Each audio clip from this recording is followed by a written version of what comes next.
Don't forget we have free ground-wide Wi-Fi for your use, completely free of charge. All you have to do to connect is select the option _We Are Somerset in your settings and enter a valid email address. You can update your preferences or unsubscribe at any time. So with the new Wi-Fi this season, you can browse the internet around the ground free of charge. For instance, you can access our matchday live stream via our website without using any of your data. So you can watch instant replays of all the action on the field at no extra cost to you.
Fans are going to go, why are you not captain? So he came out and did the interview students say, look, he wants contract when he comes back, he can just do that out of it.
We'd like to thank our Principal County Championship partner, WPA Health Insurance. They're based just a few miles from us here at the Cooper Associates County Ground. WPA looks after the health care of hundreds of thousands of people across the UK, everything from families to some of the UK's most well-known companies. Thank you to WPA Health Insurance. Thank you also to our ground naming rights partner for 2021, Cooper Associates. MailerDoc is our official mailing print partner, and iTech is our official technology partner and helped us to set up our free ground-wide Wi-Fi for you. Confirmation if you have just arrived at the ground. First of all, a very warm welcome. Lovely to see you with us again here at the Cooper Associates County Ground. Play getting underway at 11 o'clock this morning. 96.2 overs scheduled for the day. The point two, of course, the 2 balls remaining from Jack Brooks' over last night.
I'll be giving you a reminder of our 2 team lineups with shirt numbers in just a moment. If you have your scorecards available, remember they are available today from the Somerset shop, from Stragglers and from our other outlets. Before that, let me bring you up to date and remind you how the other games stand. We'll update these scores for you at lunch and at tea and at close of play. First of all, from Division 1 of the LV Insurance County Championship, Yorkshire will start the day on 197.46 against Hampshire. Yorkshire 197.46. And Warwickshire resumed this morning on 259.3 against Lancashire, 259.3. In Division 2,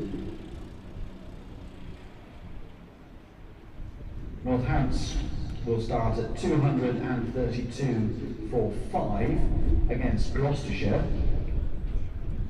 Replying to Glamorgan's 134 all out, Essex will begin this morning on 92 for 2, so they trail by just 42 runs currently with 8 wickets remaining.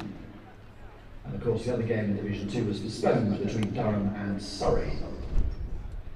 In Division 3, Sussex resumed this morning on 254 for 9 against Worcestershire. Middlesex 218 for 5 against Derbyshire.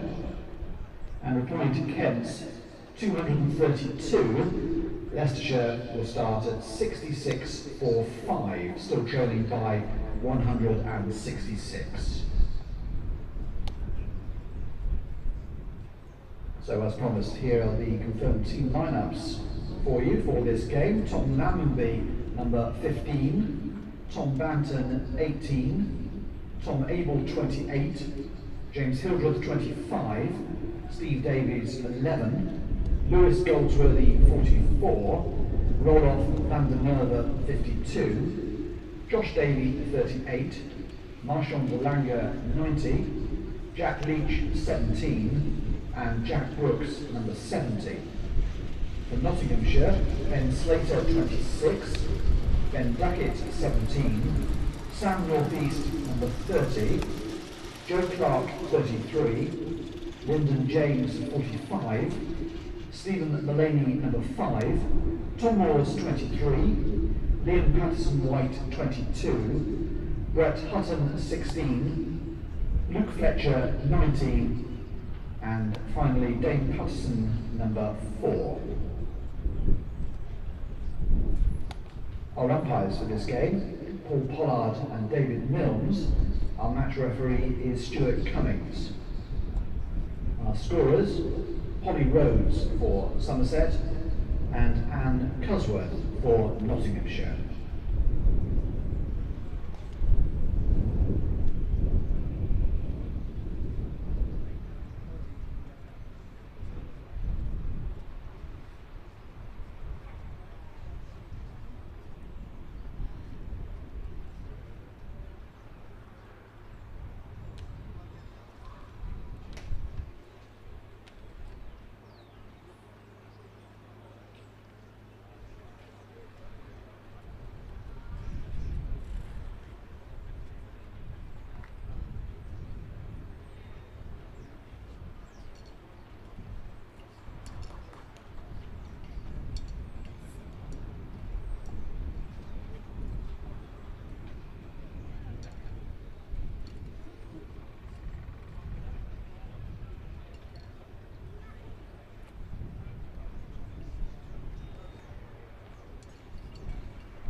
Please welcome our match umpires, Paul Pollard and David Mills. Good morning, folks, and welcome back to, if you were with us yesterday, the Cooper Associates County Ground here in Taunton for day 2 of this County Championship Division 1 clash between Somerset and Nottinghamshire. You are joining us on our Somerset Country Club live stream, brought to you with the help of our friends at WPA Health Insurance. I am Sam Dalling, and I'm joined again this morning, and I'm delighted too to be joined by Mr. Stephen Lamb. Good morning, Stephen. Morning, Sam. Interesting day yesterday. It didn't exactly sparkle, but it simmered, I think one could say. I liked that. There was no instant gratification, but for the purists, we could well have a day 4 finish. Now, as you can see, the players are back out in the middle, so very quickly, Notts resume on 2-8-2 for 6. Tom Moores is 26 unbeaten. Liam Patterson-White is 46 unbeaten. They had a late flurry in the evening where he scored runs quite quickly. Liam Patterson-White, the aggressor. Jack Brooks is going to start from the River End. He's got 2 balls remaining of an over to complete last night, and he starts with one that Tom Moores, I nearly said Peter Moores there, that's his dad and the coach. Tom Moores pushes that and it goes through to Stephen Davies. So we went off for bad light yesterday evening, but because we'd had 6 hours of play, actually the overs that we didn't have are lost into the ether, so we will have 96.2 overs today. We've had the 1 ball, and here comes Jack Brooks for the second. Left alone this time by Tom Moore. Stephen Davies gathers cleanly, so end of the 89th over. Notts resuming 2-8-2 for 6. Yes, he was an accomplished wicketkeeper batsman, Peter Moores, in his time with Sussex. And, like father, like son. Indeed, his son is certainly looking to emulate his dad. A difficult act to follow as well, Chris Reed being the previous Nottinghamshire keeper. One of those you almost want to be next but one, but I think he's making a conscious effort to try and not be like Chris Reed, despite when you would have learnt an awful lot from him over the years. Yes, I remember I felt very sorry for Nathan Horrocks, who had to follow Shane Warne. Can't easily do that, can you? Here is Davey, bowling from the Marcus Trescothick Pavilion end. Outside the off stump to start. I felt Davey was the pick of the bowlers yesterday. He's only got the 1 wicket to show for it, but he deserved more. Yeah, I completely agree. There wasn't as much movement through the air as we thought there might have been, looking at conditions first thing in the morning, but if anyone, I think the person who found the most was Josh Davies, certainly after he'd opened up from the other end, hadn't he, and then once he switched to this end he bowled beautifully. And again to Patterson-White, who has 46 runs from 38 deliveries overnight, got hit on the helmet, and it had a remarkable effect. It almost turned him into a Brian Lara style player, scoring runs very quickly. Very different to his debut here. We were talking about it a bit earlier, weren't we? A couple of years ago was his debut. It wasn't well enough to field on the first day, got a duck on the second day and 5 for on the third day. Ravichandran and Ashwin also taking 5 for. Not still lost, but that was vintage 2019 Notts. We've got a vestige of sunlight as Davey bowls that one. It's going down the leg side. Patterson-White tries to help it on its way. It's certainly brighter at the moment than it was at any stage yesterday. The reason we lost those overs is because the gloom had become so Stygian that they simply couldn't carry on, even with the floodlights. But it's better today.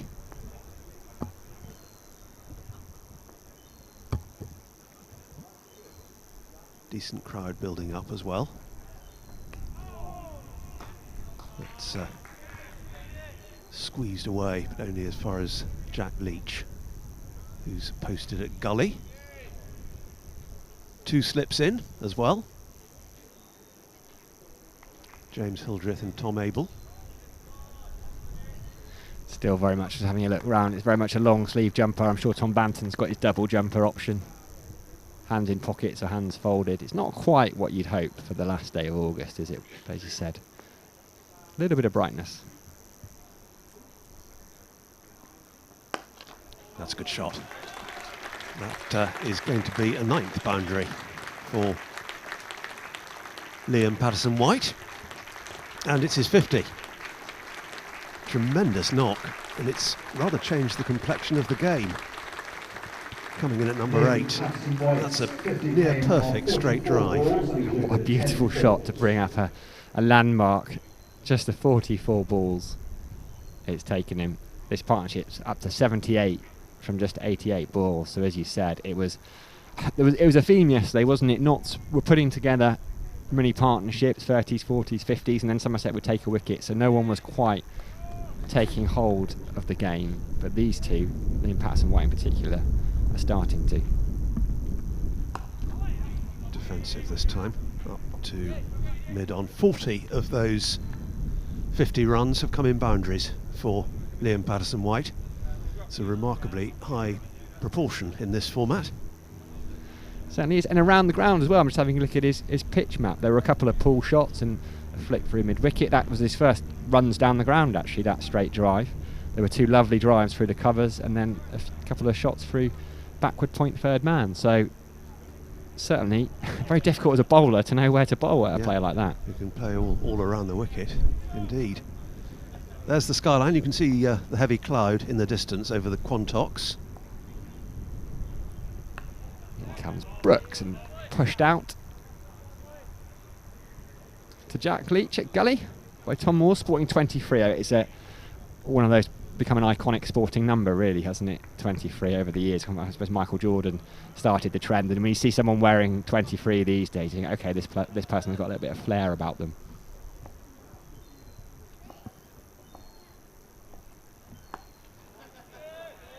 Brooks again, and there is Banton. Double jumper option. He's at mid-wicket. We've got Rudolph van der Merwe at mid-on. Big Marchant delay. I can't miss that figure at mid-off. Lewis Goldsworthy at backward point. Tom Lammonby in at cover by the looks of things. And I suspect, I can't quite see from my vantage point, but I suspect Josh Davey is down at fine leg. As Moores leaves that one alone. Good start from Jack Brooks, this. Correct about Josh Davey. It's actually heavier, the cloud over the Quantocks, than it is over the ground, I fancy. It's quite a big band over in the distance. Disappointing news for Somerset supporters overnight that Lewis Gregory is going to take no further part in the county championship this season. No ball there from Jack Brooks. We saw that a little bit yesterday. I think there were 4 no balls all from that end. So bowlers struggling. Josh Davey had a couple. Jack Leach even had one. Tom Abel had one, and now Jack Brooks. So it seems to be just March and Delanga to complete the set. But yeah, that was disappointing news, wasn't it? Lewis Gregory is a fine cricketer. We've seen over in white ball cricket how he's actually taken his chance with England as well and shown he can do the business at international level.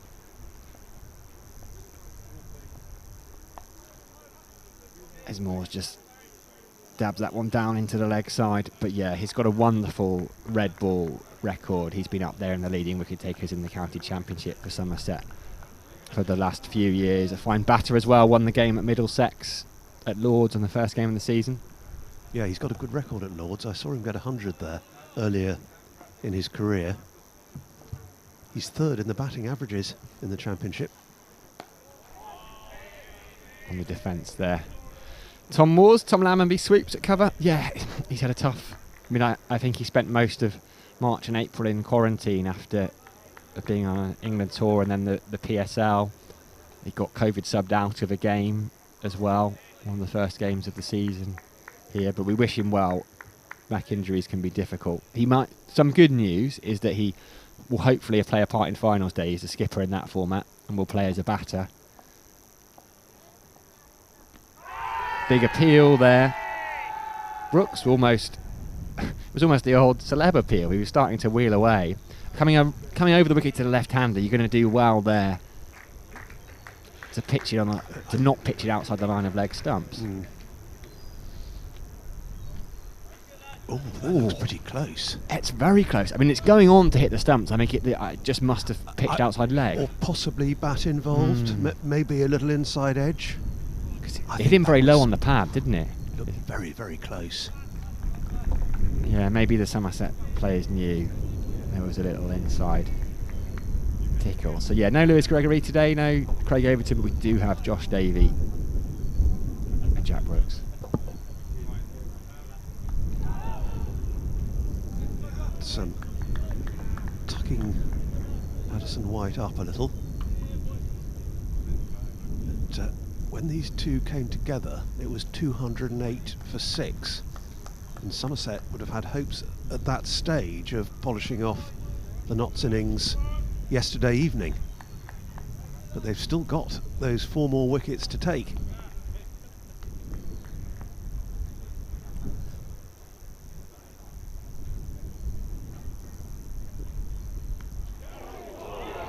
Oh, is that a missed chance? Not sure if it carried to Tom Abel. We'll have another look in a sec. We mentioned Lewis Gregory's batting. He's averaging 48 in the county championship, so they'll miss that as well.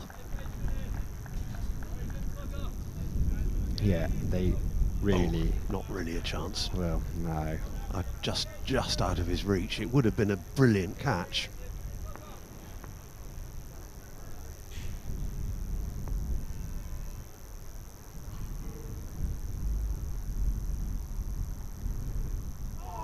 Oh, this is brilliant from Josh Davey. Casts his eyes heavenwards again. Another play and a miss. He's been excellent. Not to be looking to push on, they'll be looking to make 400 here, I think. They put themselves in a strong position. What a turnaround it would be if they could win the county championship from where they were 2 years ago, losing every game. And they could conceivably be county champions but start in Division 2 again if that splits. But yeah, they've had a wonderful year. Went more than 1,000 days without a red ball victory. But they're a fine side. It's down the leg side, and he's going to pick up at least a single here. They've decided they'll be settling for that. Jack Brooks is down at long leg. So 289 for 6. And precious little in this wicket for the bowlers, but Josh Davey has extracted every morsel. He has, but they did play him well. Sam North East, Joe Clark batted really well yesterday. Joe Clark, I think, was the pick of the Notts batters with 59. He bowled some good overs yesterday, Josh Davey, but I don't think any better than this. No, this is superb. He kind of turned away from that one almost as if, well, this is just what's happening. This is my luck. It's his 22nd over overall. It's the 12th with the new ball, so it's still reasonably hard. Taken on the dot of 80 overs yesterday evening.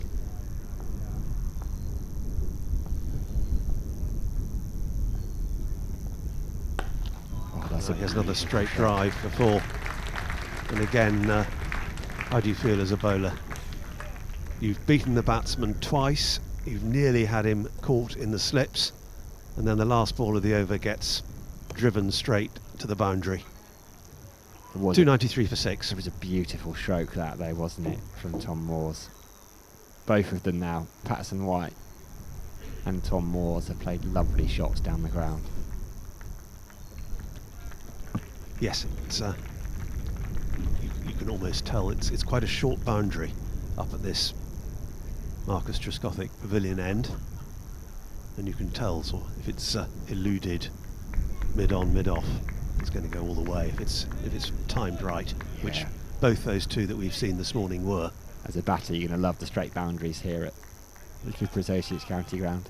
So Brooks is going to come around the wicket to Patterson White. Going to try something different, and they do need to. They need this wicket. Patterson White is batting absolutely beautifully. Left alone outside off stump. He could quite quickly take this game away from Somerset. He's not going to win it on day 2, but he could make it very difficult for Somerset to come back and win the game. Yeah. And not from where they started because of the points carried over. They need to push for wins to try and catch up. Yeah, he can help shut Somerset out of it. So that's the first task for them this morning. Batting points, get up to 400, shut Somerset out. Tucked into the leg side nicely in the gap between Van der Merwe and Tom Banton. Van der Merwe will do the chasing and they'll pick up a couple. set a good total, and then they'll be looking. I mean, Luke Fletcher has been the standout bowler in this year's county championship. I look forward to seeing him bowl a little bit later on. No great pace, but just a master of his craft, and one of the most liked cricketers on the circuit. Become a bit of a cult hero, but there's a danger in that you underplay his ability as a cricketer. As Brooks continues, cut away nicely, that'll be 4. A little bit short, back of a length. Patterson White has picked up where he left off last night. He moves on nicely to 57. Yeah, he knew exactly where he was placing that. Just waited a fraction to get the angle right, and watched it career over the outfield to the boundary.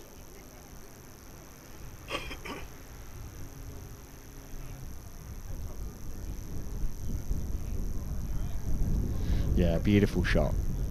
He's played a couple of those already this morning. Hasn't needed time to get his eye in. That's his 11th boundary.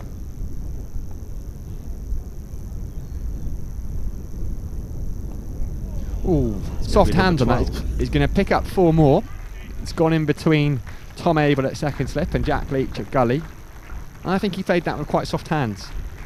Went all the way along the ground. And that brings up the Notts 300 as well. So another batting point in there for them. They move on to 303 for 6. So it's not exactly what he meant to do, but I think his hands were soft enough. Yeah, and to keep it. 2 successive boundaries. This is an expensive start for Jack Brooks today.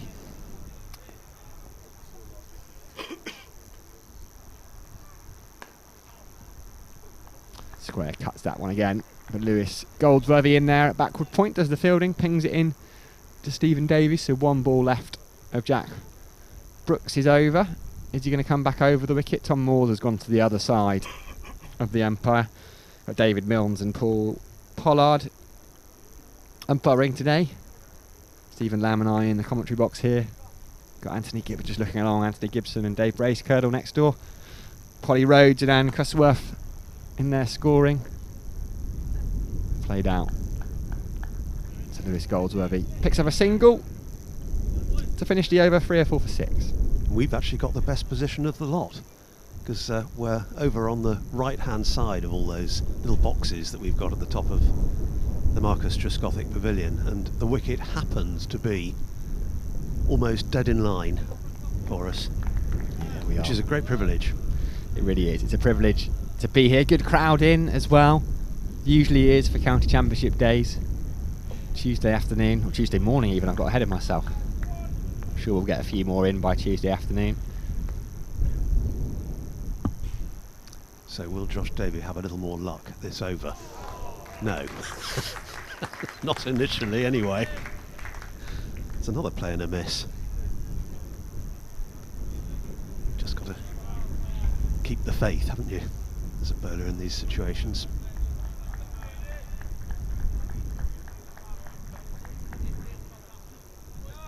Patterson White, that's a rare blemish, thanks to the skill of the bowler.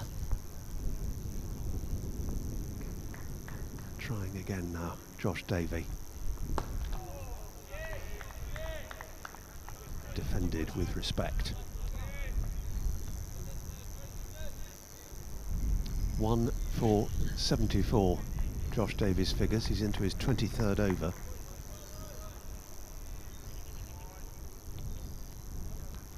And he's been short of luck. Could easily have 4 or 5, the number of times he's beaten the bat.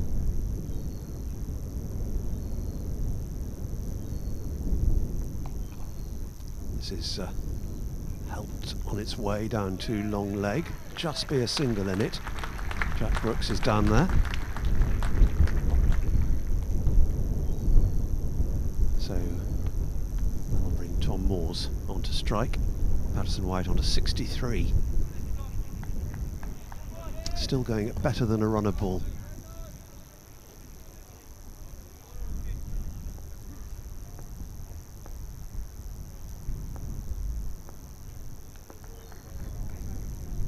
Davey still round the wicket. Oh, that's driven with a real flourish by Tom Moores this time. Lashed that one through the covers. And that brings up the century partnership between these two. It's worth seeing again. Full flurry of the bat. It was a gorgeous shot, wasn't it? Yeah, just 110 balls to put on that 100. They've come out with real intent, these two Nottinghamshire batters this morning.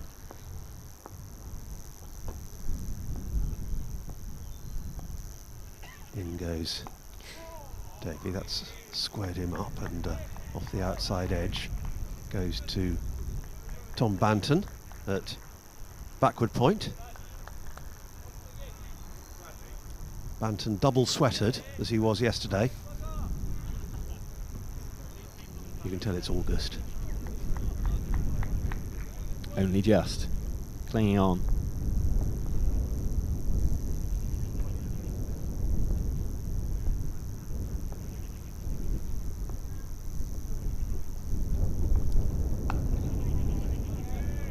That's more defensively minded. Again, out to Banton and the end of the over. Another good one for Notts. 8th wicket partnership of 3 figures came together with the total on 208 for 6. They've taken it to 309 for 6. Yeah, just what their team needed, wasn't it? And a few, both openers fell architects of their own downfalls yesterday, really. Ben Slater slashed one straight at Tom Lammonby off Jack Brooks. Ben Duckett played a pull shot he probably didn't need to play. Everyone else got starts. Joe Clark, Mullaney as well, looked really good as Brooks bowls. To Patterson White, he pushed it to Rudolph van der Merwe at mid-on. All got those starts, and they just needed that big partnership to push them onto a good score. And at the moment, that's what this is looking like being. Things can change very quickly.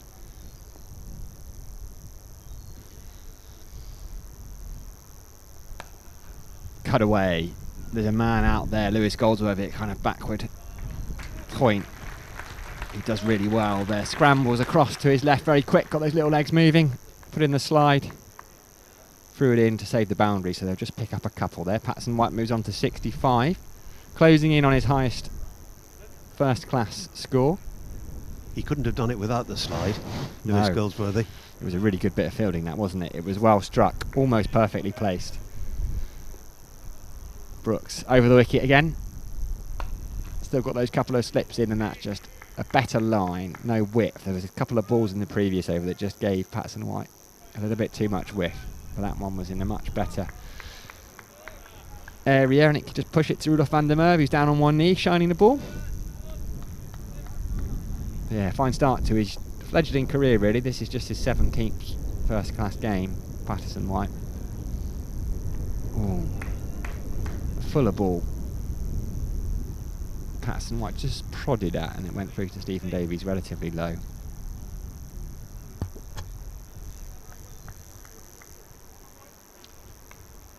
Three half centuries so far, 4 now in fact. All of them have come this season. I think he had 3 in 4 innings a little bit earlier on in the summer. Couple against Essex as well, so decent attacks he's got them against. He pushes that off the back foot to Tom Lammonby at cover. On this evidence, he looks underplaced at number 8. Does, doesn't he? Looks brilliant. Bowls as well. 37 wickets at 30s coming into this. Played the Royal London Cup. I think he picked up a 5 for, gonna say Grantham against Northants. So yeah, a proper all-rounder, Liam Patterson White. Ooh, big drive there, flourish. There was almost a golf swing through it. Nip past the outside edge through to Stephen Davies. End of the over then, 311 for 6, and I think we're going to have a sanitisation break, our first of the morning. Yeah, so 6.2 overs bowled so far today, all by Brooks and Davey. We'd And like to wish Anne Nottinghamshire Daniels have a really picked up very from where they happy left off 65th yesterday evening, birthday today. mainly in the form of Here's the Patterson White, family who's moved to celebrating. 65 Message, to from you, Anne, just from, 62 deliveries all of your family. Have and a great 12 day. boundaries Enjoy the cricket. And from all of in us that. here at Somerset, Anne Daniels, a very happy Batting 65th beautifully. birthday. Brilliant to have a good crowd in. If you're listening in on the live stream, please do pop down. Tickets available on the door. If you fancy a bit of international cricket as well, what is it? 10 days time, 10, 11 days time here at the Cooper Associates County Ground. England are taking on New Zealand in a women's T20 international. Thursday the 9th of September in an evening. Get your tickets online now. A couple of thousand already sold. Lots of England international women's cricket played here at Taunton. Always a good crowd. England having a fine summer. Preparing for a World Cup as well next year. So New Zealand are on tour. Chance to see some top level cricket. Sophie Devine's over with New Zealand. Amy Satterthwaite, Susie Bates, they've got a good team. Davies going to continue. Bowling to Tom Moores. Just angles that away down to Tom Banton at backward point. Yeah, there's a pretty decent crowd building up here at the Cooper Associates County Ground today. Not quite as big as yesterday, as you'd expect. Yesterday was a bank holiday. First working day of the week, but good turnout. As Davey runs in again. Drive, but straight to the man at extra cover. Is that Tom Lammonby? I'm working at it. It is, I think. He's got the ball in his left hand, Yeah, so I think it is Tom Lammonby. Bowls left arm, of course. We saw him bowl one over yesterday. Yeah, just before lunch, wasn't it? Just tried something a little bit different. More than capable bowler. Good options. Haven't seen Rudolph van der Merwe or Lewis Goldsworthy turn their arms over yet. Oh, outside edge and four between second slip and gully. This is frustrating for Tom Abel and for Somerset. Abel just watching that one go down to the rope in front of the Colin Atkinson pavilion.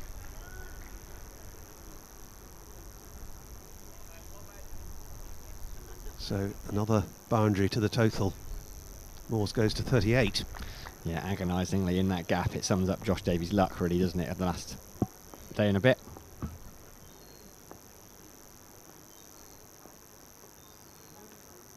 That's down the leg side and nothing involved before it goes through to Stephen Davies. Davies, who's been immaculate as ever behind the stumps.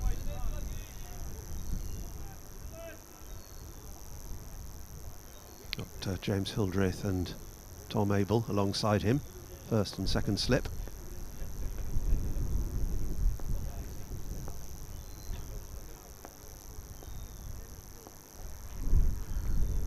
Oh, just feeling for that. It's hard to believe this, really. It is hard to believe that Josh Davey has only got one wicket. He's bowling very, very well. This is impressive stuff.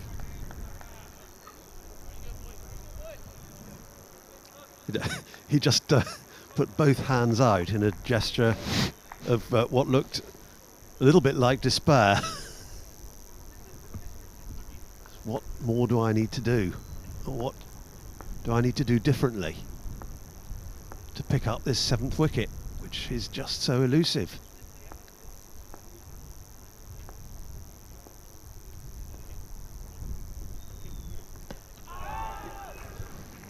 Outside the line of off stump, I fancy. It's almost a look of resignation, isn't it? Every time he bowls a ball, he just kind of turns around and wanders back, and I'm sure chuntering away to himself. Batter's game. Yes, that's what they'll be saying to each other. Liam Patterson-White and Tom Moores as they converse mid-pitch. So it's been a great start for Nottinghamshire today. And they've just carried on this seventh wicket partnership. It's now worth 107.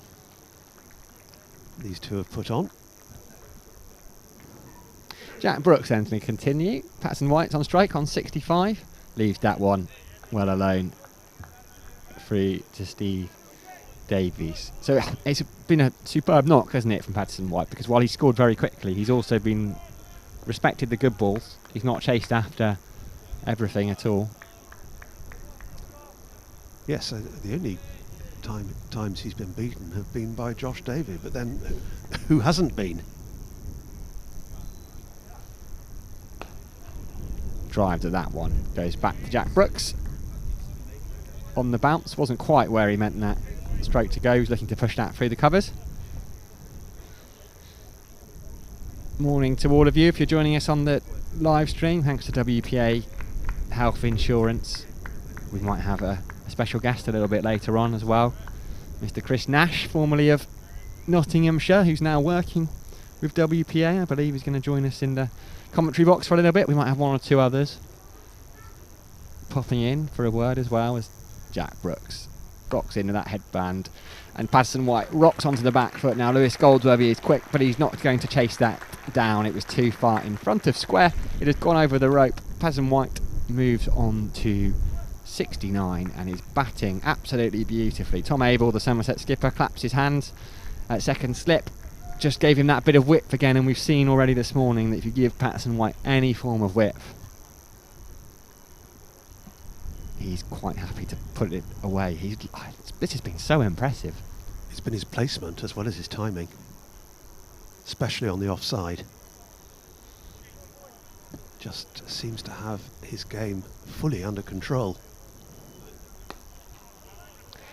He controls that forward defensive that just goes out to Rudolf van der Merwe, who does the fielding, and it's all of his boundaries have raced away. There's not been, I can't think of one. Often you'll see on a couple of fielders will chase and it'll keep them interested, but here's it's just the timing and the placement has been so sweet. Yep. Yeah, there hasn't been a mistimed stroke that I can recall. Leaves that one alone. Good line there from Jack Brooks. One ball remaining in the 97th over. We've got quite a host of cricket writers turning up here at Taunton today because it's a very special day actually, because there's going to be a plaque unveiled outside or in the media centre. I'll come back to it after this delivery. Ooh, under edge there. Tried to cut that. Maybe the first one he's not quite timed. Under edge, Tom Abel, the Somerset skipper, stops it at second slip. 97 overs gone. Yeah, there's going to be a plaque unveiled in memory of David Foote, a great cricket writer and West Countryman. Spent his entire career covering either cricket or football. He was a very familiar face at the county ground here and also in Bristol. Covered Bristol Rovers, Bristol City. And he was a theatre critic as well. Oh, was he? Oh, see, there you go. I did not know that about him. And he was a man capable of multitasking, you were telling me a little bit earlier on, Stephen. Yeah, he was. He was capable of filing for all sorts of different media outlets from the same game.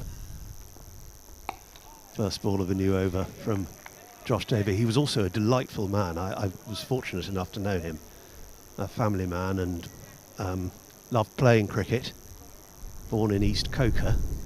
And a writer of over 25, I'm not sure the exact number, but certainly 25 books about cricket.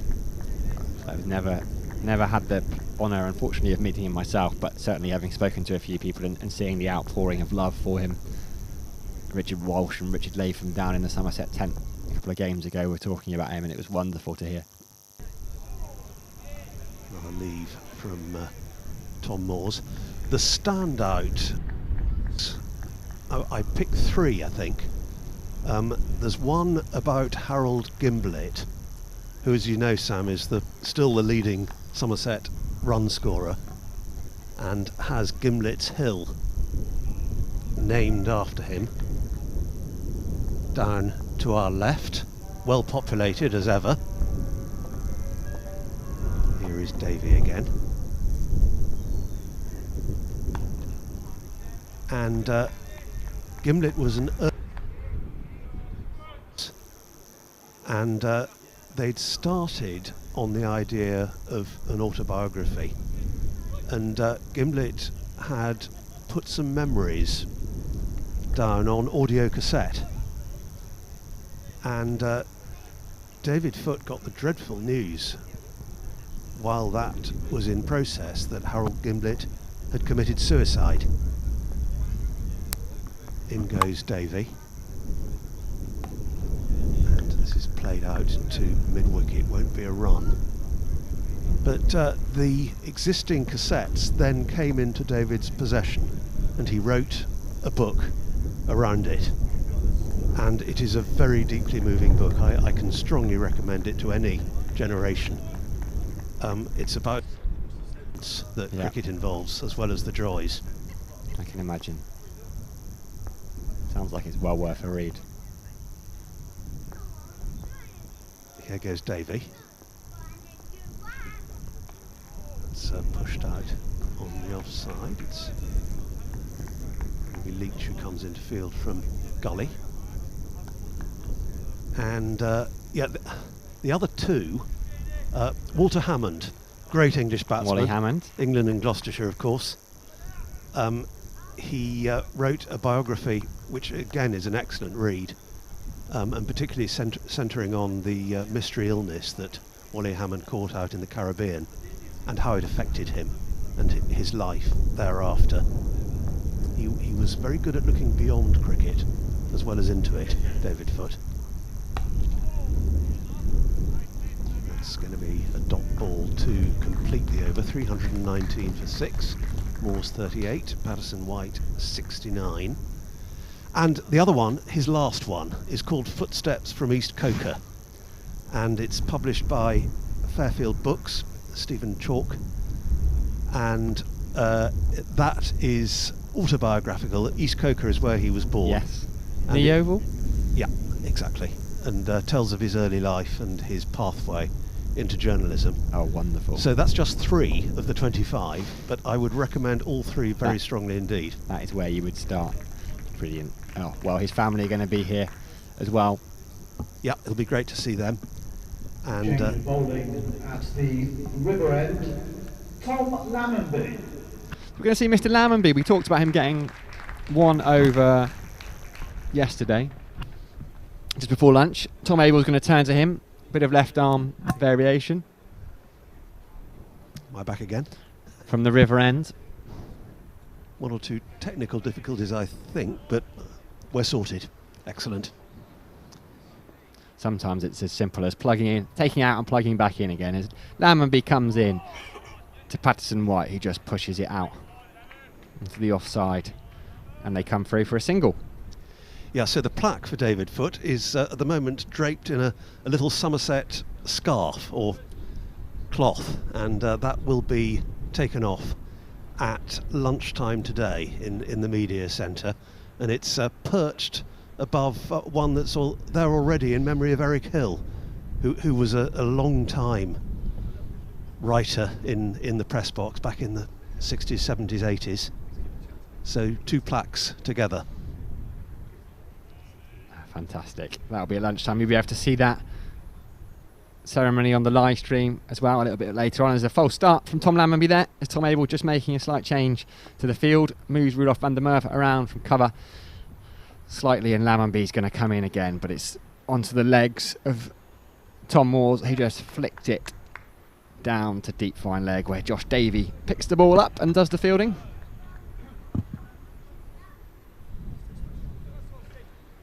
I think the memory I'll cherish most affectionately of David is his chuckle.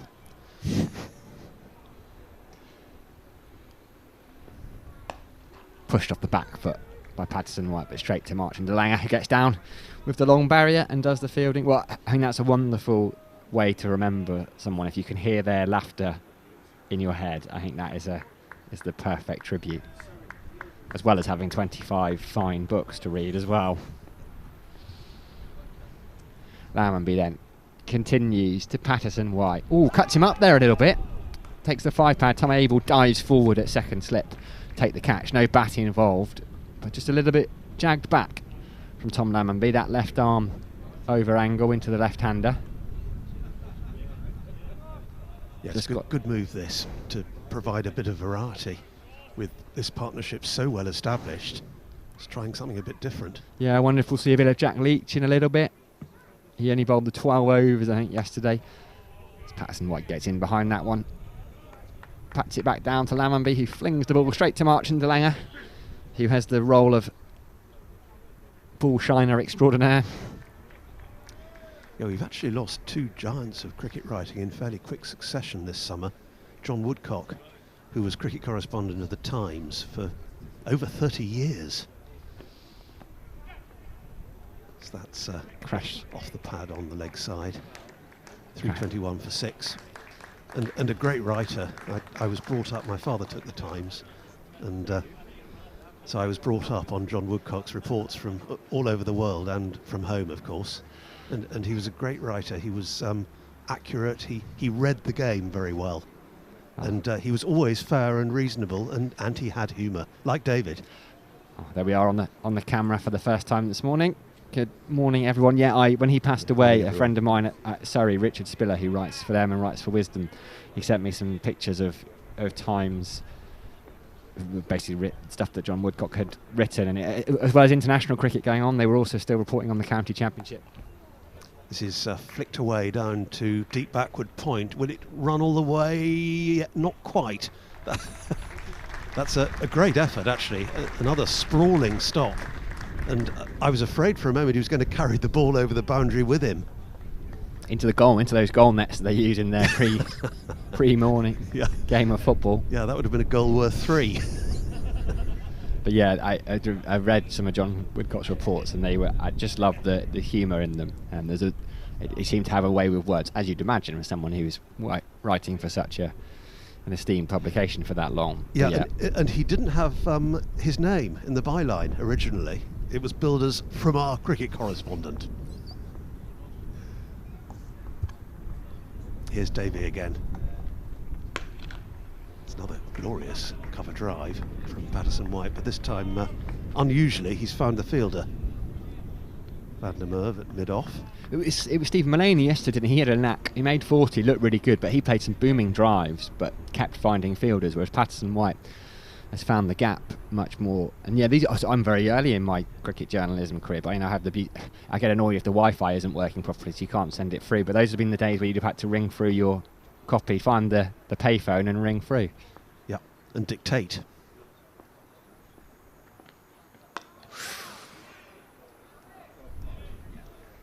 Well, that is absolutely creamed through the covers. That's as good as any shot he's played, and he made it look so easy. Went up and over, didn't it? Up and over. This is certainly worth another look, even as a Somerset supporter, because that is, well, it's flamboyant batting. Yeah, was it? A fine stroke. 70 now From for Tom Patterson Moores. White. Oh, it's Moores, beg his pardon. 45 for Moores. Patterson White is on 70. 327 for 6. The partnership is worth 119. Playing a mess. Ball angling across him. Patterson White has been the freer scoring of these two. Tom Moores is naturally a free scoring player as well. But when you're watching someone in the kind of form that Patterson White's in at the other end, then there's really no pressure on you at all. No scoring pressure. He's kept his end up, 45 from 94 deliveries, Tom Moores. 7 boundaries.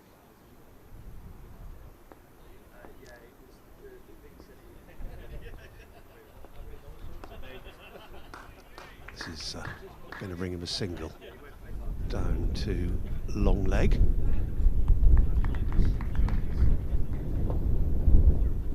.328 for 6. Where is this 7th wicket going to come from?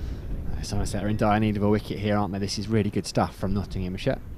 Started this morning as they left off last night, really, scoring relatively freely. Josh Davies bowling quite well, but there's still plenty of boundaries coming.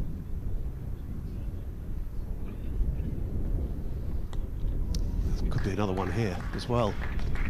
It is all the way down to long leg, and Brooks was placed too wide to have any chance of chasing that one down. So another boundary to complete the over. 332 for 6 then. Moores is 46, Patterson White is 74, and Somerset's chances of winning this game have taken a serious dent since these two came together. Yes. First, Patterson's White helmet took a little bit of a dent, and now he's moved on to what is now a career best for him. 74, so well batted Liam Patterson White so far, and there are runs out there for him if he wants them. Somerset need to rate this partnership. Tom Lammonby is the man. Tom Abel has turned too much, and DeLanger's doing a little bit of stretching at mid-off. As Lammonby comes in, finds the edge, there he is, the partnership has been broken. Tom Moores just nicked behind Stephen Davis. That's a regulation catch from him, didn't even need to move. Tom Moores has gone for 46, so they have broken that partnership. Notts are now 322 for 7. Felt like a good move, didn't it, in the last over? Left armour to left-hander, and he had to play at that, Tom Moores, and just a little nibble. You could actually see the deflection from up here. You did. You saw it, and you went, well, let's just check the reaction before we call it. But yeah, gone. Tom Moores walks off. Really brilliant partnership between that pair, though. It was the highest partnership of the Notts innings by some distance, 124 they put on, and Tom Moores more than played his part. He made 46 or 76 balls, agonisingly just short of a half century for him. Got a bit of a life yesterday on 5, put down at second slip by Tom Abel, and then inevitably nicked one through third slip the following ball, but also played very well. Booming cover, straight drive down the ground off Josh Davey first thing this morning was lovely to watch. So long last a wicket for Somerset, but that partnership has put Notts into a degree of control in this game. Brett Hutton on his way out to replace Tom Moores. Liam Patterson White has a word or two to offer him before replacing his helmet. Strongly built figure, Brett Hutton, right-handed. Haven't seen that for a while. No, back at Notts, started his career at Notts. Did pretty well for them for a couple of years, then moved down to Northampton, re-signed over the winter. Came back home and is having a good season so far. So 124, that 7th wicket partnership. It's finally come to an end. That's nearly 2 in 2. Yeah, Tom Lammonby beats the outside edge. Brett Hutton, 2 slips in. Hildreth and Tom Abel, Jack Leach in at gully. There's Goldsworthy, left-hander at backward point. Tom Banton at cover. Arch and DeLanger and Jack Brooks either side of Tom Lammonby. Rudolph Vandermerve is down on his haunches at short mid-wicket as Lammonby continues, and it's flicked into the leg side. Picks up a single to get off the mark. Brett Hutton.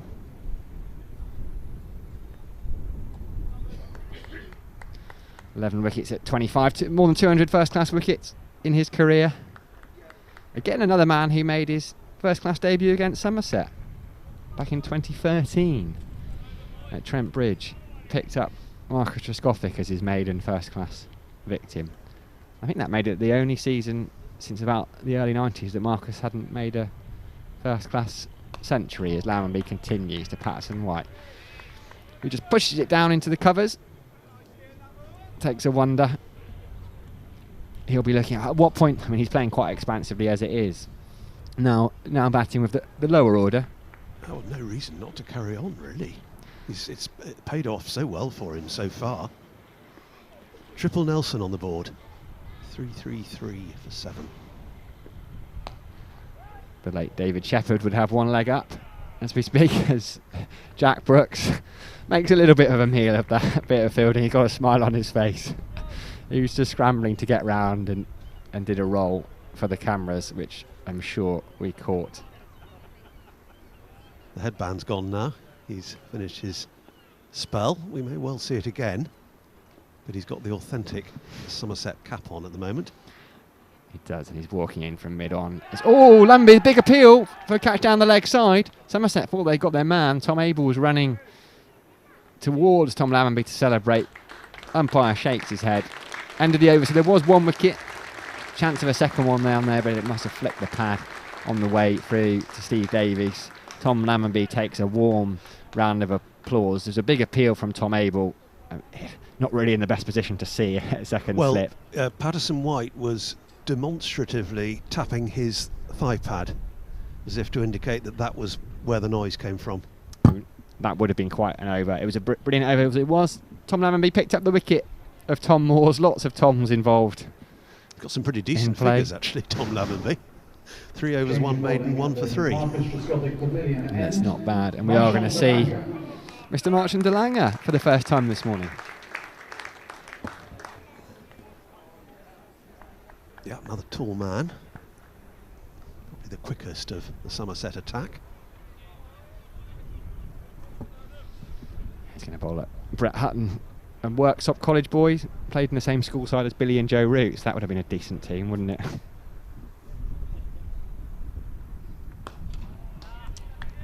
It's defended. First ball of de Lange's spell. They really need to push on through the remainder of this Notts batting lineup. Brett Hutton just come in.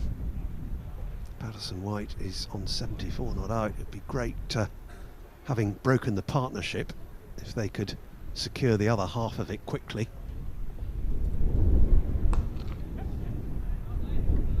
Would be a single here for Brett Hutton.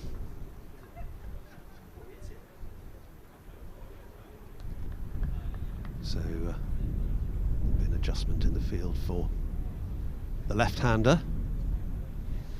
And that's what Notts will be looking to do. Brett Hutton will just be looking to take the single where it's there and give Patterson White the strike. So I think what Somerset need to try and do is do the opposite. Have players up, not allow them. There was nothing they could do about that one, but they've got to be tight on those singles. They'll spread the field a little bit for Patterson White. Yeah, they're now offering it to him, aren't they? Almost everywhere. There are 2 men out deep on the leg side, 1 to off. Yeah, square leg is... Just a little push to the square leg umpire. Square leg is not... It's far from the boundary, but he's also definitely not saving one.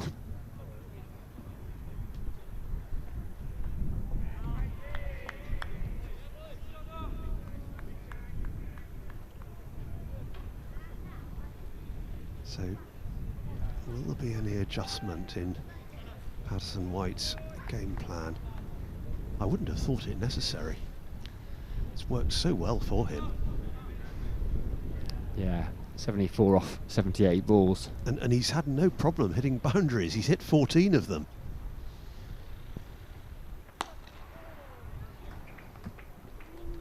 He'll get potentially a couple here, but he possibly heard the cry of no.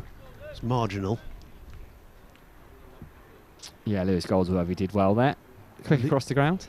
It leaves Hutton with a couple of deliveries in this over. Bit of fast bowlers union. I think Marchant de Lange might just put some gentle ones outside off stump to a fellow fast bowler, or those days are gone. Or maybe not. Toes or helmet. Ask Jasprit Bumrah.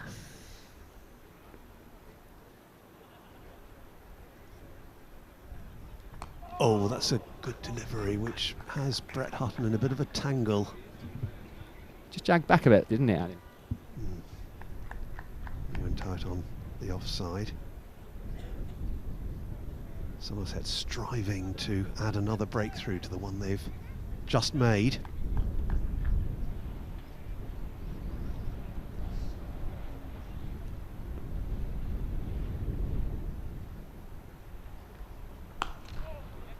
It's full and defended comfortably enough.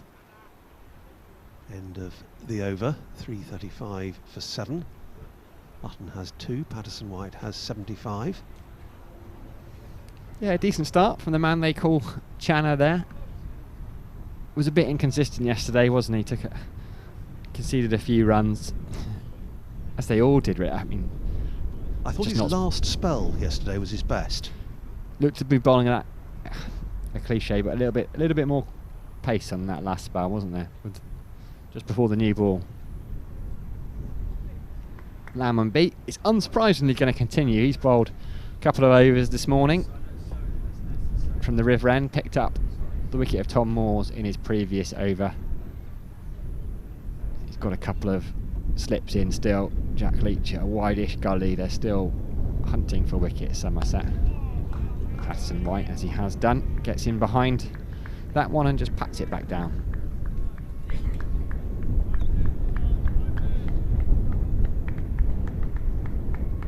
James Hildreth has been stood at first slip virtually all the way through the match so far. I don't think he's had a chance offered to him.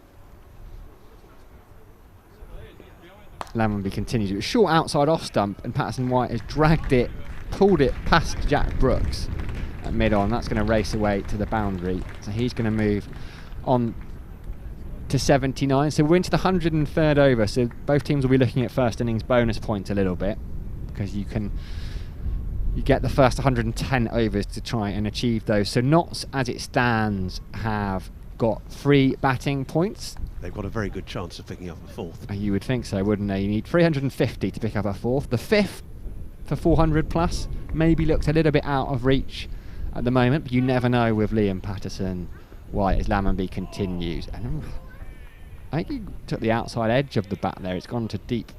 Point, who does the fielding. Somerset, on the other hand, they've currently got 2 bonus bowling points. So once you reach 6 wickets in the first innings, you pick up your second point, but they will need to pick up another 2 to get the third bowling point. You need to get 9 or 10 wickets. So Somerset have just 7.5 overs to pick up a couple of more wickets to grab that precious extra point.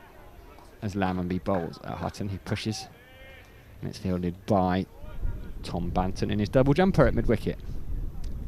Yeah, the thing about standing at slip and not getting a chance for a day and a third, you've just got to keep the concentration there somehow, haven't you? Just got to assume every time that it's going to come to you. Solid looking forward defence from Brett Hutton. March and DeLanger does the fielding. Yeah, a thought came into my head. I don't know if I should say it or not. I think, after a day and a half of standing at first slip without a chance, what then happens when you go to bat? Time will tell. Enough said. Time will tell. There's a special Hildreth moment I remember. I'll come back to it. Driven. Lovely looking shot from Brett Hutton. He's running. Liam Patterson White belatedly is running, but there was no need to. It went straight past the stumps at the other end. Tom Lammonby couldn't stop it. He's picked up a boundary to finish the over. So Notts, 103 overs gone. They're 344 for 7. Yeah, it was in the Royal London Cup final in 2019. Hildreth was stood at first slip, and Tom Alsop was the batsman, offered a straightforward chance, left-handed Tom Alsop, and it was into the breadbasket, and he dropped it in front of a packed Lord's crowd. Not quite packed, but substantial anyway. And we thought, oh dear, that's not the greatest of starts from Somerset's point of view. And the very next ball, identical, outside edge, and he hung on. You don't get a second chance like that very often. No, I have to also recall a memory from Lords earlier in this summer against Middlesex. Sam Robson made big runs on the first morning, but he was shelled a couple of times, including by James Hildreth at slip on a cold April morning. Alas, that second chance didn't come for him, and Sam Robson made Somerset pay. Here goes DeLanger. Short and left alone. He used to be a fine outfielder, James Hildreth.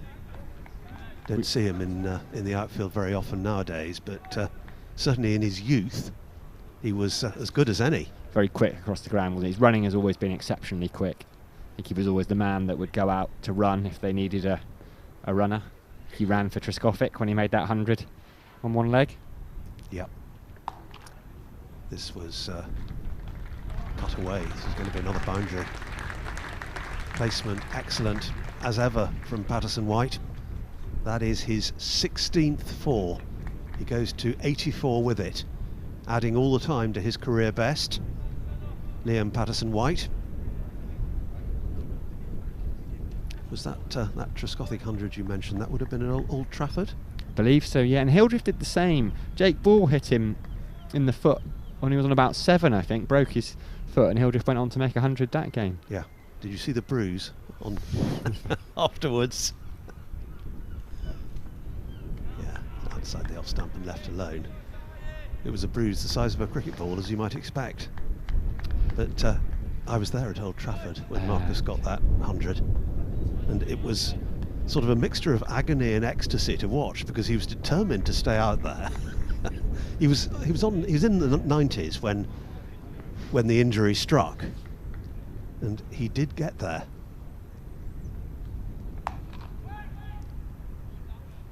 Dot ball here, so it's fielded in the covers. Yeah, as Hildreth, I think, said that he was on 7. Marcus was already in the 90s. Hildreth done it twice. He did it in the Royal London Cup here earlier in the summer. He just got cramp, severe cramp, and in the end he just had to swing from the hip, because he knew at some point he was not going to be able to move anymore. So was just swinging and made his 100 against Morgan. Here is Delanga again. This is cut away down to deep backward point. They'll get a comfortable single for that. Hutton, or Patterson White rather, going on to 85. A rare Patterson White single. It's been dealing almost entirely in boundaries. 349 for 7. I felt a measure of relief, actually, almost immediately after he got to the 100, Marcus Trescothick. That day at Old Trafford, he was out. I think he was caught behind. And I was quite relieved that he was put out of his agony. Not sure whether he was. Yorker defended well by Brett Hutton. There was probably a little bit of him. But the thing is, when you're in that situation, if you know you picked up a bad injury, you probably know you're going to be out for a few games. So you want to make them, while adrenaline is keeping you going, you just want to push on. He was padded up on the final day, ready to go in again in the second innings, should he be needed. I can't imagine he fielded much. Didn't field. No, but he was padded up. As one would expect. And yeah, I mean, I saw him, it's the evening of the injury. He was in a moon boot by then. But he was out there signing autographs, chatting to spectators. Now, we'll be on test match duty once more with England. Brilliant to see him as their batting consultant. They spoke very highly of him as a coach here. Jason Kerr, I know, rated him very highly, as Tom Lammonby comes in and just tucks Patterson White up for width. It was well bowled, that. You could see Patterson White was thinking about slashing through the offside, but there just wasn't enough width there from Lammonby. He's bowling excellently. Yeah, Jason said that it'd be very easy, and you would never expect this from Marcus Trescothick, but for someone like him of his calibre to come in and think he knows with his record, but actually he started from scratch again. He said, I'm just starting out on my coaching journey, so I'm here to learn. As Lammonby bowls outside off stump, left alone by Patterson White, who is on 85, so 15 short of what would be a maiden professional 100. And I don't want to curse it, but it would be deserved if he got there. Certainly been an entertaining knock, hasn't it? It's been brilliant to watch. Really lovely, privileged to be here to watch something like that. As Lammonby just drops one short, and he just kind of flicked it. It was a sort of pull shot, but he only had to roll his wrist, and it's found the gap between mid-on and Rudolf van der Merwe at mid-wicket. It's gone into those goals we were talking about a little bit earlier, the football goals. Picked up yet another boundary, moves on to 89, Liam Patterson White. We don't see the replay there. We see Rudolf van der Merwe chasing it. We nearly saw the replay. It's the placement again. He knew exactly where he was hitting it. 89, 17 boundaries now for Liam Patterson White. Hugely impressive knock from a hugely impressive cricketer. Marching to Langer, just doing a little bit of work on the ball, and Lamonby's going to come in again. It's just worked into the leg side for a single. They'll think about two, but Rudolph van der Merwe and Lewis Goldsworthy between them will cut it off. That previous boundary took Notts past that 350 mark, so they picked up their 4th batting bonus point. Yeah, Somerset are going to have to get their skates on if they're going to take these next 2 wickets. They've got 5 overs and 2 deliveries. They are, and if you think it becomes even more important, I think they're probably not going to be in a position to win the game, so they want to take as many points as possible. Jack Leach was just doing a little bit of limbering up before that last ball, blowing a bit of hot air onto those hands as well, so we could see him, I think, before the 110th over, just to see what he can get. And that's another lovely looking drive from Brett Hutton down the ground. He played one in the previous over that went the other side of the stumps. That one was just as good looking. All Marchant Langer could do was trot after it and pick it up. That emphasised the pace of the wicket. Batting presents no demons at the moment. Played that languidly, Brett Hutton. Yeah, it was a lovely looking shot from him. Tom Lamonby picked up the wicket a couple of overs ago, but has gone for boundaries here. I suspect we'll see Jack Leach before too long. He's now going through that bowling action as Hutton flicks to the leg side. It's gone past Tom Banton, diving at mid-wicket. I think they'll pick up a couple more there. End of the 105th over then. Notts have got 360 as Lamonby just kicks the turf in frustration. So not beyond the realms of possibility that Notts could push on and try and pick up that extra 40 runs to get the 4th bonus point. What would you do in their position? Do you look for that extra bonus point? Oh, I think you do. I think you do. I think these points are so important now at this stage, and they came through with only 5 under this rather strange system of carrying points through from the 2 games you've played against the side that you aren't going to meet again. It's a risk though, isn't it? Because if you suddenly go chasing after 40 runs quickly and you lose the wickets and you end the innings, suddenly you get bowled out for say 370. So there's a balance to be had, but I do agree with when you're behind the 8 ball, because there's not many games for them to make up those points either. In this situation, I'd go for every point conceivably available. De Lange's going to continue from the Marcus Trescothick pavilion end. Driven up to mid-off. Yeah, Warwickshire did the best in terms of carrying points through. 21 for them, and they've started very well in their first game in this division. Then Somerset 18.5, Lancashire 16.5. They were the 3 beneficiaries of the system. Firm drive from Patterson White. Just 10 away from a potential maiden first-class 100, Liam Patterson White. And the people who didn't do so well out of it, Hampshire, Notts and Yorkshire, 8.5, 5 and 4.5. So they're the ones who are playing catch-up.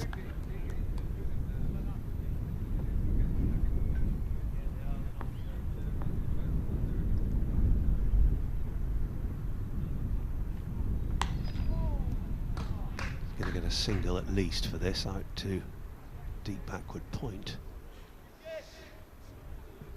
Got good pedigree, Patterson White. Played England under 19s a few years ago, in the same side of George Bartlett actually, of Somerset. That was a good team they had as well. Max Holden, Delroy Rawlins, Ollie Pope, we all know him, Will Jacks. Not a bad top order, that. England under 19. It's always interesting looking back at those sides. Occasionally you get a side where almost everyone makes it, and sometimes you look at a team sheet and think, oh, no one pushed on from that group. Just shows, doesn't it? Well fielded, Marchant de Lange. That was almost straight and would have picked up a couple. I'm not sure if it was perfectly timed by Brett Hutton. Not as good as a couple he's played already in that direction.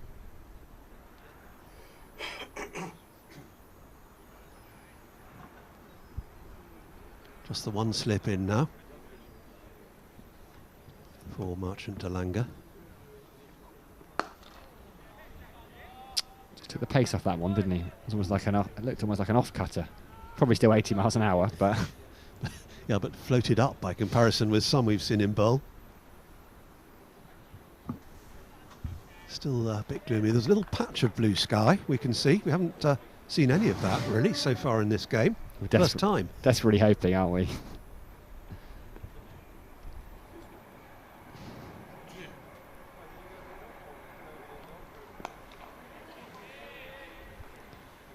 Again, defence in the mind of Brett Hutton to conclude the over. 3-6-1 for 7. So just 4 overs left with the bonus points in play. Hutton is 12, Patterson White is 91. Yeah, and I think we'll see a change now. I think Tom Lammonby has done his job, broken the partnership. He'll come out of the attack. Looks like there's a helmet coming on. Stephen Davis indeed has got a helmet in hand. Jack Leach gets a low 5 and a pat on the backside from his skipper, Tom Abel. The man they call the Nut is going to come into the attack. Brilliant to see him out playing cricket again. Fine bowler, fine human being. Plays his club cricket at Taunton Dean, always has. Change of bowling at the River End. Arguably the scorer of the greatest one not out in history. Averages 90 at Lords in tests or whatever it is.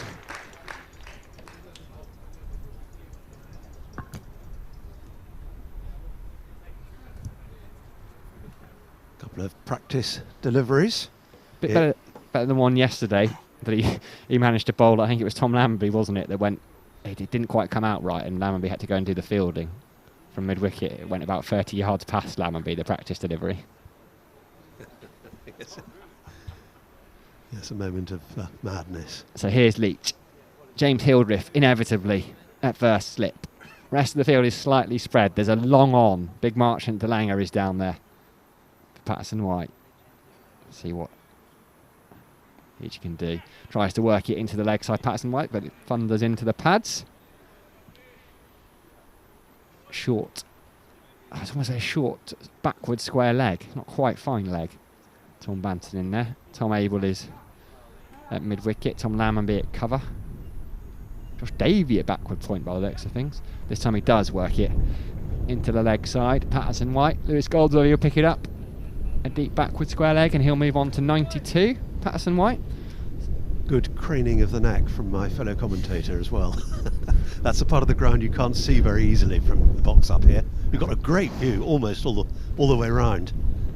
I always wish that I shouldn't really be criticising the design of the building, which is a very attractive one actually overall, but a little extra window put in there would have been nice in this box. Yeah, if you're listening, Dan and Ben next door, Stephen Lamb is demanding an extra window in the box. So fielders come in at almost silly mid-on for Brett Hutton. Jack Leach bowling to the right-hander, Hildreth at slip. See if he can get any turn. Does get a little bit of turn. It was short. Hutton tried to slash it away onto the leg side, only succeeded in bashing it down onto his boot. Didn't rub it. I mean, that's going to hurt a little bit. As Leach turns and comes in again, bowling with a bit more intent in the last year.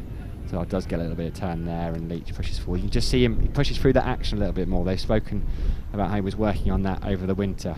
Straightened a bit, didn't it, that one?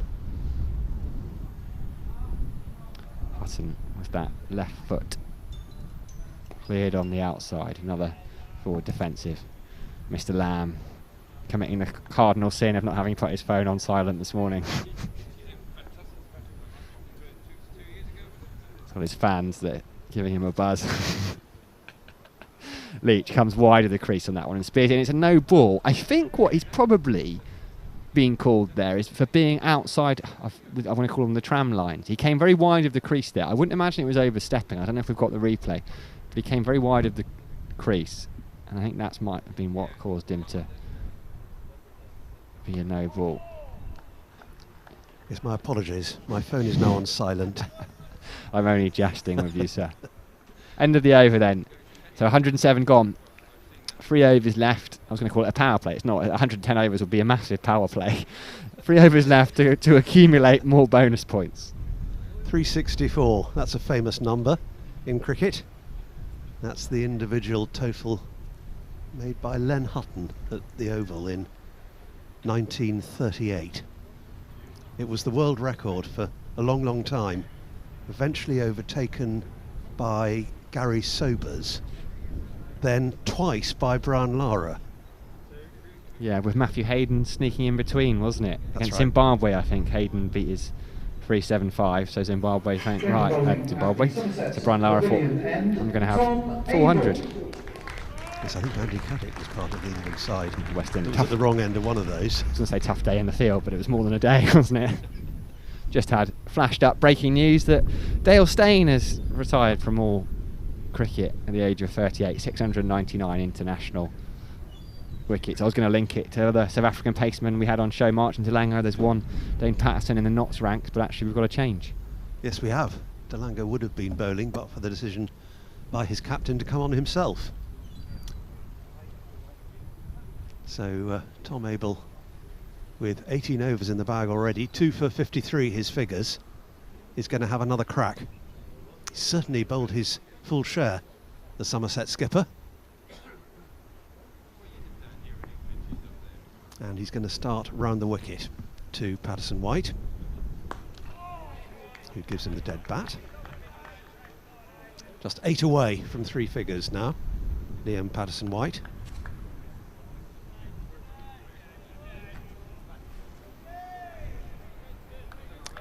Peter Trigo's coming back to join us, which is a delight to hear. Did a stint with us yesterday. Very popular man in these parts, Peter Trigo. And this is pushed gently up to mid-wicket.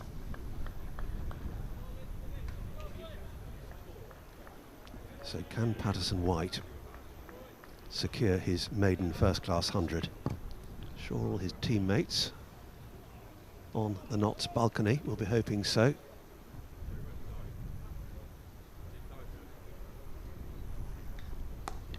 Abel is in. It's going to be a single here towards it.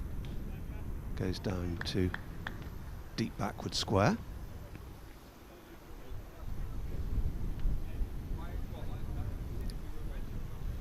So that will bring the right-handed Brett Hutton onto strike. Quick word between the two batsmen. We've gone from Len Hutton's record to Days of the Year now, 365 for 7.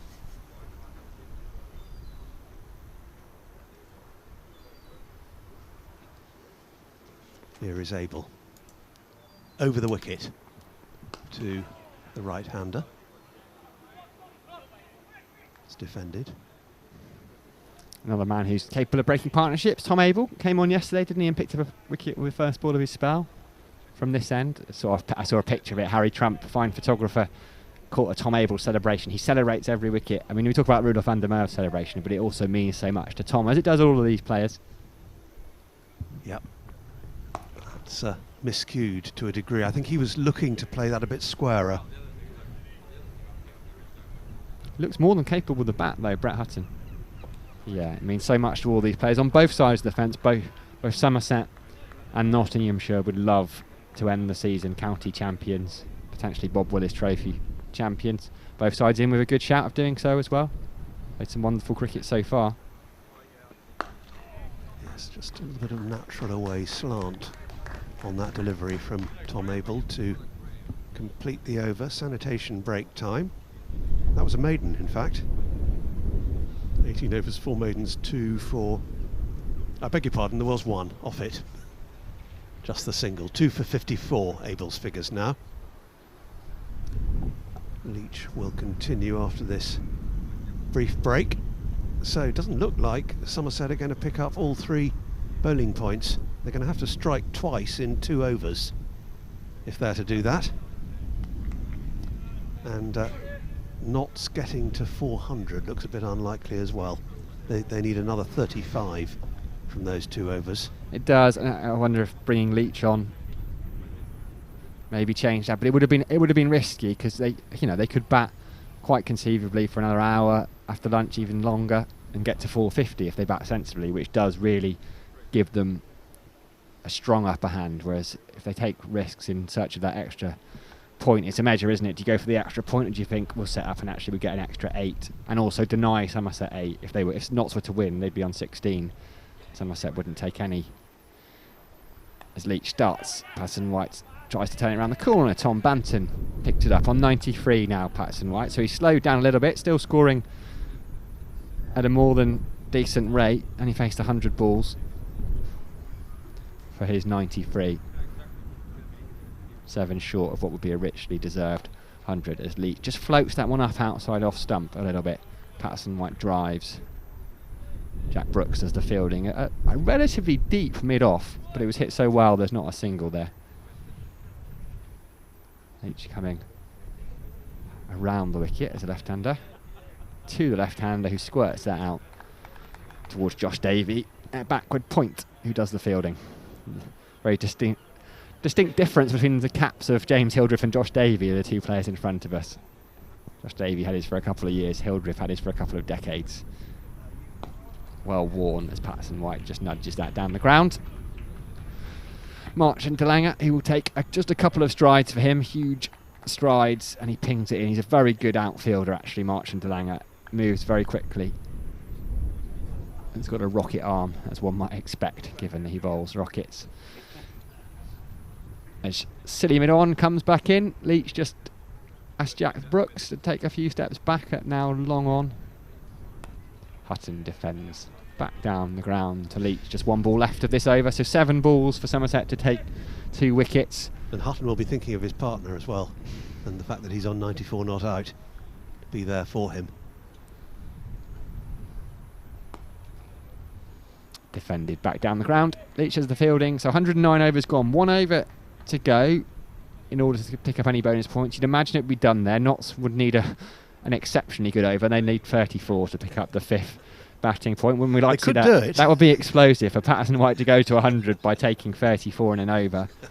That would give us all something to write about, wouldn't it? Yeah, 5 6s and a 4 would be sufficient. Easily done. Well, if you bat the way Peter Trigo can bat, and we're hoping he's going to join us again. He was telling me yesterday about hitting one over the River Tone, not just into it, but landing it on the other side, and that is cool. He strikes a clean ball, Peter Trigo, doesn't he? And he'd come out that period of opening the batting and batting at 3 in one-day cricket. Just such an explosive player.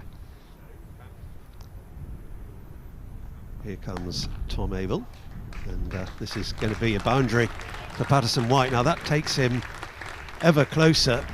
That'll take him on to 98. It's his 18th boundary, and on the verge, Liam Patterson White. 98 not out. 370 for 7. Big moment this. On the verge of his maiden first-class century as Abel bowls to him. Straight drive, which is not going to bring him anything at all. Only as far as mid-on. It's always interesting to speculate on what's going through a batsman's mind when he's on 98 not out.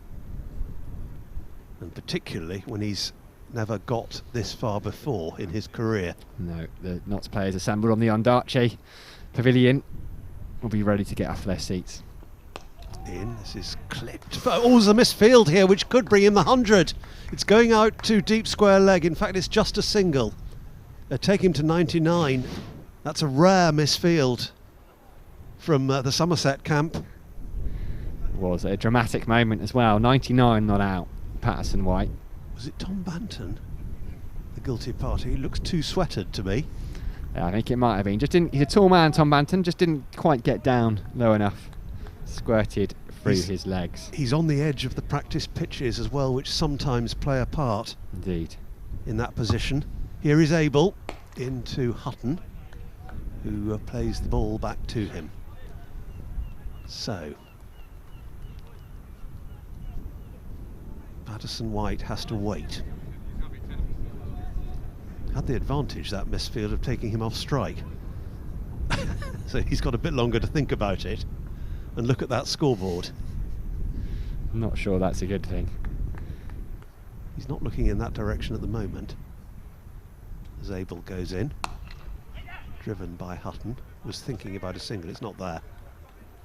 Striking the ball very cleanly, actually, Brett Hutton. So, unlikely that Patterson-White will do it in this over. Just 2 deliveries, just 1 delivery, in fact, remaining. Oh no, went up to 19.5 on the board and then came back to 19.4. Up to 5 again now. Defended by Hutton. And that is indeed the end of the over. So Patterson-White will be back on strike to Jack Leach. I'll allow you the whole of Peter Trigo in that run up to lunch, Sam, because I think I had the lion's share yesterday, or the wyvern's share. Well put. Yeah, it's great to have Peter Trigo back up, isn't it? I wonder what he did with his evening in the West Country. You might find out. I will ask him, I certainly will. Final round sportsman. I wonder if he had got a round of golf in somewhere down here. A different course. But before that, we have Liam Patterson-White, who is unbeaten on 99. You don't need me to tell you that means he's 1 short of a century. It'll be a richly deserved century if he gets there. It will be a maiden first-class century, a maiden professional century for Liam Patterson-White. He's got 18 fours to his name so far. It's taken him just 107 balls, and he has batted beautifully, and it is exactly what Nottinghamshire needed. Everyone else around him made starts. Joe Clark, the only other man to reach 50. He made 59. Stephen Mullaney, 42 yesterday. Tom Moore's 46. Sam Northeast, 34 on his debut. Can't be many cricketers who have played for 3 counties in the course of a summer. No, that's very unusual, isn't it? 2 debuts, made a Yorkshire debut, now making his Notts debut. Ben Duckett made 24, so Leach is just setting his field. They'll bring everyone up on the 1. Can't quite see the Notts balcony round the corner, but I suspect they're all out there. Yeah, it's good captaincy and good from Jack Leach as well, to make him work as hard as possible for it. Leach is going to come around the wicket to Liam Patterson-White. Just gets forward and defends it back to the bowler. The weight goes on for Liam Patterson-White. Only Marchant DeLanger down there at long on. Tom Abel in at short mid-wicket catching. A ring on the leg side, ring on the offside as Leach comes in. Patterson-White drives it. Oh, he thought he might have got it. Jack Leach, he was looking. The one man that was back was Marchant DeLanger, who looked like he was going to be in action, but Jack Leach diving across. And it looked, just to add to the drama, it looked like he hadn't quite stopped it cleanly. Were you going to run on a misfield on 99? It was going to be interesting, wasn't it? As Leach comes in again. Patterson-White this time finds Abel. I imagine there'll be a few words from the Somerset fielders out there. Well, Abel's in his eye line. He is, just suggesting he might be a little bit nervous here, but he hasn't looked nervous at all thus far. As Leach comes in, gets forward and defends it. 4 balls gone in the over then. Liam Patterson-White, 4 dots from Jack Leach. Pressure on from Somerset.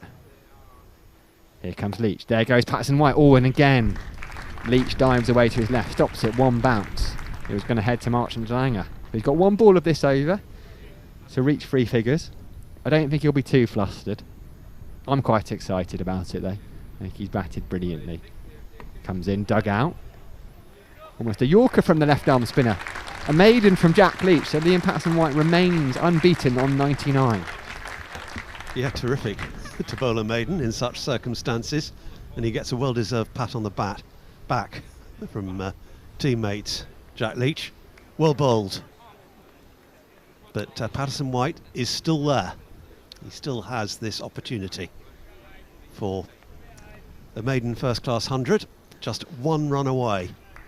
Yes, but well, Jack Leach, been the most economical of the Somerset bowlers. He's got with nothing much in the pitch for him, really. 15 overs, 5 maidens, 0 for 33. So it hasn't looked particularly threatening, as you said, because there hasn't been much turn, but he's bowled with that control you'd expect from a bowler of his calibre.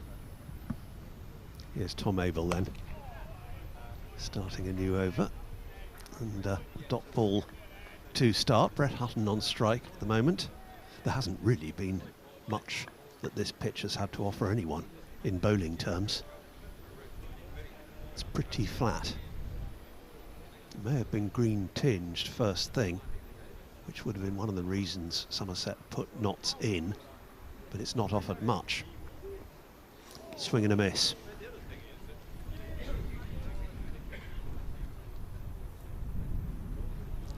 Hutton looking for a bonus boundary there with the field set in on the offside, looking to pierce it, get a boundary over to that Somerset stand.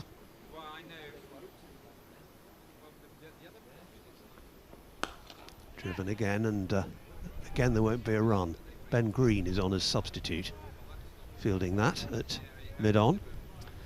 Just having a look on Twitter, Helen White, who is related, to saying she's a proud mum. That was when Liam moved on to his highest first-class score of 74 unbeaten. She'll be even more proud now, and rightly so. Here comes Abel again. This time there's going to be 4 out to deep square leg. Swung away. A cinch, one might say, or perhaps not. One has said. Just dropping a little bit short there, Tom Abel. And clouted away to that deep square leg boundary. He's been very impressive, Brett Hutton, so far. And actually, you know, Somerset broke that partnership, but this partnership has now moved on to 43. So some invaluable runs here from Notts, just moving them into a very strong position in this game. And do you know, we've got some sunshine. I don't believe you, Mr. Lamb. I can't. It's not in August. You can see Tom Abel's shadow in front of him as he goes into bowl. It's driven up to mid-off. You may not be able to see it on your screen, but I promise you, yep, look at that.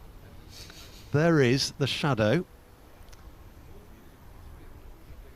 of a player, and we haven't seen that until now in this game. They're all casting shadows now. The sun's winning.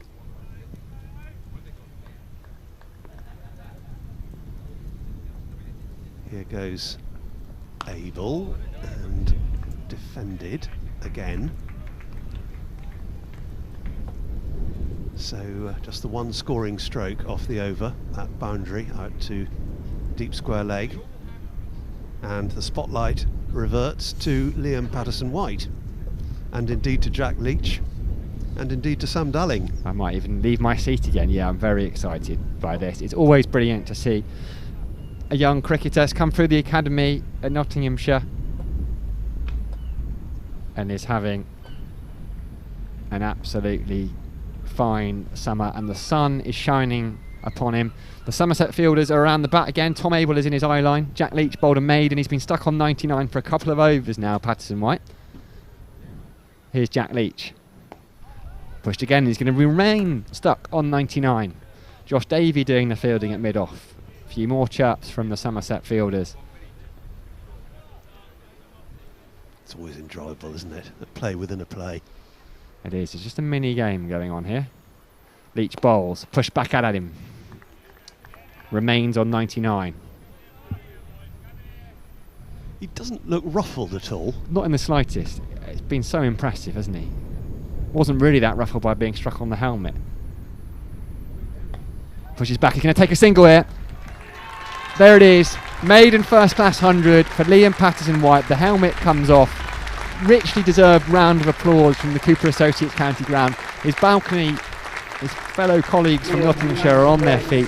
What a wonderful knock that has been from Liam Patterson-White.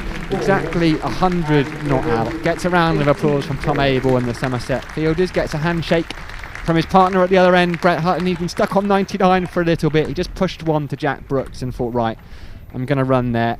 Scrambled through for a single, and that's 100 unbeaten for Liam Patterson-White. Came off 116 balls, 18 fours in there, so dealt largely in boundaries, and there were some lovely strokes too. This will be a day he won't forget for a long time as Leach comes in. Bit of a false start, so turns to go again. Helmet off at the non-striker's end now, Liam Patterson-White. Sporting number 22. Brett Hutton gets forward in defence. Yeah, and remains to be seen how influential this 100 is going to be on the course of the game. It could be hugely so. When he came in, as this is cut away by Brett Hutton to the boundary at deep backward point. Another 4, that'll take Hutton to 20. When he came in, Notts were 206 for 6. They're now 380 for 7. Yeah. And that's changed the complexion of things. Game was firmly in the balance, wasn't it? But actually right now, they will be very pleased, particularly having been put in by Tom Abel on the first morning yesterday. We heard Jason Kerr talking after the game about how the bowlers looked a little bit rusty from their lack of first-class cricket in recent weeks. Liam Patterson-White certainly hasn't looked rusty as Brett Hutton digs out a Yorker from Jack Leach to finish. 113 overs gone, 380 for 7. We're going to have a sanitation break. I can hear voices and laughter behind us. I think that will be the assembling cricket literati. Indeed, I can hear Peter Trigo as well. He's going to come and join us very shortly. But yeah, we're at half an hour away from the unveiling of the plaque. Got some good guests, plenty. It'll be a good turnout. I believe his children are going to unveil the plaque. Is that right? Mark and Julia. Mark and Julia will be unveiling that plaque in about half an hour's time. You'll be able to see that on the live stream. There you go, you see on the live stream right now. We mentioned it a little bit earlier on. England versus New Zealand Women's T20 International here at the Cooper Associates County Ground. Thursday night, 9th of September. You know, given the summer we've had, no doubt September will be glorious. So what better way to spend a Thursday evening down here watching international cricket of the highest calibre. England are a brilliant side, as are New Zealand. Yeah, well worth coming along to see that. And September is often a delightful month weather-wise.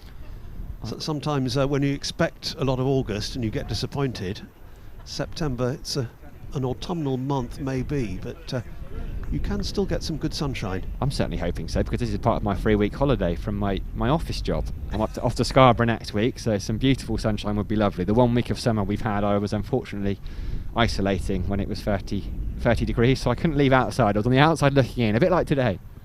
Tom Abel resumes the Somerset attack from the Marcus Trescothick Pavilion end. That's pushed out into the covers.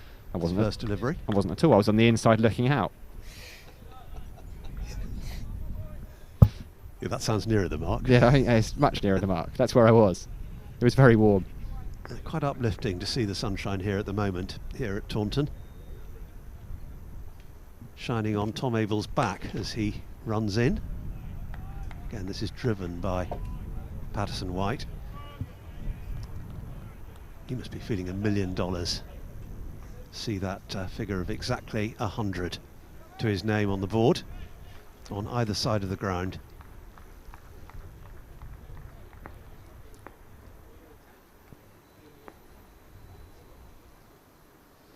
Abel into him again.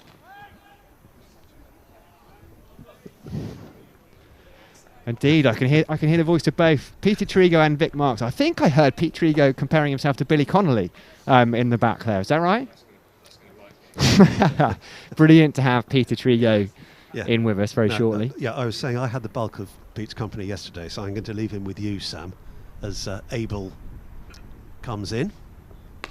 This is driven, and it's almost stopped, parried, some of the pace taken off it at extra cover. They're going to come through for a single. I'll leave the rest of the over with you, Sam, and you'll be joined very shortly by Pete. Thank you very much, Stephen. Yes, Brett Hutton on strike now, 20 unbeaten, but how about that? Well, good morning, first and foremost, and good afternoon even. There we go. What a start from me, Peter Trigo. Afternoon, Sam, how are you? It's been a great morning if you're in the Nottinghamshire camp. As indeed, as Tom Abel comes in, Brett Hutton has batted beautifully as well, but Liam Patterson-White, how about him? What a moment it was 5 minutes or so ago, maiden first class 100. He has batted superbly. Yeah, he's played beautifully, to be fair. He's a very elegant player, and back in the day, if Phil Frost was still the groundsman, he used to have an honours board for away players in his shed, so Liam Patterson-White would be on the groundsman shed honours board years ago. Oh, what a place to be. I think every county cricketer would have wanted to be on there, so home players couldn't get on it. Abel bowls to Hutton, flicked into the leg side, but a great bit of fielding that, I think, from Tom Lammonby by the looks of the throw, the left-handed throw at short mid-wicket to stop the run. End of the over, 381 for 7. So yeah, you couldn't get on Phil Frost's honours board as a home player? No, I think Frosty took a lot of pleasure with the way batsmen get scoring magnificent hundreds. In particular, the very famous Graham Hick 405 that was scored at this ground. But yeah, you know, that era of Phil Frost. I mean, what a beautiful batting wicket he used to prepare. Oh, he really did. And Liam Patton-White has made this look like a beautiful batting wicket. And he was stuck on 99 for a fair while, but didn't look like he was flustered in any sense of the word. Yeah, I think you'd be surprised. I mean, I don't think I've ever played with a batsman that isn't flustered in the 90s, the nervous 90s that they're known, but he handled it beautifully and obviously has ticked over that first milestone. Yeah, richly deserved, as Jack Leach is going to continue to him then. The field spread again. It was up when he was on 99. It spread. Big shout for LBW's gone.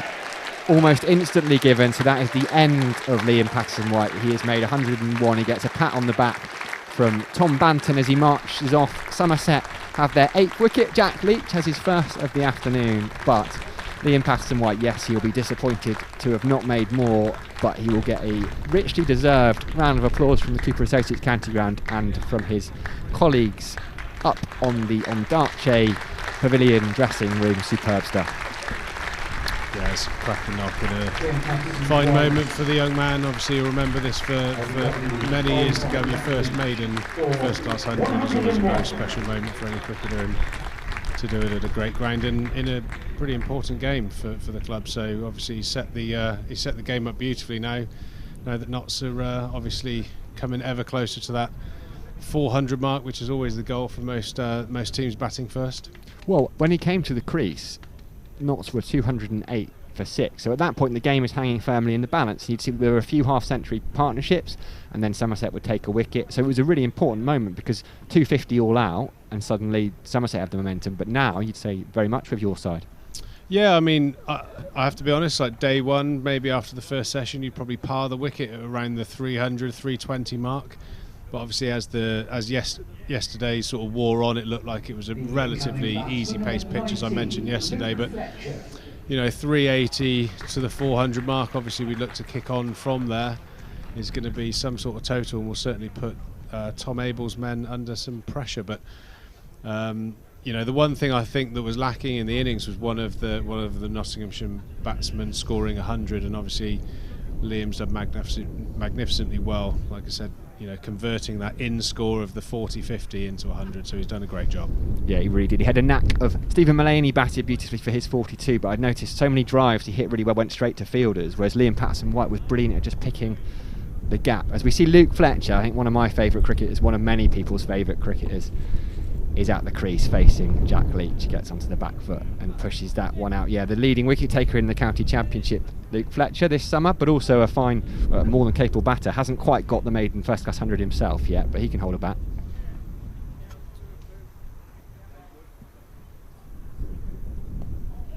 Leach comes in and he gets forward in defence.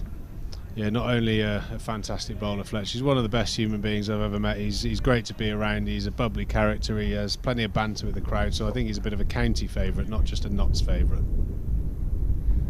Yeah, absolutely. He pushes onto the back foot and Abel does the fielding. There's a danger with someone like him who's basically a bit of an iconic kind of cult legend around county cricket. People forget how good a bowler he actually is, because he's a fine cricketer. As a bit of a youngster, he looked to be an all-rounder as he pushes it towards Tom Abel. I remember him telling me about getting out in the 90s up at Durham. He said he had more texts from around the county scene from people taking the mick for being run out in the 90s than he would have done from congratulating him on his 100 as he pushes forward. But yeah, a huge character and also a huge influence in that Notts dressing room. And a huge man. He's an incredibly strong bloke. I mean, you know, he's you stand next to him. I'm no giant by no means feet, but he makes me look like a dwarf compared to other players I've played with. He's an enormous figure and so strong. I mean, he bowls his overs. You know, like I said, he is one of those caricatures of county cricket. Really, he's a great man to be around. I think during the warm-ups today, he's been mimicking the famous tractor and shouting my name in a West Country accent. So he loves playing down here. He obviously knows the challenge of bowling at Taunton, but he really embraces it. And he always says that he loves the banter that he gets from the crowd here. And in particular, some of the hospitality boxes in the Botham stand, they have a great bit of entertainment, giving Fletchy a bit of banter. The Bulwell Bomber, as he is known. Fine cricket. We'll see him bowl a little bit later on. Relentlessly accurate. Bowls a brilliant Yorker. Said he learnt to bowl the Yorker he played out I'm trying to remember where it was. Somewhere in Australia he played on a bit of a postage stamp ground where you had to bowl Yorkers, and that's where he learnt that skill. Or was able beats the outside edge with that natural bit of a way swing he gets to Brett Hutton. But he's got a job to do with the bat here. You'd be looking to push on at least past 400, 430, 450 maybe would be really nice. Yeah, I think a first innings obviously sets the tone for the 4 days. You know, you just try and amass as many as you can get. But I think from where we were at one stage, or where Nottinghamshire were at one stage, I think you're in bonus territory really. Every run's going to be a bonus from here. Strays onto the pads. Hutton goes to flick it, but doesn't quite get any bat on, and it goes out to Rudolf van der Merwe at mid wicket. Last night, boys have been quite happy. I mean, having been put in as well, does that make a difference? Do you think? Okay, they obviously thought they were going to pick up a few early wickets, and they weren't able to roll us. So a happy dressing room at the end of play. I think it would have been relatively pensive yesterday. It was very sort of finely balanced. You know, this morning's hour was going to be crucial. Push to Lammonby, who does the fielding at cover. Yeah, the first hour of day two is always quite a crucial time within a 4-day match, and obviously Nottinghamshire have got the best of this particular hour or hour and a half. You know, with Liam Patterson-White obviously going on and getting that magnificent 100. But yeah, I think the box seat is certainly Nottinghamshire's right now. Flicked into the leg side, straight to Van der Merwe at short mid wicket. So one more dot ball for Abel. How was your evening in the West Country last night? Did you manage to get any golf in? Yeah, I went back to Western Super Vegas, as I call it. I played 9 holes before my tea, which was quite nice. Very, very fortunate to miss the Bank Holiday Monday traffic, so that was very refreshing. Driven down the ground, straight table. Yeah, that M5 can be a nightmare. I remember going up to Bristol to play club cricket. We used to go up from Taunton quite a lot. You just sit. I remember once seeing people playing a game of cricket on the motorway because it was just that standstill. Club cricket has just got out. We weren't moving. So you avoided that and got 9 in, did you? Yeah, I mean, I've obviously commuting from Western to Taunton and back for 20 years. I had a 7-hour journey from Taunton to Western once on a bank holiday. One to definitely forget. Flicked into the pads. They'll pick up a leg by there to end the over and go on to 382 for 8. Although by the sounds of it, you haven't quite forgotten it. Well, that's the struggles of being a West Country man. You know, people in the big cities of this country, they moan about traffic, but they haven't witnessed 80% of the Midlands unleashing themselves onto Devon and Cornwall and down one road, two roads, the M5 and the A30. Absolute carnage. But I suppose one of my biggest commuter issues when I played for Somerset was near Bleeden. There was a cow farm and a milking shed across the A38, and they used to do a cow drive once or twice a fortnight, and the amount of times I got stuck in the cow drive was absolute chaos. And I can remember I used to take a picture of the cows and send them to Andy Hurry and say, "Sorry, Sarge, I'm going to be a few minutes late today." You should have. You could have contacted them. They could have given you a timetable so you'd have known when to avoid it. Leach is going to continue. Brett Hutton's on strike. He's unbeaten on 20. He's played a couple of really lovely shots as well down the ground off Leach. He plays another shot. It's not quite so lovely. It's gone a long way in the air. It's going to be a good catch. And it was dropped. It went a long way up. The head went up from Brett Hutton. March and DeLanger made good ground to get across to it, but couldn't quite take the catch. And Brett Hutton survives a relatively dramatic single there. I think he's paid the price for 20 odd overs of bowling there. He got to that quite comfortably. You'd expect those to be taken. I think an angry Leach. No one wants an angry Leach. And he's a good fielder as well, March and DeLanger. He does move very quickly. I know it's a cliche, but a man his size. But I've noticed he only takes him a couple of strides, whereas it might take, say, Lewis Goldsworthy twice as many as Leach continues to Fletcher. And this time he hoiks over. It's a chance of a catch. Josh Davey diving. It's gone just over his head. Fletcher stands, bat under his arm. It looks almost like a miniature bat in his hands. Half a chance there for Josh Davey, who did dive across, but I think actually he wasn't really in with much of a shout of getting there. I think, in fairness, Jack Brooks is the culprit for that. Unfortunately, we'll give Josh Davey a break there, but yeah. Yes, apologies, Josh Davey. Jack Brooks diving across I think that is that little passage of play there will probably frustrate the captain. That's maybe having two bowlers with a lot of overs under their belts at mid on and mid off, which is pretty crucial position there for a left arm spinner, might not be the best thing. Fletcher defends that one out to Abel. Yeah, it's difficult as well because this is having not played much red ball cricket for a while. These bowlers won't have had this many overs through their legs. So while they'll be fit, there'll be some tired bodies this morning. Leach bowls and Fletcher gets on the back foot, hits Abel on the top of the knee almost. He stops it.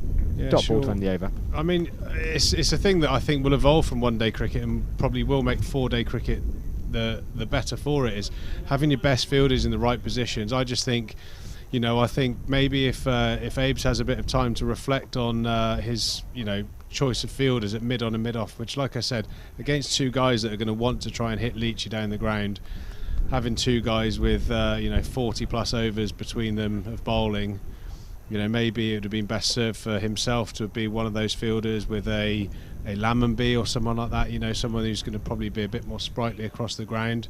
But yeah, sort of two wickets went begging there, unfortunately, for Leachy. They did.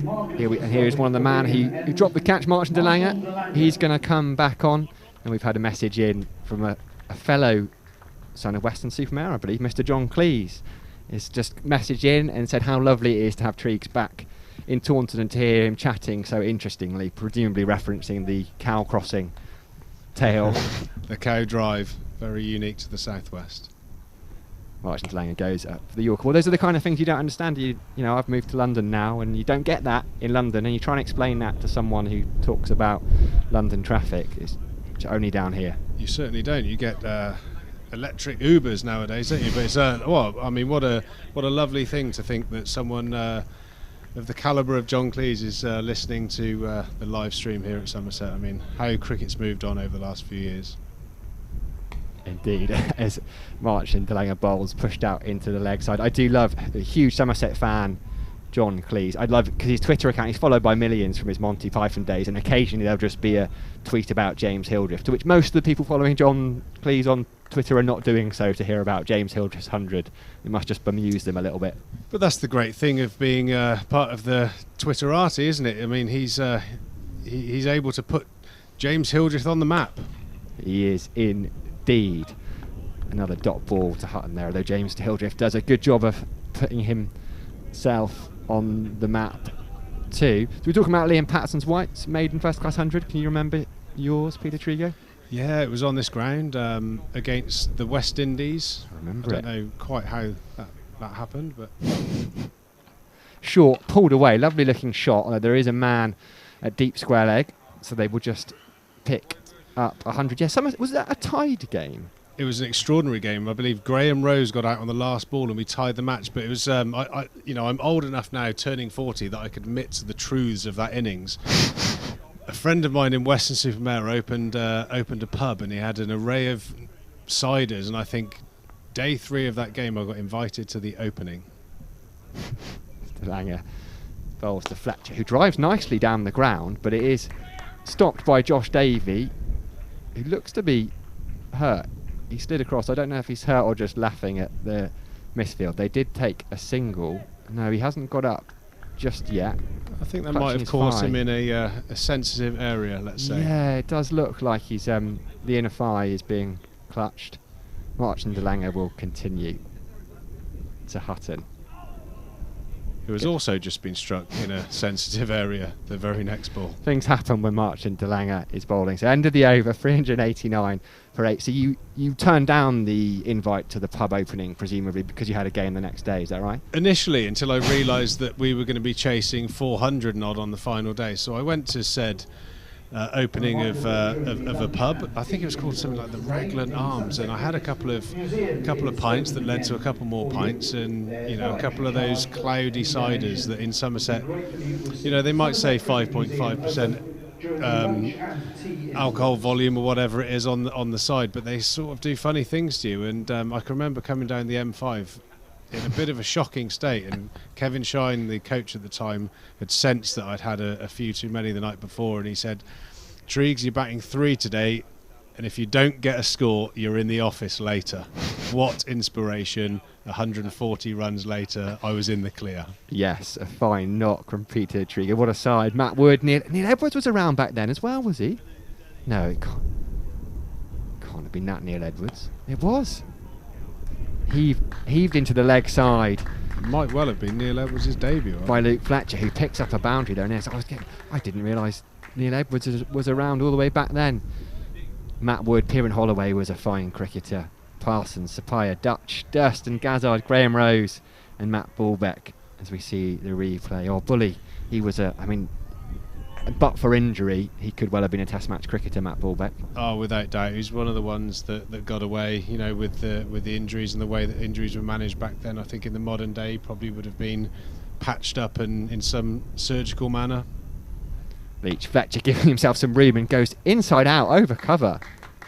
Marchant de Lange is going to do really well to save the boundary. He has done. He's just flicked it back. It was a lovely looking shot from Luke Fletcher there, who is definitely showing intent against Jack Leach, let's say. He might be ticking a little bit. At least one drop catch went down off his previous over. That was Brett Hutton. Jack Brooks put in a valiant effort to try and catch a drive down, whistled past him at long on. Leach just pushes Lewis Goldsworthy out.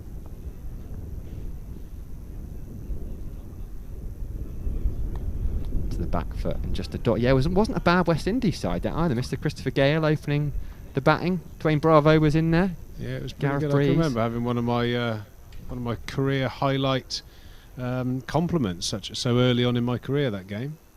As Fletcher gets on the back foot and defends that Leach ball. Go on then, who did that come from? Well, I was in and playing rather nicely in my cider haze, and Chris Gale was sauntering from first slip to first slip, as he famously does. Still does. Fletcher gives himself some room. I mean, it's gone down to long on. I'm not sure that's where he was initially looking. It looked like he was looking to go over cover again, but he picks up a single. I think that in the Lord's textbook is called a mow from Fletcher. He's definitely trying to push the scoring rate on a little bit. Yeah, just looking forward to 5 minutes or so before lunch. As Hutton is more watchful and flicks it out to mid-wicket. End of another over.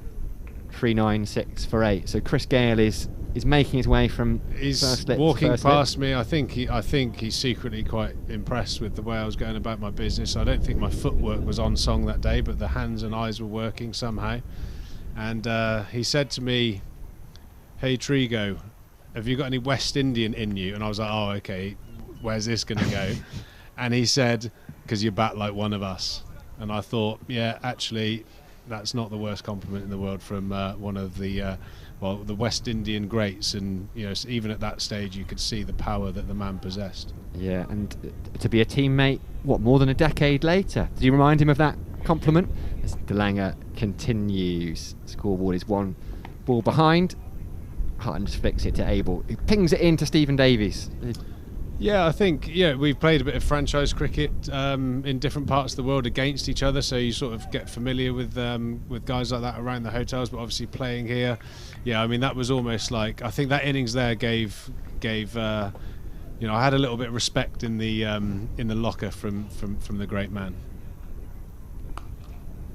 Solid forward defensive there from Fletcher against de Lange. Yeah, came to Taunton to play some T20 cricket. Fans flocked in to see him, and he didn't disappoint. No, he was quite phenomenal. Not just on the field as well. I mean, I think the bars of Taunton were very happy that he was around.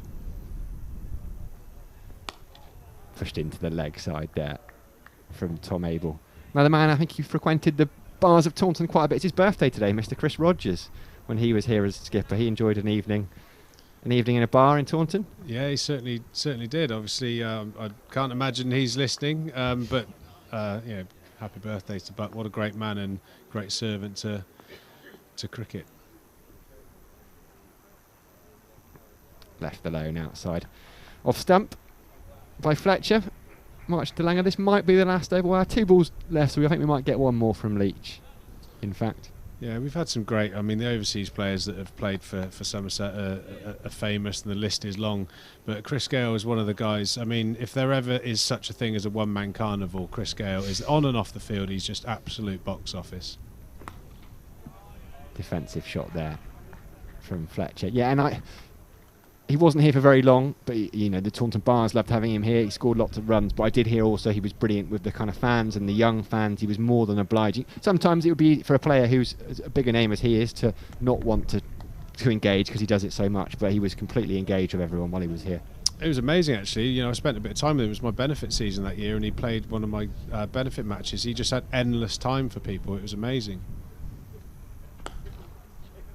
Tried to bowl a Yorker there, I think. Didn't quite get it right. Nice looking shot from Fletcher, but straight to the fielder, who gets the bat under the arm from Fletcher again. It's almost that miniature bat. 120 overs are gone. Where did he go down to then, which would have been by the seaside to play a benefit game on a Sunday? Yeah, he played at North Devon Cricket Club, and it was going to be a relatively sort of, you know, standard, typical 2020 benefit game, but I had to organise him a driver to take him down there, and he turned up, and I think he was he'd already, you know, been having his little morning party all by himself, and all of a sudden he turned up, and he just turned the whole of North Devon Cricket Club into some sort of Caribbean rum and coke festival. It was everyone had an absolutely amazing time.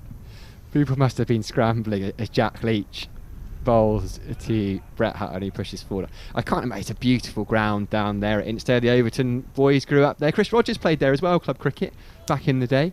I can't imagine they had that much rum in stock initially. I can't imagine they sell it in too big a quantities as Hutton pushes off the back foot. I actually think I heard a story that they ended up having to do an emergency run to Lidl or Aldi or something to buy some cheap rum because the whole place had run out, and it was just an amazing day. It sounds absolutely wonderful as they take a single out to Lewis Goldsworthy, which will bring Luke Fletcher on to strike. Luke Fletcher, also a man who's been showing plenty of intent with the bat, particularly against Jack Leach, so long on, long off back, although Delanger's about 10 yards in at long off. And Fletcher gets forward, perhaps sensibly, looking to just see out these last couple of balls before the lunch interval. Yeah, I think now, obviously, that with the 400 looming and lunch just round the corner, just doing the right thing. Just nurdles that one, another dot ball. More golf planned for the next couple of days, catching up with family, because your brother still plays club cricket and your boy was playing club cricket in Weston as well. Yeah, both my boys play for Weston. One of my boys plays in the pathway with Somerset, which is exciting for him. Gets onto the back foot, Fletcher, and that will take us to the lunch interval. 397 for 8, 121 overs gone, so Liam Patterson-White was the highlight of the morning. He made a maiden first class 100 beautifully. He batted as well, 101, and that has set Notts up beautifully. They're in a really, really strong position. Yeah, did your boy make his highest score at the weekend? Did I see it? Part of the Twitterati, so I was having a quick look. Not his highest score, but quite a destructive 39 not out for the first team. He's only 16, so Davis is doing really well, and my youngest Dexter is, like I said, on the pathway still with Somerset. So between the two of them, I might not be the last trio to grace the county ground in the next few years. So they love their cricket, and obviously me going to watch them is like a bit of a busman's holiday, but it's great to be on the other side of the boundary, and probably more nerve-wracking being on the other side. But yeah, they're very passionate about the game, and golf-wise, I'll just be trying to pick up the odd professional tournament over the next few weeks to try and get myself ready for qualifying school, which will be starting in October. Oh, brilliant. Well, maybe we can get you back up here over the next couple of days to hear a little bit more of that. Now, breaking news there, Peter Trigo's son's a destructive batsman. Who would have thought that? And hopefully all Somerset fans will be hoping that they will be gracing the county ground at some point in the future. Peter Trigo, thank you very much for your time again this afternoon. Cheers, Sam, and if invited, I'll certainly be back. Thank you. Excellent. There we go. The boys listening next door have given the thumbs up, so we will hear more from Peter Trigo. There you are. Brilliant. Fantastic. We will leave you now for lunch. There's going to be the unveiling of the memorial plaque for David Foote. Shortly you can watch that on the club's streaming channel at T. We will be back. We're going to go and have some lunch. Enjoy your lunch, and we will be back at 1:40.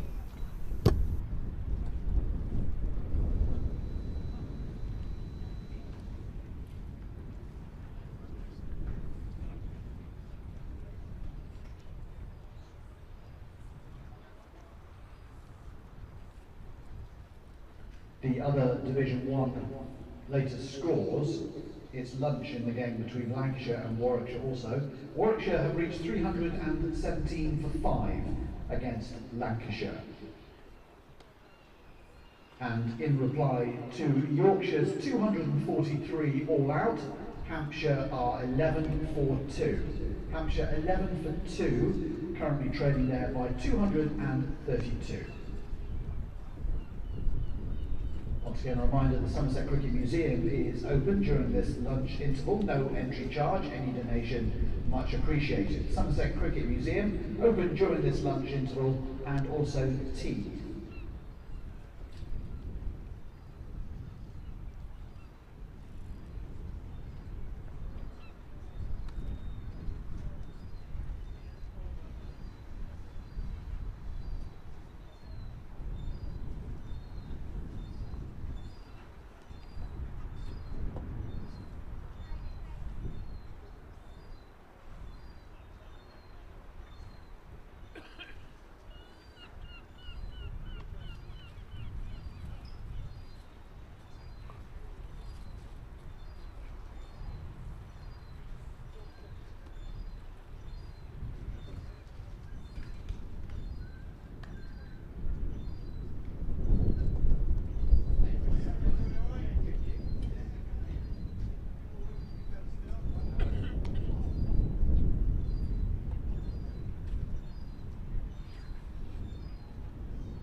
You may have seen the small gathering on the playing surface in front of the Ndachi stand. We'll be telling you more about this gathering during our tea interval today, but we're delighted to welcome the family and friends of the well-known cricket author and journalist David Foote, who sadly passed away in May at the age of 92. We've unveiled a special plaque during this lunch interval donated by the Cricket Writers Club, and we'll be showing you more about that unveiling during the tea interval on our big screen and telling you more about the local cricket author and journalist David Foote, who died in May at the age of 92. But for the moment, a very warm welcome to the family and friends of David who have joined us here today.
I brought you the lunch scores from Division 1 a little earlier. Let me move on now to Division 2 games currently taking place.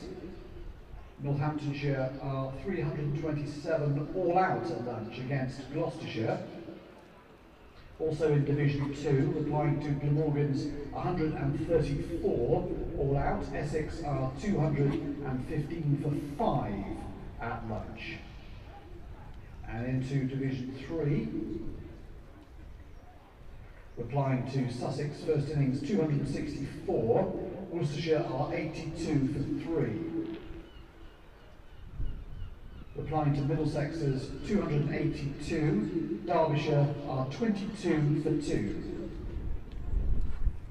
And Leicestershire were all out for 109, Kent 232 and 25 without loss. So Kent lead there by 148 runs with all their second innings wickets in hand.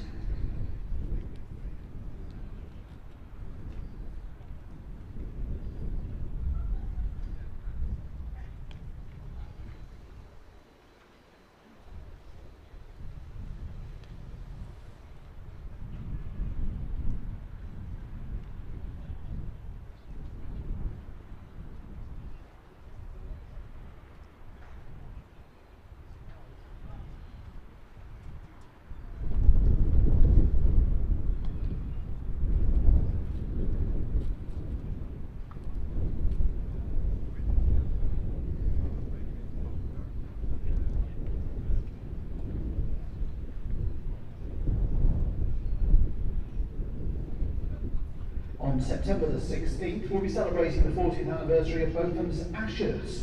You can enjoy a 3-course dinner and a fabulous night of entertainment to celebrate this Ashes anniversary with Lord Ian Botham himself as the principal celebrity guest. I'm sure that's an evening you won't want to miss, particularly as the Master of Ceremonies hosting the dinner that night is Jeff Miller OBE, who, amongst many other things, perhaps most importantly, was a roommate of Beefy Botham's on England tours. So we should expect plenty of stories from Jeff as well. The event begins at 7 o'clock. Tickets cost £75 plus VAT at 5%. If you would like to know more, just contact us here at the club and we'll put you in contact. Or you can email directly the organisers at info@thedoclub.co.uk. That's taking place on September the 16th with Lord Ian Botham.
Thank you to our Principal County Championship partner WPA Health Insurance, our ground naming rights partner Cooper Associates, our official mailing and print partner Mailerdoc, and iTech, our official technology partner.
A reminder, we have top international women's cricket action here at the Cooper Associates County Ground next week, Thursday, September the 9th.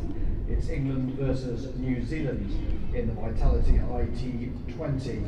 Thursday, September the 9th, England versus New Zealand here at the Cooper Associates County Ground. Advance tickets for these matches will cost the members £5 for adults, £3 for juniors, and the non-members £15 for adults, £10 for students, for juniors. One not to miss.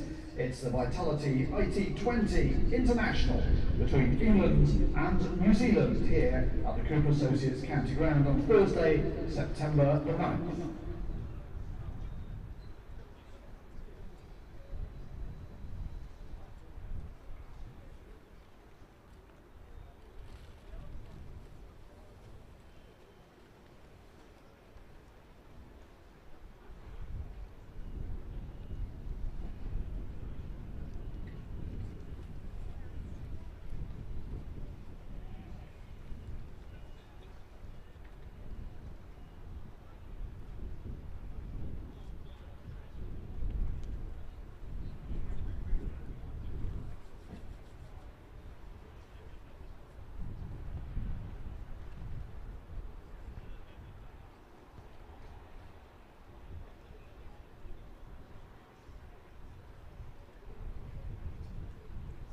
Please welcome back our match umpires Paul Pollard and David Mills. Good afternoon, gentlemen.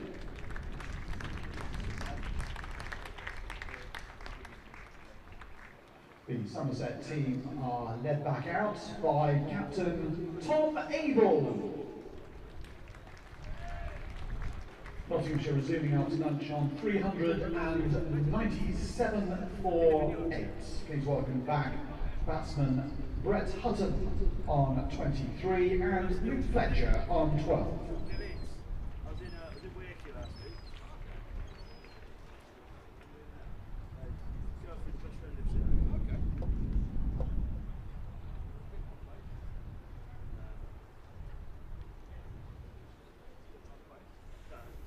Welcome back to the Cooper Associates County Ground here in Taunton. Day 2 of this County Championship Division 1 match between Somerset and Nottinghamshire. And Nottinghamshire have worked themselves into a very good position. 397 for 8. They were put into bat yesterday morning by Tom Abel, and they will undoubtedly be the more satisfied of the two sides. The innings today revolving round a maiden first-class century for Liam Patterson-White, who was entertaining as well as extremely effective with his stroke play. I'm Stephen Lamb, Sam Dalling is alongside, and another intriguing morning that was. Yeah, it was brilliant, wasn't it? As you said, Liam Patterson-White, the highlight, batted beautifully, and Notts in a very strong position here. Somerset will be looking to knock them over quite quickly. Josh Davies bowling the first ball of the afternoon, not quite on target, going down the leg side. Brett Hutton is the batsman. He was watching at the other end when that milestone was reached, and really he batted beautifully from the moment he came in. He was hit on the helmet early on, Patterson-White, in his innings yesterday evening, and it seemed to have a rather explosive effect on his stroke play. Davey in again. This is driven, but only as far as mid-off. Give you some stats on Patterson-White's innings in a moment. It was an absolutely beautiful night. He dealt predominantly in boundaries, didn't he? It was really, and all around the ground, that was, the ball raced to all parts. Very difficult to bowl to a man in that kind of form. That booming straight drive down the ground first thing this morning is the one that stands out for me. Davey again. And defence once again out on the offside this time. And yeah, 101 he made in the end. 121 deliveries, which gives you an idea of the momentum. A strike rate of 83.5 and 18 boundaries in all. I can't really remember a chance either. No. No, I don't think there was. Until the wicket. I think there was one inside edge yesterday afternoon, evening, which could have gone onto the stumps, but obviously didn't. That's just outside off stump from Davey, driven up to mid-off. Still grey skies at Taunton. We had a bit of sunshine just before lunch. Looked like maybe the sun was winning that battle, but unfortunately no more at the moment. Momentum has swung back in the favour of the clouds. Indeed, as it has towards Nottinghamshire. Not quite what we want here at Taunton at the moment, but no. Who knows? The away dressing room will be very pleased with their morning's work. Defensively pushed again. They'll have been happier of the two sides. Over lunch, I think they've made it very difficult for Somerset to go on and win the game from here. That total. Virtually impossible, I think. We'd have to take something particularly special, which is the first part of the Notts task done, them starting on a relatively small amount of points carried over. They'll want to now push on for the win, and they've got the bowlers to do that as well. Luke Fletcher we've talked about, Dane Patterson as well, Brett Hutton crease, Liam Patterson-White, Steve Mullaney will probably have a bowl as well, Lyndon James. Here goes Davey, once more defended. Davey has had a heavy workload over the last couple of days. That's the end of his 27th over. 1 for 94 his figures, and he deserves better than that. Yes, it's been really one of those days, or day and a half for him, you feel. Just not quite got the luck. Yeah, I mean, he must have beaten the bat on a dozen occasions at least. More than any other bowler. Yeah, absolutely. And he's only got the 1 wicket to show for it. Jack Leach, who eventually accounted for Patterson White before lunch. Yeah, he's bowled well, Jack Leach. 20 overs, 6 maidens, 1 for 51. That wicket of Liam Patterson White for 101. Trapped. LBW, he's bowled well. Pitch not offering a great deal of turn for him yet. We're only on the second morning. But he's bowled with the control you would expect of an international cricketer, although Luke Fletcher looked to get after him a little bit before lunch, as did Brett Hutton. And Luke Fletcher on 12 now. He's got a long on, mid-off is 3/4 of the way back, and Jack Leach is coming in, and he's watchful in defence, Luke Fletcher. There's a man at what you can only really describe, well, you could call it deep mid-wicket, you could call it cow corner. Yes, he's about 10 yards in from the boundary. And similarly on the other side, there is a man at deep cover, 10 yards in, as Luke Fletcher goes on to the back foot. Tom Abel comes across where he is at extra cover. We have seen a touch of the agricultural already from Luke Fletcher. Yeah. Against Jack Leach. It's been effective. Has so far. He was watchful in that last over before lunch, but a couple of overs before that he was quite happy to use his feet, and he goes onto the back foot, plays that out into the offside, pick up a single. Lewis Goldsworthy will come in and do the fielding. So Fletcher gives the strike back to Hutton, 2 of Notts' quick bowlers at the crease, and again another little partnership building for Nottinghamshire. 16 now these two are put on together. Yeah, there were a couple of earthy clouts in the same over from Jack Leach before lunch. One onside, the other off. Yes, and the over before that, as Hutton defends down the ground, Rudolf van der Merwe cuts off the single. The over before that, there was a drop catch. Hutton put ball in the air. Delanga came round at long off, made the ground, but just couldn't quite hold on. And then one of Fletcher's more aggressive shots as Abel pings that one into Davies. Just went over Jack Brooks. He was diving. I mean, it would have been a worldie of a catch if he'd have taken it. It would. He did well to get there. Pete Trigo, who was brilliant before lunch, that half an hour if you're listening in. Ends the over with a dot ball there, Leach. Yeah, we had Peter Trago in. He rightly called me up. I was describing it as Josh Davey doing him a disservice. It was Jack Leach leaping across. But wasn't it great to have Peter Trigo, a man who's been in both dressing rooms? I was going to say it must be a bit odd for him to be in the away dressing room here, but they're not quite in the away dressing room. They're in the Ondarchie pavilion. Well, especially given how long he was with Somerset. 20 years. Debut in 2000. Had a couple of years away, didn't he? Middlesex and Kent, I think he played for a little bit, and then Brian Rose, club president now. Brian Rose, we saw at lunchtime. There was a very moving tribute to David Foote, an esteemed cricket writer who passed away a short while ago. Vic Marks gave a lovely speech, as did his children, who unveiled the plaque. You can see that on the live stream a little bit later on. Davey in, that's squared him up outside edge into the gully. Another bit of misfortune for Josh Davey, who effectively beaten the batsman. No control over the stroke played. But no reward. It's been the story of his innings, really. Yeah, it was a lovely ceremony, which I'm sure if David Foote was looking down, he'd been very happy to see. I'm sure he was looking down as well. Here is David. This is pushed out to mid-wicket. Would be a run. It was just behind what's usually the press box here, in fact, the ceremony in the media centre. And David loved press boxes, regarded them as second family, and he always enhanced them. Here goes Davey again. driven and well stopped. He had to commit with one hand in the end at mid-off and did well.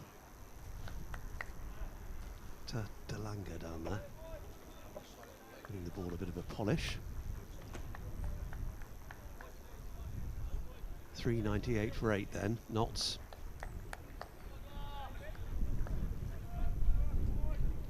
Hutton 23, Fletcher 13. Somerset still need these 2 remaining wickets. So it's pushed back to Josh Davey.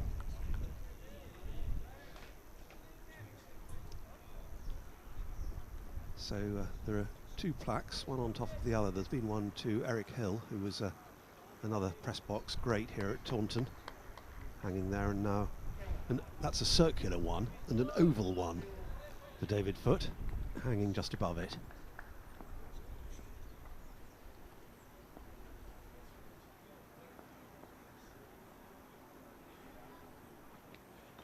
Oh, beauty, beauty again.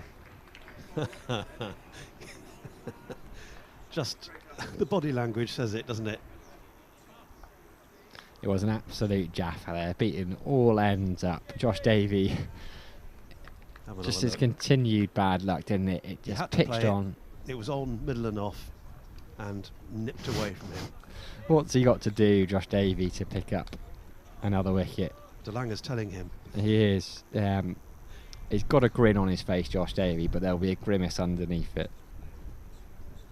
That's as good as anybody's bowled in the innings. He's bowled some decent ones.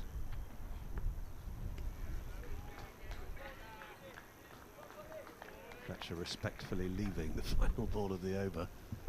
Will be very happy still to be there. Yes, he will. Sometimes you probably need a top order player to nick off that one. You get there, you know. It's got to be good to touch it. It was a beauty of a ball. A few more of them. There's an expression Fred Truman had, wasn't it? Ah, but 'twere wasted on me. Yes, wasted on Luke Fletcher, but he'll be quite happy about that because he is still there. He's at the non-striker's end. Brett Hutton on 23 is going to face Jack Leach. Not too shy of 400 as a team total. Pushes into the offside where Somerset skipper Tom Abel swoops to his left, picks it up, throws to Steve Davis, and the throw comes back to him, makes it way to Leach. Spins the ball up in his hands as he does as he begins his action. Little hint of turn there from Leach to Hutton, but there's not much. We haven't seen. I mean, you see the 2 other left-arm spinners in the side, and the fact that neither of them have been used suggests it's not a pitch that's turning an awful lot. As Hutton gets forward and defends that one. Yeah, I mean it's a batsman's wicket, isn't it? Certainly looking that way. That's a measure of how well Josh Davies bowled. Although both sides have got to bat as Hutton pushes that one down to March and DeLange and takes a single, so we will know once Somerset have had a go on there. They'll be hoping that's relatively soon. Notts will probably want to keep them out there for another 40 minutes, hour or so. Well, they certainly look set for 400. Just one more needed. Fletcher on strike. Forward defensive. They won't get the 5th batting point, Notts.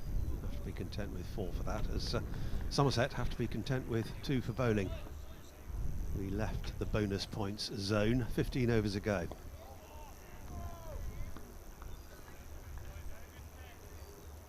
End of Jack Leach's over. Total stays on 399 for 8. The other nice thing about the David Foote ceremony is that his 2 children, Mark and Julia, were here. Yes. And they unveiled the plaque between them, one hand on each side. It was lovely. They both said a couple of words, as you'd imagine. Quite an emotional moment for them. Shieldberry was here. Richard Latham said a few words as well, good friend of his. Both Bristolians. Richard Walsh. Richard Walsh was here, yeah. Stalwart here. Brian Rose popped up, club president. Vic Mark spoke beautifully. outside edge. Gets to be routine, doesn't it? Wasn't a chance, went all the way along the ground to gully, but another moral victory. There haven't been many that have gone in the air to the slips. Even when they found the edge, a lot of them have gone kind of bounced before the slip area. There was just that one Tom Abel chance that went down yesterday that I can think of. I don't think there have been any other catches in the slip. Stephen Davis has got 3 behind the stumps, a couple of LBWs. Lammonby and Van der Merwe have taken the first 2 catches, but there's not been an awful lot that's gone through slip. Good looking drive, which is helpfully diverted to De Lange at mid-off by Davey, who parried it almost exactly in De Lange's direction. So he didn't have to run quite so far. Be interesting to see what Nottingham should do here, because they're in a good position, but they don't want to take too much time out of the game, because they probably, unless Somerset back really badly, they're going to have to bat. They haven't got time to bowl them out twice. They're not going to be able to bowl them out twice without batting with just 400 on the board. Straighter this time. De Lange does have to run, not particularly far. Matter of yards, single figures, no run. Yeah, there's no point blocking it, is there? Well, no, because they've done their first task. Somerset aren't going to win the game, as we see Tractor down there, Cider in hand. So Somerset can't win the game. Notts need to win the game because of where they are, and they're in a strong position, but they don't want to lose the momentum. And so I'm thinking, are they going to take 20 Somerset wickets for less than 400? Maybe not. They might do. They've got the bowling to do it, but on what's been a relatively batting-friendly pitch. That's driven. Won't be a run again. This time it's fielded by Goldsworthy at cover. So bearing in mind they're probably going to have to bat again for a little bit, I think they want to get on with it. Not reckless, but they don't want to bat another 15, 20 overs for 20, 25 runs. This is a maiden so far, this over. 2 deliveries remaining. Yeah, the scoreboard pressure is there, isn't it? 400 on the board, or 399. Soon to be 400, one suspects. Not this time, though, as it's pushed back to the bowler. And then when you've been in the field for more than 4 sessions off the reel, there's the physical aspect of it as well as the mental one of knowing that the opposition have the runs in the bank. And there will be a bit of extra tiredness, because I was saying to Peter Traeger beforehand, they haven't played red ball cricket for 6 or 7 weeks now, so while they'll still be very fit, you don't spend a day and a half in the field in any other format of the cricket, so they'll be a little bit leggy.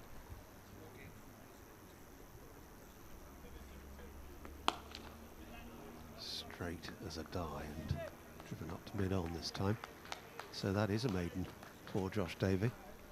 No advantage for Notts.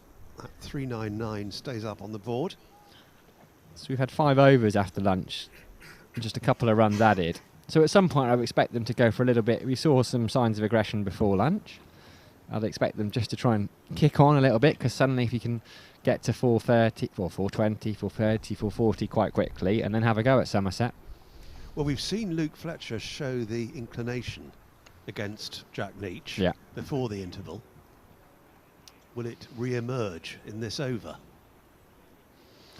We'll find out. There is a long on and long off posted, as is there a deep cover, and that man at cow corner who's just been moved around a little bit. Leach and Van der Merwe are going to have a quick chat about the field. They're both deep in conversation and looking towards the leg sides. I think they're thinking, where is Fletcher most likely to go here? Josh Davies been moved from a short fine leg position. He's come in marching past the umpire now, so he's at square leg but in front of square. Mid wicket is there too, and Fletcher just tickles it around the corner. James Hill just going to have to do a bit of chasing from first slip. Clever from Fletcher. They'll pick up a couple. Hildreth will turn and throw it in, and the Notts 400 comes up as a round of applause goes around the Cooper Associates county ground. Great bit of batting that. It's just what you want. They move the field. It was intelligent cricket, wasn't it, from Fletcher? Seen where the fielders were and found somewhere else to place the ball. Plays nicely with the turn. to Jack Brooks. I think that is. Haven't seen Van der Merwe bowl at all, have we, in this innings? No. Golds will be more than capable. Leave that one alone. Luke Fletcher, quite happy. Pitched outside off stump. Just wonder whether maybe a couple of overs, just to see another bit of variety. Yeah, we've only seen spin from the one end as well. Back foot drive from Fletcher. Leach fields off his own bowling. So again, just a couple off this over, the first ball of the over. Halfway through it now. Fletcher quite happy to be watchful. Watchful again as he's solid in defence. Fuller ball from Leach. Gets right forward. Into the 127th over of the innings, so we're well beyond the 1 knots past 400. Doesn't bring with it an extra bonus point because we're well beyond that as Fletcher works it out into the offside. They think about a run, but quite rightly decide not to take on Tom Abel, and that's the end of another Jack Leach over. 401 for 8. Yeah, and mid-pitch conference runs in fairly short supply at the moment. I just wonder whether they came out with a brief for the first, I don't know how long we've been playing now, first 20 minutes after lunch, maybe half an hour. Just play themselves back in again. But there is an argument for putting the foot on the gas. There's Lewis Gregory on screen, Somerset's T20 captain. The unfortunate news last night that he won't play any further part in the county championship campaign. Well, hopefully he'll play as a batter on T20 finals day, but a big miss. Very much so. So first ball of the new over by Davey is defended. He's been such a key player, Lewis Gregory, in recent years, mainly with the ball but also with the bat. And he and Craig Overton, who's obviously with England at the moment, having flourished in the test at Headingley, they're two big misses. They are. I just wondered, there was a bit of a conversation between Leach and Davey there after that ball, and Leach has called for a helmet. I think it goes to what we were talking to about the previous over, about edges not carrying. Leach, if you see, he's gone into gully there, but he's taken 5 yards forward. He's in a very short gully because there's been a few nicks that have gone to him on the bounce. So I think he signalled to the dressing room. Someone disappeared to go and get a helmet, and they are actually going to sensibly wait for that helmet to come out. Not worth taking the risk of having 1 or 2 balls before it comes. Someone just scuttled up into the Addy Caddick Pavilion. Yes, they'll be searching in the warrens of that pavilion for a helmet. It's emerging. Where is Jack Leach's helmet? I suppose with COVID protocols and things like that as well, you have to use your own. On it comes, inevitably it's skipper Tom Abel that brings it out to him. So Leach is going to put the helmet on. I think he's going to come in at short gully. Sensible move, brave move. Brave cricketer. Very brave cricketer, yeah, you're right. So there we go. An unusual one. No longer would we have Marcus Trescothick on his knees at first slip, but we have got Jack Leach at short gully.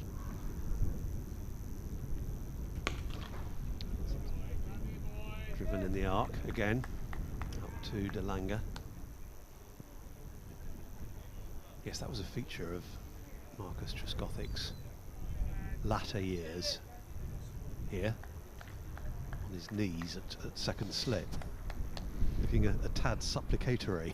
Helmet on. What a sight.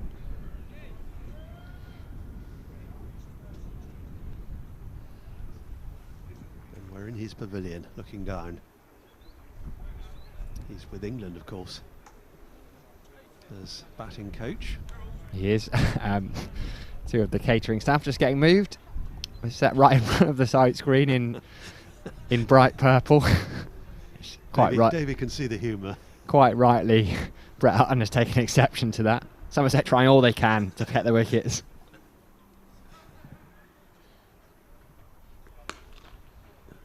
Driven again, almost identical stroke.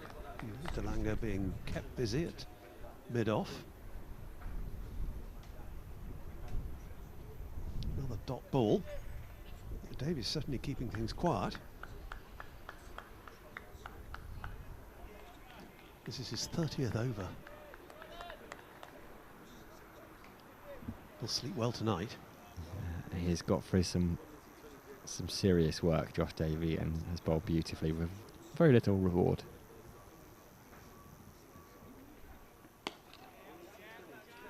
Yeah, Hutton is intent on defence at the moment.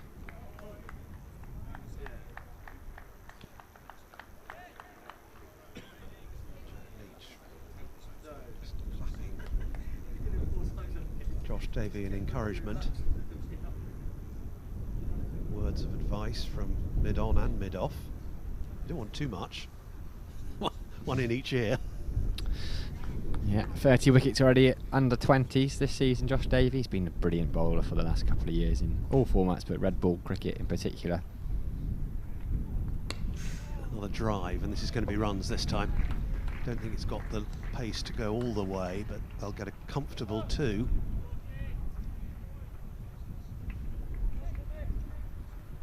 .403 for 8. Having been 206 for 6. Liam Patterson-White responsible for putting Notts in a wonderful position. Yeah, Josh, we talked about Craig Overton's numbers yesterday. Josh Davey was just as impressive in the Bob Willis Trophy last year. 24 wickets at 13s, 22 wickets in the Championship the year before at 15s. Last 4 years, he's been exceptional for Somerset.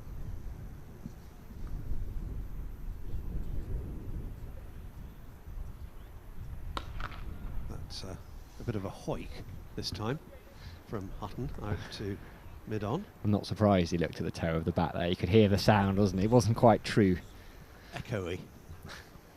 And for us to hear it up here behind all this glass, so we're going to have a sanitisation break. Brilliant to have you all with us on the live stream, brought to you thanks to WPA Health Insurance. We're very grateful for their support. Elsewhere in Division 1, Warwickshire are taking on Lancashire, and it's proving slow going up at the Emirates Old Trafford. Warwickshire batting first, they're 331 for 6, but off 125 overs. Matt Lamb is currently 22 not out off 98 balls. Yesterday saw Chris Benjamin make 127 on first class debut. What a player, what a couple of months he's had, signing a new contract. I think he made 50 on his T20 debut, 50 on his List A debut, match-winning knock on his 100 debut, and then 127 on his county championship debut. Suspect we might be hearing a little bit more about him. Sounds like it. Tremendous start. Sam Hain also making 100, and the other game in Division 1 is at the Ageas Bowl, where Hampshire are in a bit of trouble. 31 for 3 in reply to Yorkshire's 243. Former Somerset man Don Best top scoring for Yorkshire with 54, batting at 6, as his one-time partner in crime Jack Leach continues, and it's pushed at Tom Abel by Luke Fletcher. 3 wickets for Kyle Abbott in that innings, 3 for Brad Wheel, couple for Mason Gray, the leg spinner. Leach comes in, Fletcher pushes back to Abel. Ben Code has picked up a couple of early wickets. Joe Weatherly's gone for 1 in Holland. First ball duck, Tom Alsop's 3 not out. Nick Gubbins, who has been in fine form since joining them, as Fletcher goes onto the back foot, and it's another dot ball. He made the move from Middlesex and has been in superb form, but he made 15 at a runner ball before he also fell to Ben Code. Somerset taking on Yorkshire in their next game up at Scarborough. Fletcher pats that to Van der Merwe. It's a bit of a similar pattern, isn't it? Leach bowling, Van der Merwe and Tom Abel doing the fielding. Yep, and it ends up as a dot in the book and on the screen. Polly will be happy in the score box, joining those dots as Jack Leach does the fielding of his own bowling. 1 ball left of the over now.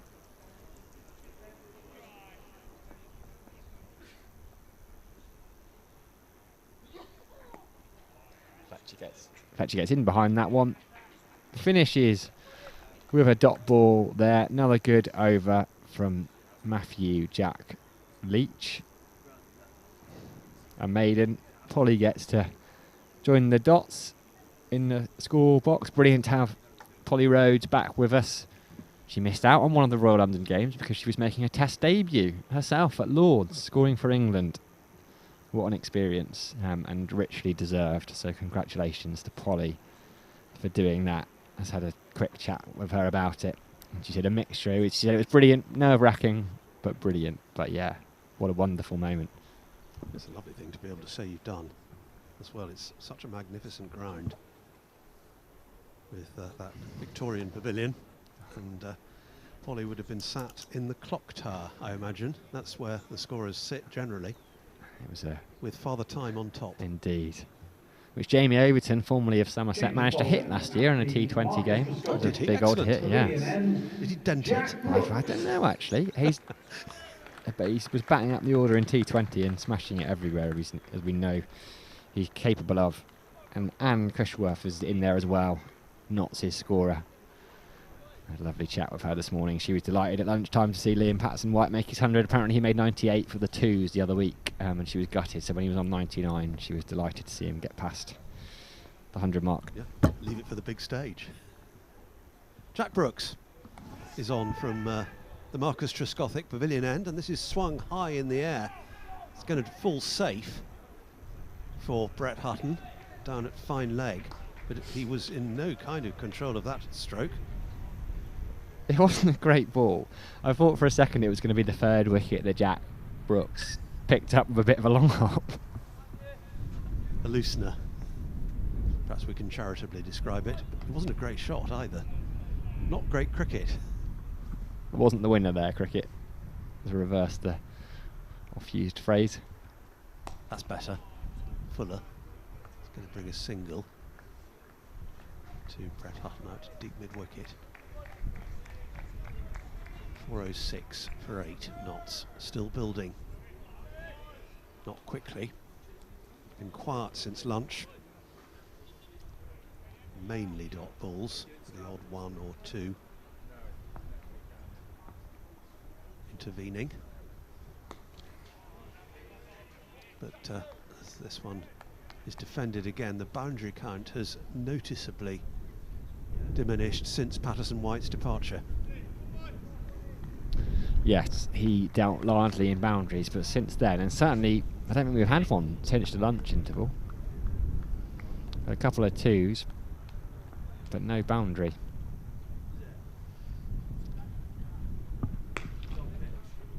Defended again. Mid-off. Brooks has 2 for 84. This is his 24th over in all. Took the new ball both times for Somerset.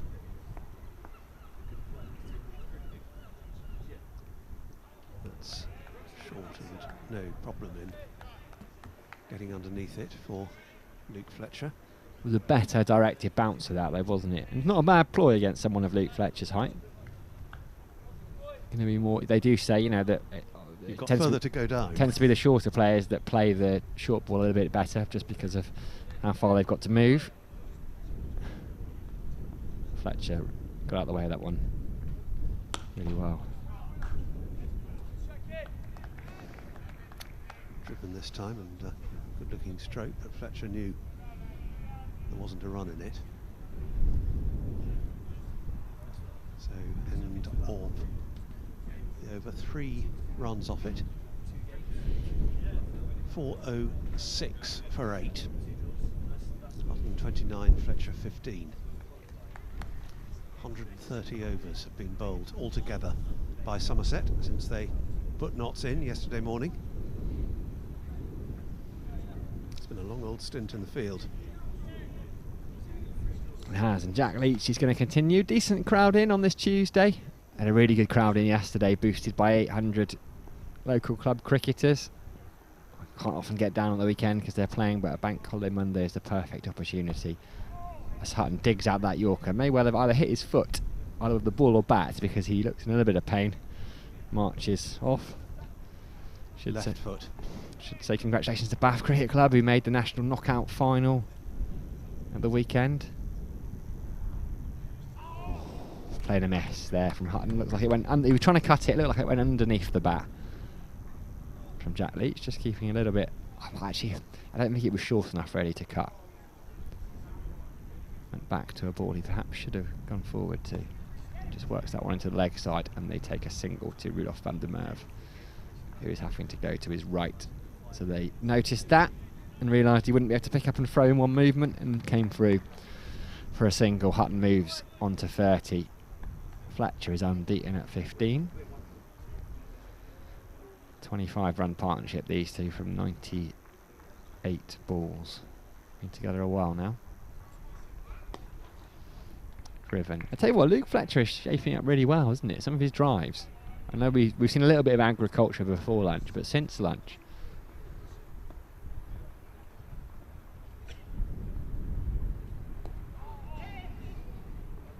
yeah, he's looking more composed than he did. perhaps Looks like he wants to settle in there. having said that, a little bit of inside edge there on that forward defensive brings a single to mid wicket. So Leach will finish the over, bowling to Brett Hutton.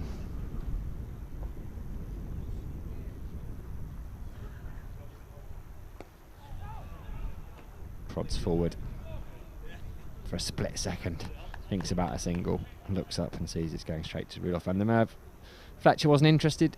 End of another over. Leach is getting through them quite quickly. Not 408 for 8 off 131. Van der Merwe lobs the ball to Jack Brooks, who's still got the headband on, so we can infer that he will continue his spell. 2 for 84, his figures from 24 overs, 4 of those maidens.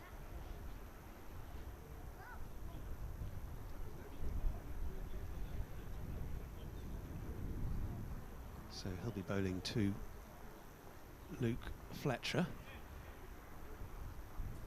The helmet has been dispensed with for the moment by Jack Leach, rather a short-lived experiment.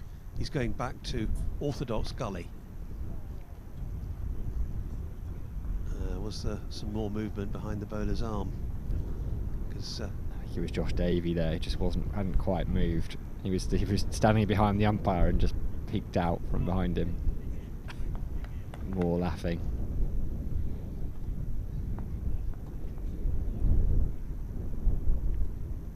Tries again, and this is off the inside edge. Will bring a single to Fletcher. Taken to 17.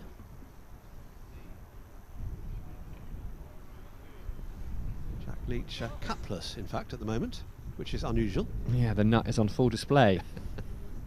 No sunshine to catch off the top of it, though. Sweet as a nut. Brooks again. Oh, good delivery. Good delivery. Cut him in half. And it wasn't far over the top of the stumps. No, very good ball there. Brett Hutton had a little glare back at the pitch, but I think it was just a very good ball. Played slightly down the wrong line. Did jag back, didn't it, from Brooks? Promising sign. They're grinding Somerset down a little bit here, though, aren't they, Nottinghamshire? They'll be frustrating them. Another straight delivery, driven this time. Tom Abel, the fielder. Yeah, I mean, it's keeping them out there, isn't it? It's wearing them down. Is Tom Abel going to have another bowl? He's going through the motions at mid-wicket.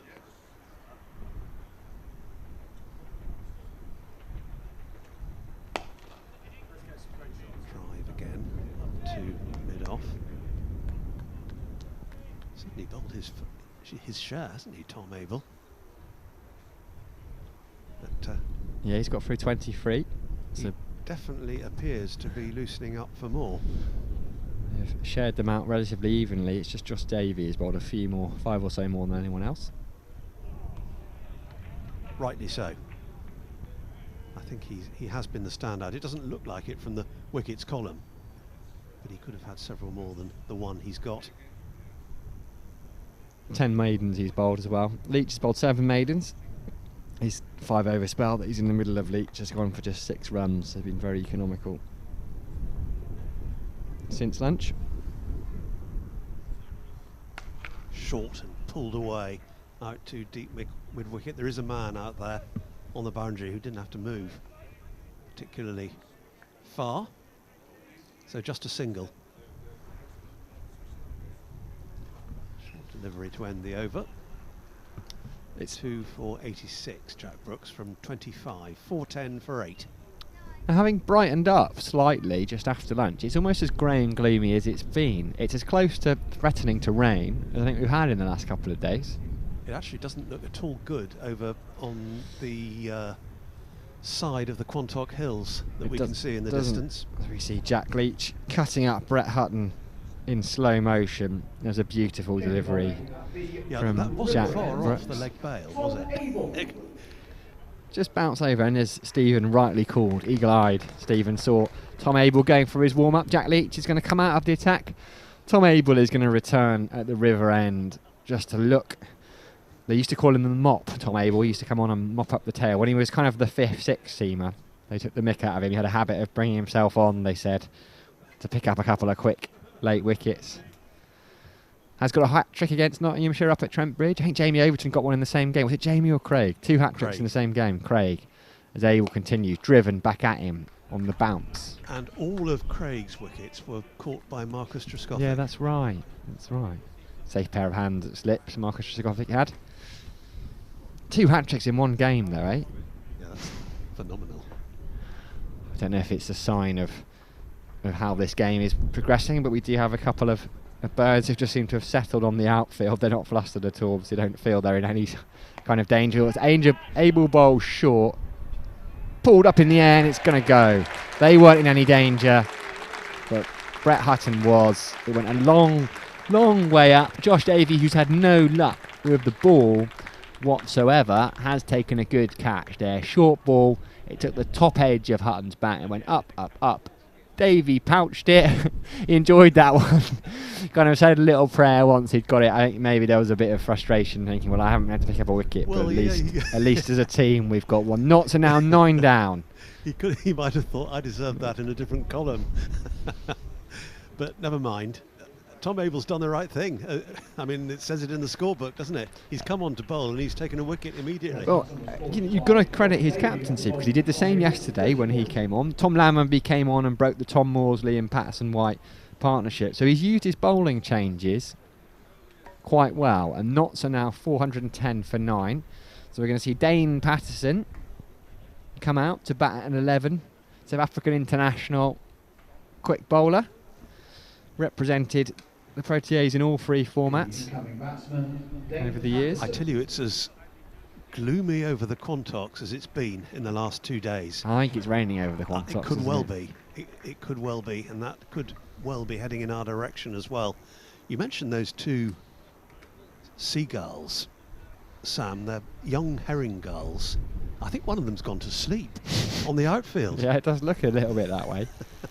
I don't know whether we can get a shot of it, but it's... There's the Quantocks we've got on screen looking. Yeah. I mean, that is raining, isn't it? That does show how threatening the weather is up there. If you've gone out for a Tuesday lunchtime walk, you have been caught in the rain on the Quantocks. No rain here yet, but hopefully it'll move through. There's still not much wind. There wasn't much wind yesterday. Flat watch, there aren't many out on the flats braving it. There are a few, the regulars, the 2 Wyvern flags, I can see them, and there are a few in and around there. See one gent just perched sensibly inside his closed door watching. A couple in the windows. Tom Abel is going to bowl then. Luke Fletcher is going to be on strike because they crossed. That ball went far enough up. So Dane Patterson is going to be at the non-striker's end. Slipping a gully in. Fletcher shapes up nicely, as he has done for the majority of his innings. Gets in behind it. Pats it back to Tom Abel. I kid you not, that herring gull, that young herring gull, has tucked its head under its wing and gone to sleep. And I think that's a dangerous way to behave in the outfield. Particularly with Jack Brooks a mere 10 yards or so away. Driven by Fletcher, fielded by Banton at cover. Just looking across, I can see Mr. Vic Marks having a chat to Ben and Dan. Might see a little bit of him, or hear a little bit of him. It's Tom Abel Returns to Walter Fletcher. Ooh, driven. Benefit of the doubt. He's going to get 4 for that. Lewis Goldsworthy was diving away to his left, left-handed as well. He couldn't stop it at backward point. Fletcher's going to pick up a boundary. He was aiming in that general area. I think we'll see. It was uppish for a bit. I think it took the kind of top edge, didn't it? Yeah, Doesn't matter. It was off the middle, or pretty much off the middle. Maybe a bit of edge. I think I've been a bit harsh to Luke Fletcher there. More middle than edge. The technical term for it. Still not enough to move that herring goal from its slumber. Last ball of Abel's over. He definitely meant that, Luke Fletcher, and there was more middle than edge on that one. Just opened his body up and swatted it past mid-on. Josh Davey will go and retrieve it. So Abel brought himself on, broke the partnership. Brett Hutton fell. Luke Fletcher is now definitely, I think we've seen a change of tact from Luke Fletcher.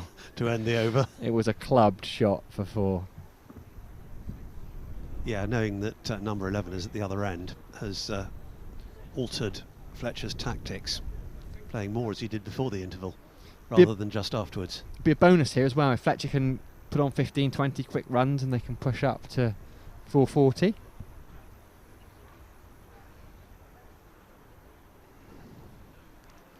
Still to be Jack Brooks from the Trescothick Pavilion end. Dane Patterson, a batting average of 12 across his 111, 112 now first class appearances, so not a man renowned for his ability with the bat. This is a firm clip out to short mid-wicket where Tom Abel is lurking and fielding. Just that's quite a nice shot there, wasn't it, actually? Just a 1/2 century. 124 fours, but 71 sixes, so I think he bats in a certain way as well, Dane Patterson, as a number 11. Floodlights are coming on as Brooks bowls. If Dane Patterson can manage a searing cover drive, then that sleeping seagull could be in a lot of trouble. I don't know whether he can do that, though. Maybe the Seagulls had a look at the scorecard and thought, right, where's the best place to be? Yeah, it's number 11. I'm safe here. Goes Brooks again. That's in the ballpark, but fielded at mid-off. So, as yesterday, floodlights coming on mid-afternoon. 31st of August. Just coming up to 2:30. It seems to have cleared a bit from the Quantocks. It was looking very murky there a couple of overs ago. This is pushed out into the covers again. He's thick set, Dane Patterson. He is. Rather shorter than Luke Fletcher, with whom he's just exchanging words there. Yeah. I think Fletcher is saying we're not taking a single now. 2 balls left in the over. Asking Patterson to see them out so he can face. That looks like it's the strategy. That's 1 negotiated of the 2. One thing that's been built, just looking around outside the ground in the last couple of years, is that a car park at the station? It is. The station has changed dramatically in the last couple of years. I did it when I first saw that. I saw, when did that pop up? There is a multi-storey car park. Clipped away down to long leg. Another single here for Patterson. In fact, if there was a ply of him seeing out the rest of the over, it hasn't worked. No, I think Patterson was very keen for the single. Fletcher turned him down. Oh, I saw him set off. Patterson did. He got halfway down. He was he wanted to get off the mark. It was a nice-looking shot. I was ball watching, I'm afraid. Luke Fletcher just stood there, put his arm out and said, "No, thank you, Dane. I will keep the strike." Yeah, new multi-storey car park, just in time for everyone to commute to their offices in Bristol. Yeah, and probably not used all that much over the last 18 months. No, quite. That wasn't in the plan. It wasn't in the plan for anybody. So Tom Abel is going to continue from the river end. He's going to bowl at Luke Fletcher. Just the 1 wicket needed for Somerset to end this Nottinghamshire innings. They're 418 for 9. James Hildreth is at slip. Jack Leach is almost at a short third man, perhaps for that slash that we saw Luke Fletcher play previously. Goes for the bumper. Very short, very much outside off stump. I mean, to get it way over Luke Fletcher's head is some effort. Well, it's another indication of Tom Abell's fitness, because he's not a big man, but he made that talk. He's a strong man. He used to be very short. I mean, about 5 years younger than I, Tom, as he comes in. Another short ball in at Fletcher, who he negotiates well. He's not going to. Doesn't look like he's going to give Fletcher anything to drive at, if he can help it. He used to play tennis and things against Tom, and he was just exceptional when he was young. But he was only about that high, so maybe I was 12 playing tennis against a 7-year-old. The only way he could beat him was with the lob shot. Just use his height. Just always been an exceptional sportsman. Hockey, rugby, tennis, and clearly a mighty fine cricketer. Again, back of a length that Fletcher just has to push out to Rudolf van der Merwe. Yeah, I mean, I still hope that there may be international honours ahead. There's no point dwelling on it too much, because he's got a job to do here. Captain, batsman, and what he's doing at the moment. It's funny because it's his white ball cricket that, as well as catching the eye, which he never was particularly renowned for until it's only the last couple of years. As he comes in, that is a bit fuller. Fletcher smashes it out towards cover. There is a man at deep backward point, can't cut it off. Fletcher, when he hits the ball, it does fly off the bat quite quickly, and he picks up another boundary. Yeah, I mean, Tom has only been a white ball regular for the last couple of seasons, and the knock he played against Lancashire on Thursday night was just absolutely magnificent. But if you'd have said 5 or 6 years ago that Tom Abell would be someone playing franchise white ball cricket around the world, to be honest, you probably would have laughed and said no. But the reverse sweep, he's so strong on that reverse sweep. The Abell scoop, wonderful fielder. There's another edge there. Wow, benefit of the doubt, maybe he opened up the face a little bit, but there's another boundary. There's a vacant second slip area. Jack Leach is going to come and fetch it. Back-to-back boundaries for Luke Fletcher. It's almost like he paddled that. We'll be able to see the replay. I think you're right. I think credit to the batsman here. He did know what he was doing, didn't he? Yeah. It just opened that face up at the last minute. Delicate from Luke Fletcher. We've seen brute force, and we've seen a little bit of a finesse from Luke Fletcher. He's moved on to 33 of 64 balls. Wonder how Ben Slater's feeling. The only man to have not got past 20. Gives himself some room, slashes it out, and the man at point come up, so he's going to get another boundary. Now, I don't know if it actually crossed the boundary. I think the Somerset sub-fielder picked that up before it went across the line. It'll still count, though. It will still count, but I think technically, I don't think he wanted to take the risk of it hitting the rope and potentially bouncing up awkwardly. Let's have a look. There we go. So the boundary was saved. Yeah, 12th man out there. So 3 boundaries off that over. Started well from Tom Abell, but Fletcher picked up 3 boundaries off the last 3 balls there. And Notts have moved on to 430 for 9. Still Jack Brooks under the floodlights. And we're going to have Mr. Vic Marks very shortly in the commentary box. Up in the air and over the top. It won't be full. It's plugged to a degree, and they're going to get a couple. So that will take the total on to 432.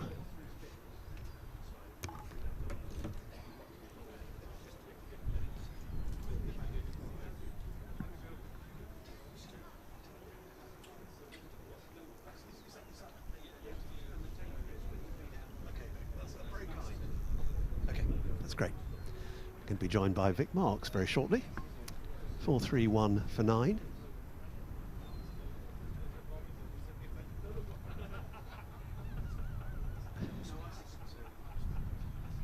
Here comes Jack Brooks. And again, high, and this is coming in our direction, in fact. It's going to land about 3 rows up in the stand immediately below us. big 6 for Luke Fletcher. And he moves on to 43, 437 for 9. Afternoon, Vic. Hello. I thought I was coming into the danger zone. It was headed towards us. There was a moment. He's enjoying himself, isn't he? A similar moment to that, a long, long time ago here, as Brooks is in, and this is driven out to deep extra cover. They're going to get just a single. Did it involve young Trigo? No, Okay. it didn't. It involved Vivian Richards. And I'm not sure whether you were playing in that game. It was in 1985. I would have been. And he made 322. I was with him when he got his triple century, actually. I was terrified I might run him out on 299. So opportune to think of it, but I was in the press box with a few others, and he hit 8 sixes in that innings, and one of them was more of a danger to the press box than that one we've just seen. Yeah. We physically ducked. Well, when they were in the old press box, you were a bit more exposed. It wasn't such a big hit. And I do remember Steve James and commentating against when Somerset were playing Glamorgan, and the glass was shattered.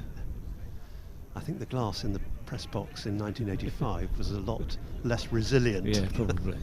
than it is in this splendid new building that we're sat in, the Marcus Trescothick Pavilion. But yes, I do remember the triple century, because he almost lost interest after he got 100. Brooks in again. I remember Eric Hill coming out of the little bit of the press box that he occupied, saying, funny how Viv gets becalmed in the 170s. Yes, well, the bit I remember is that it was quite a spicy wicket, actually, you won't believe it, and he got to 100 in barnstorming style, and then I think Norman Gifford was playing for Warwickshire, and he started bowling sort of little lobby things over the wicket and mucking around, and Viv kind of lost interest, and he had a bit of a slog, but he didn't get out. And then they brought the quicker bowlers back, and this kind of galvanised him again. He was a bit more excited by that challenge. And then I think once he got to around, in excess of 200, he thought, well, hang on a minute, I could break the odd record for myself. Yeah, I could get 300. And he did, all in a day. I think we probably had to, I can't remember. That evening, and had a few overs at Warwickshire. What a day. What a day. We didn't win the game, sadly. It was a bit like this, I suspect. That it started quite lively and then flattened out a bit. That's my memory as a bowler, anyway. Yeah. Well, I remember interviewing Viv that evening after the innings. It's one of the high points of my life.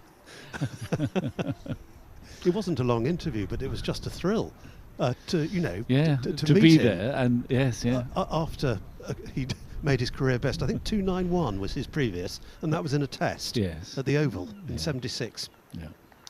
But, what a player.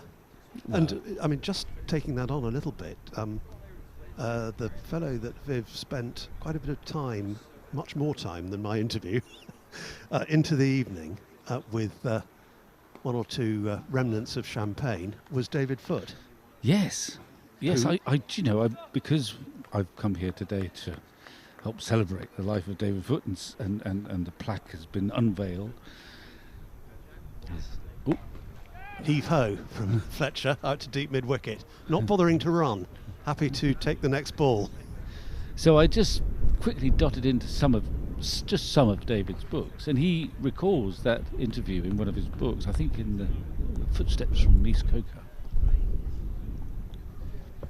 Fletcher. Ooh, the soul of defence this time. And he said that he almost had the sort of deepest conversation with Viv that night after he got 300. He didn't want to talk about the 300. He said they started talking about religion and all sorts of things in the dressing room. Viv was always the last out because he had to look absolutely beautiful. He would take great care over his personal appearance. So he was always the last out of the dressing room. And I think David Foote, lovable man David Foote, but quite a good pro too, had waited around, and he obviously knew Viv pretty well because he'd written his autobiography, Rob Ghosted it. And he writes about how he sat down for quite a long time up in the dressing room in the Colin Atkinson pavilion there. Viv was on his own, and they had one of their, most personal conversations. And he said it delved into religion, all sorts of things.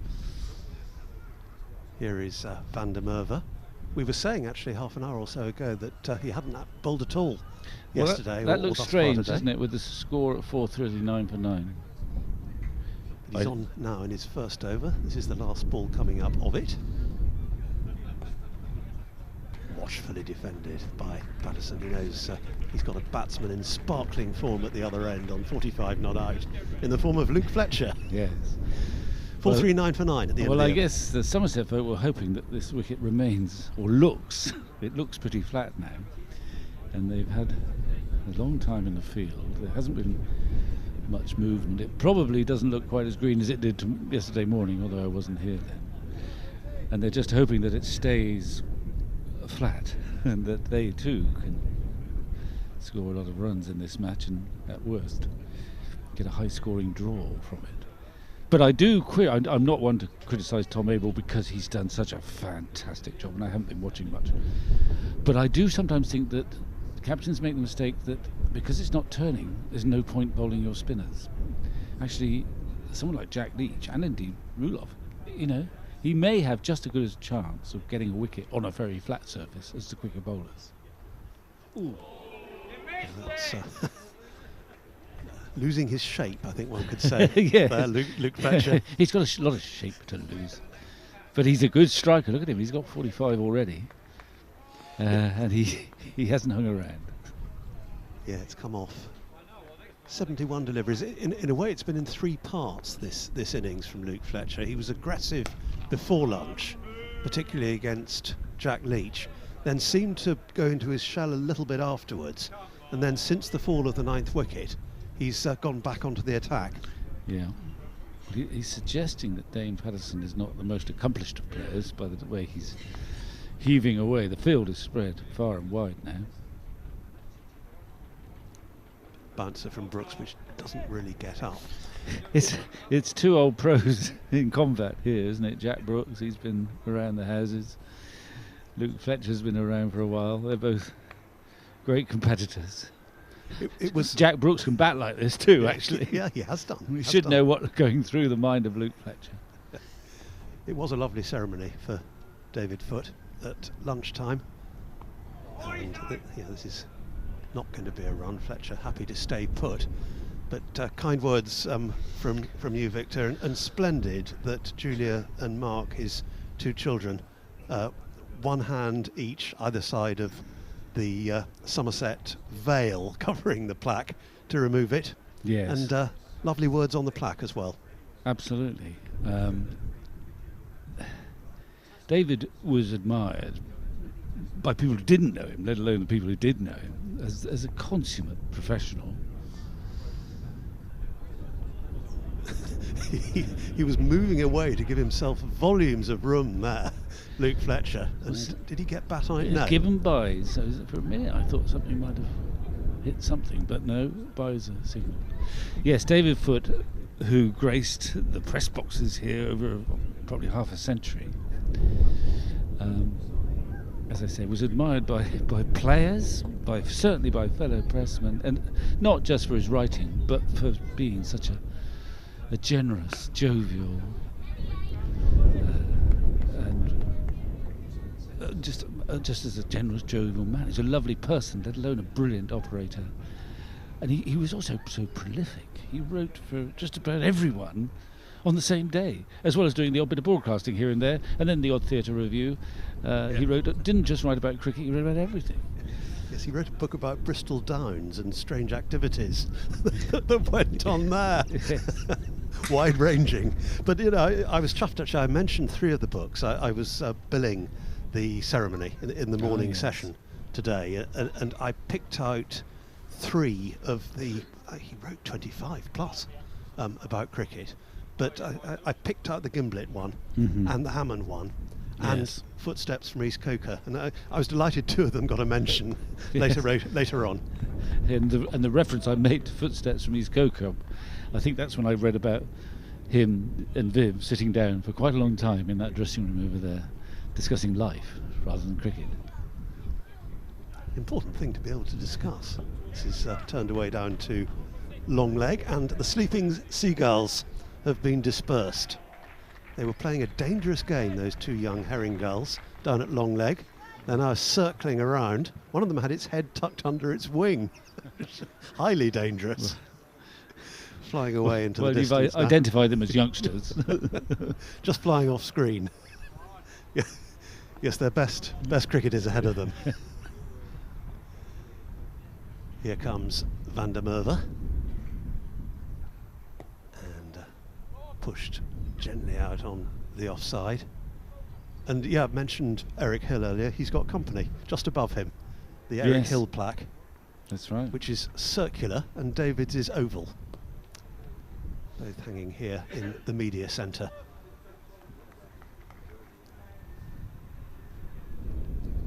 I'm sure he would have looked down benignly, David. And again, Van der Merwe, and pushed gently out to long on. We're very grateful to you for coming, Vic, because I gather you had rather short notice.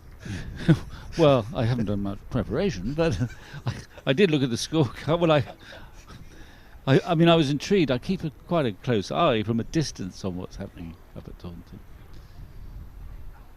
This is outside the off stump and driven, well fielded by Tom Abel. Which, of course, you can do now. I mean, the streaming is so good that you know what's happening in a way that just wasn't possible. Now it looks either like there's we can see the replay. Drinks. We can see a replay, actually, courtesy of the stream in slow-mo. There's a new camera. Ah, a slow-motion camera. Yeah. And that does give you an idea. In fact, he hasn't done much with that delivery, but... That's where Luke Fletcher lost his shape, wasn't it? Yeah. But you get the opportunity to view it in a more considered way. Well, it's better than when I first watched cricket on the television back in the 60s, probably, where it was grainy grey. I don't think we had many action. No, we didn't have any action replays right at the start. You only had a camera at one end, so it's moved on since then. Yes. And it's moved on since a couple of years ago, where there are more cameras, not just at Somerset, but all around the country. The streaming has got more sophisticated.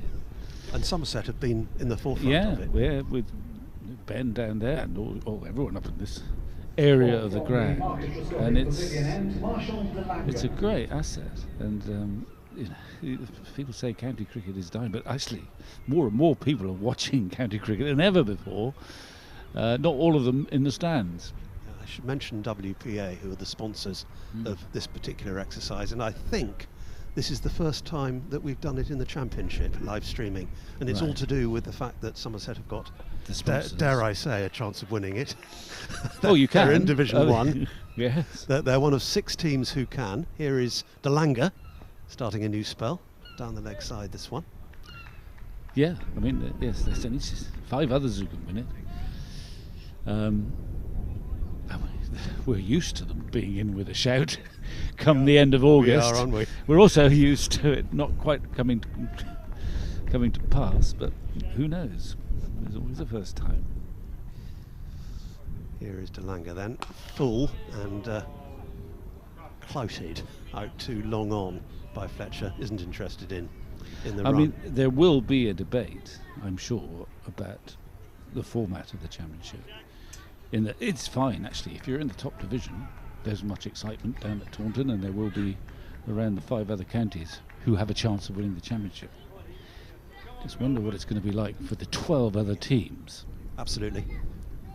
Yes, that was the advantage of the 2-division system, wasn't it? That it cut that out. Driven up to mid-off, no run. That's right. I mean, there is much meaning to this match. But if you're playing to be 14th rather than 15th, I don't know whether that generates that much excitement. Another thing I'm unsure of is as Fletcher decides he will take a single off the 4th ball of the over. I'll leave Patterson with a couple. Is this system whereby you take half the points from the 2 games against the side that you're not going to play? I know. It seems a little bit random, doesn't it? Well, Gloucestershire, I covered the game at Cheltenham between Gloucestershire and Hampshire. Ah, yes, and I was listening to that actually. I think I was travelling around, and I much enjoyed it because it was a tight game. It was, and Gloucestershire only needed to draw Yes. to go through, and it looked about an hour or so. That's watchfully pushed out into the covers, as though they might do it. The Price brothers, Ollie and Tom, 20 and 21 respectively, but they can both bat, and they look pretty comfortable, and it was a freak dismissal that upset the apple cart. A bad ball from Mason Crane, a rarity that day, and Ollie Price went to pull it. That's going to be the over seen off by Patterson. 4-4-4, quadruple Nelson on the board for 9. But Ollie Price went for the pull, hit Tom Alsop, who was at short leg, on the helmet. Right. The ball bounced up and was caught by Tom Prest. And that was the end of someone who was looking entirely composed with the bat, and it triggered the immediate fall of numbers 10 and 11.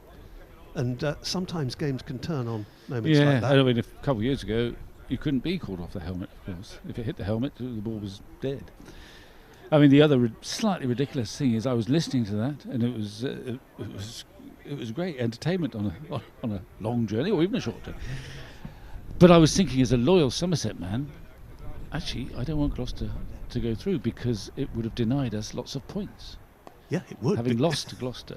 Having been well beaten by Gloucestershire here. Yeah. And then the Bristol game was washed out, wasn't it? So Yes. no result there. So it certainly suited Somerset for Hampshire to go through to the first division because we'd beaten them in one of the games. It doesn't feel quite right, No, though. it doesn't. Does it?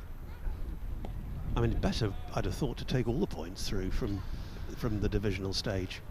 Well, yeah. I prefer 2 divisions, go back 2 divisions, but we'll see. Yeah, I'm sure it'll be discussed, as you say, after this season is done. I still lean towards 2 divisions. Be nice to see Gloucestershire take their place. They haven't been able to do that yet. They got promoted in 2019. This is defended back to Van der Merwe, who's been pretty tidy since he came on. Into his 3rd over, just 4 runs off him. Yep.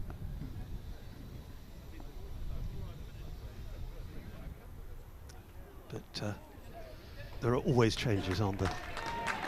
Well, there have always been stacks of You can't changes to the domestic structure, which tells you that it's practically an insoluble problem. 15 for Luke Fletcher. Just interrupt, sorry. Yeah, we've had everything, haven't we, Yeah. over the years?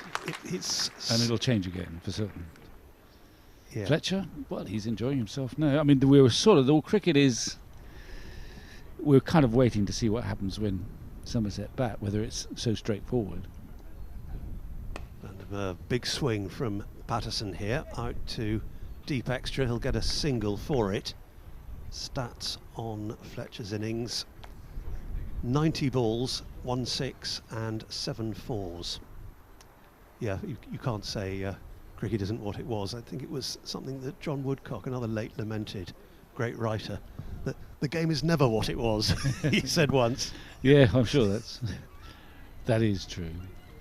It just keeps changing. The structures keep changing. The way of playing the game changes a lot. I mean, I think back in the 80s I wrote a coaching book where I interviewed lots of players, and of course it is horrendously out of date now because they've invented about 6 other shots and about 5 other deliveries that just didn't exist. I mean, I may have mentioned the reverse sweep, but not in any depth. But there's been half a dozen different, the scoops and the Scoop, it was called initially. yeah. Well, I mean, that obviously didn't get the reverse wallop over mid wicket. I don't think that had a mention. Slower ball Yorkers, they didn't happen, or slower ball bouncers. That's the ones that they didn't happen. Yes. Here is Delanga, and the Dilshan scoop had dentists interested in all over the world. You wouldn't have played the Dilshan scoop in the pre-helmet age. I'm going to make way for Sam Dowling in a moment. Can you spare a little more time with us, Vic? Okay, we mustn't keep you too long. No, I can do. conscious. I'll do another little, if you want. Yep. With Sam, Well, and then This is defended again. It's very kind of you. What do you do when the play stops? We go off. We have a cup of tea. We are allowed. Are you? Yeah. All right. Yes. Lunch Okay. and tea Yeah, whatever. are sacrosanct. So I'll just hand over to Sam. And again, much appreciated and nice to see you. And you. They've obviously been out there a while. I wasn't here yesterday. And they won't have had... Oh, that was close. That might have been out if he'd hit. Luke Fletcher has many attributes. They don't necessarily include speed between the wickets, I don't think. No, I think he wouldn't mind you saying No, that, no. Vic. Good afternoon. Lovely to meet you properly. We've spoken before. We have on sort of, but not face to face. No, it's So the strange world. I we hear live you're in. on sabbatical or something. You've I taken am. a sabbatical. Yes, I'm on holiday, and we're on a working holiday. I may make a trip to Scarborough for the first time you next must, week. You must do that. The beauty of, as you know, you might get the fixtures 24 hours before they're released to the wider ether, which enables you to get on quickly and book a nice. Well, you've got your Airbnb. accommodation I sorted. do. I've managed to rope a few friends coming. We haven't seen them for a while from various places. So we've got a nice Airbnb in Scarborough for 4 days. Watching Somerset v Yorkshire. Well, Luke Fletcher fancied himself to be quick between the wickets there. He was going to take on Rudolph van der Merwe. Well, Dane Patterson, they're having a long distance conversation.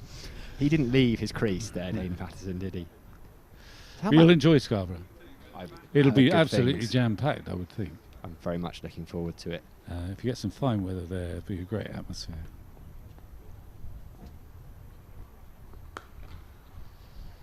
Decent shot that from Fletcher. Slower ball from De Lange.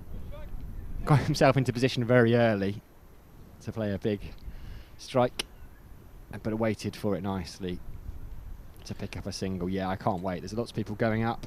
It'd be nice to see some old faces, see some new faces. I might go for a quiet drink by the seaside one of the evenings. I'm not sure with that. It's just not quiet in Scarborough. I mean,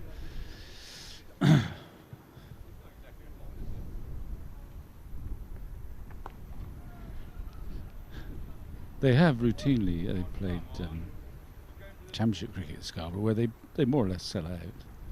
In the old, I mean, I played in the old festival there, where they had some sort of semi-serious games.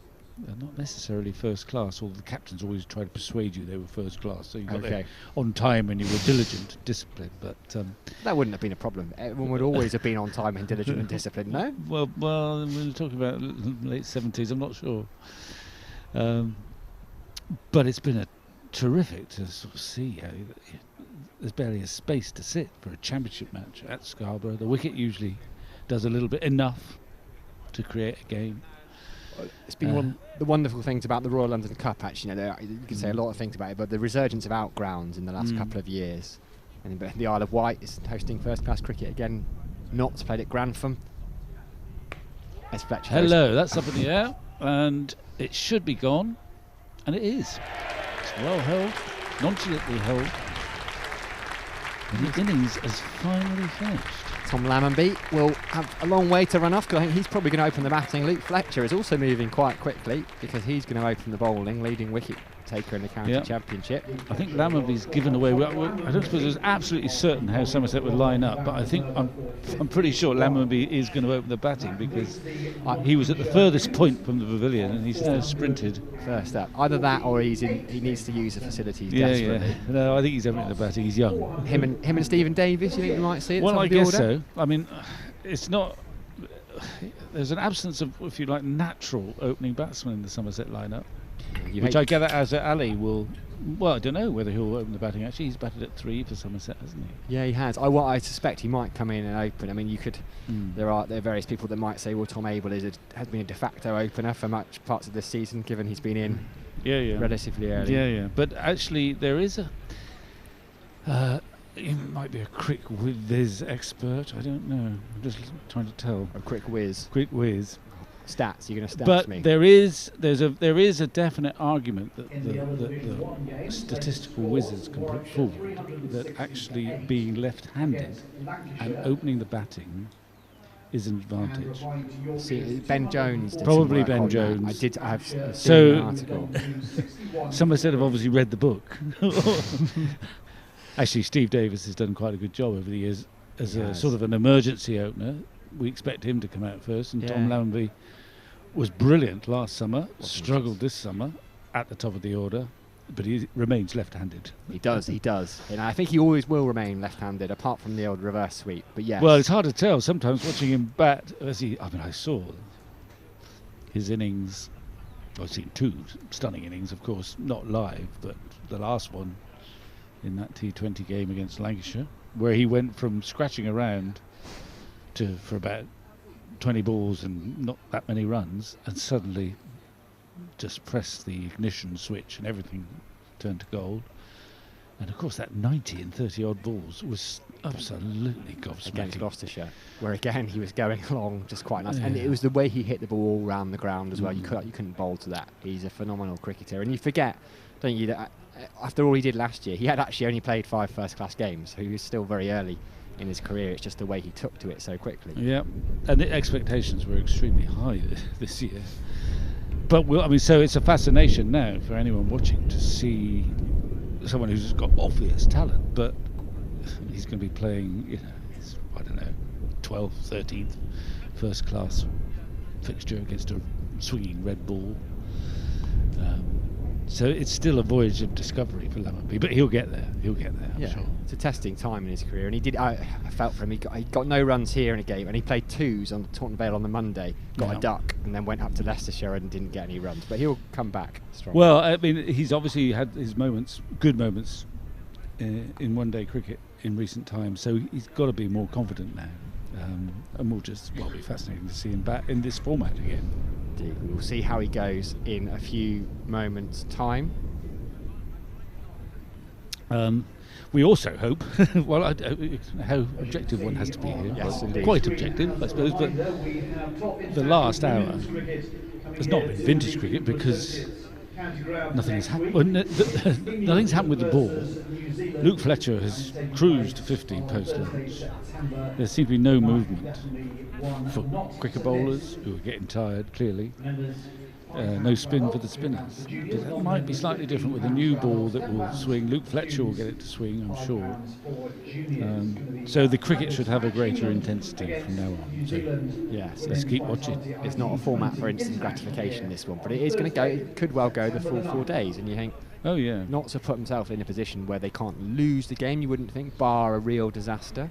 Bar a real disaster, but the game moves so quickly nowadays that Yeah. you've got to be wary of saying that. But you're right. I mean, I think, in all realism, if you offered Tom Abel a high-scoring draw, but a draw, preferably with England, Somerset, notching somewhere near 400. He wouldn't mind England getting 400 No, in the no, Test well, too, no, as no. well. Well, ruin his Test chances. But no, he would take the high-scoring draw from here. Notts might be more ambitious. I think they need to be, because where they've started with the points, and with 8 points for a draw, so not started, and they only had five points to Somerset's 18.5, Yeah. so it doesn't close the gap at all for Yeah. them. So we see it. I did. It is quite complicated, really, for a game that's in certain areas craving simplicity. Yes, the- trying to the- explain. You carry forward half the points. I had friends in yesterday. Yeah. Don't watch much cricket, and they said, "Who does Somerset play now?" So well, they played 6 games in a first format. The team they come through with, they don't play them again, but they carry forward half the points against them. So it's more advantageous for them, Hampshire, to come through. Yep. And you just think, where do we go with this? But it is what it is. We won't be in Taunton. They won't be knocking the system. Should they find themselves in the final game of the summer, or in the final championship game of the summer, with a very good chance of winning it. First game of the winter. Well, You were there at Lords, weren't you, last week? I felt for well, John Bess and I did. I mean, I thought it was a very good idea, the Bob Willis Trophy. But I was at Lords, and it was right at the end of September, beginning of October, and it was freezing, and it was empty, totally empty because of COVID, and the players of both sides were actually terrific in a complete vacuum, in temperatures of about 5 or 6 degrees. They put on a really good spectacle of intense red ball cricket. Amazing, really. And it clearly mattered to both sides a lot. But I'm just wondering whether you can replicate that year in, year out. If we're going to get temperatures about 5 degrees, it's going to be a 5-day game, but that's partly insurance against the weather. I think what really matters is the last couple of championship games, because that will decide the championship. The Bob Willis Trophy is added extra, and maybe they could play it. Well, I don't know. There's no room to play anything actually. But I was thinking they could play it at the beginning of the next season, but there is no space for that. But it's that you could the MCC versus the Championship. Yeah. If you had another one. But I'm sure the players wouldn't mind if they got flown somewhere quite nice. Well, and they warm could to play the go, game. but it would seem rather ridiculous for the Bob Willis Trophy to pitch up in Abu Dhabi. I'm not sure Bob would have minded. Well, he quite liked the perverse. He was open to the odd perverse idea. I felt for the people doing, because in COVID times, 12-man duty was it still is a very different beast. And I remember clearly, I was at Lord's just watching Rudolph van der Merwe and Don Best just huddling in front of the pavilion in front of those advertising I think hoardings. they had to sit outside, didn't they, for most of the time? Yeah, I mean that was even worse. Because you're on every over. And Don Best, bless him, he was leaving the club. It just shows a measure I of the know, man. it was amazing to see such willingness to serve when he was about to leave the club. Made a half century for Yorkshire yesterday, Don Best. Yeah, I mean, he's done pretty well, and we understand Bennett Taunton, I think, why he would go. It sort of made sense because of the complications of the setup, and also possibly the fact that I suspect they're more reluctant down here to make the ball turn than they once were, and if it's not often two spinner territory down here. Please welcome back our match umpires. But anyway, so it was very sad to see him go, but. If they go well, they sometimes come back. You see what I mean? If they do, he will get a warm embrace. Certainly from Tom Abel. Him and those two were inseparable, almost kind of twins. Yeah. Well, this is the plaque which has brought a lot of old lags here, and no doubt younger ones. But David Foote, who covered all sorts of things, but in particular Somerset cricket over half a century. And gave advice to one and all, and wrote brilliantly and prolifically. Anyway, there's a plaque upstairs. David Foote, 24th of April 1929 to 25th of May 2021, who captured the sunshine, cider and sixes of Somerset cricket. Placed in affectionate arms by the cricket writers. So he joins Eric Hill, who opened the batting with Gimlet. David Foote only wrote about him up on the wall just outside the rather plush, much plusher than they experienced media potting shed. It wasn't the potting shed. But it was lovely to see his two children here and other members of the family. And he was held in high regard by everyone who wrote about cricket, and just about everyone who ever played cricket down here. So. It's great that cricket writers have been so keen to mark his passing. It was lovely. It was a lovely 15 minutes. We might see it a little bit later on during the tea interval. Vic himself said a few lovely words, as did Richard Latham, a good friend of Mr. Foote's, and Mark and Julia, his two children as well. And so that was a touching 15 minutes just at lunchtime, which we'll see at tea. We're going to say thank you very much to Vic Marks. An absolute delight to have him in here as Luke Fletcher. He's going to go and enjoy watching Luke Fletcher bowl, but not too well. Stephen Davis is going to open the batting with Tom Lammonby. Outside edge beating with the first ball. Swift handing over of microphones. Absolute delight to have Vic Marks here. Wasn't it a delight to meet Vic Marks as well? Yeah. Someone I've listened to a lot. It's been a very special day today in the Somerset history.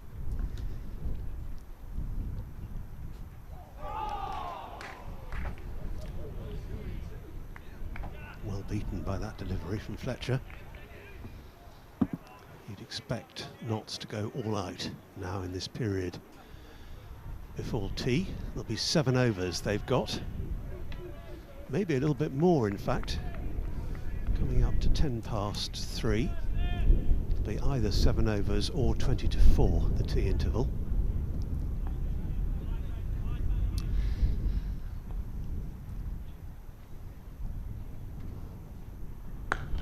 That's good from Lammonby.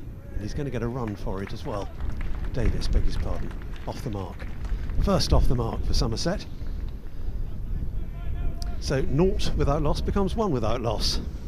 That's a solid enough start. Can't ask for much better. Luke Fletcher, leading wicket taker in the county championship this year with 47 wickets already. Brilliant bowler. Played the majority of his career at Nottinghamshire, did a brief loan stint at Derbyshire and Surrey. He joked when I spoke to him earlier in the summer that he was behind the Surrey County Championship victory a few years back because he had a brief loan spell that Alex Stewart had brought him in the year before. Fletcher going over the wicket to Lammonby, who gets a little bit inside out here, playing it eventually out to extra cover. So he joins Stephen Davies on 1, 2 without loss. A long way to go after Nottinghamshire eventually posted 448.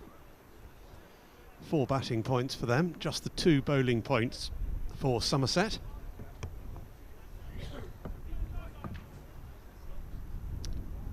Tall, strongly built figure of Luke Fletcher.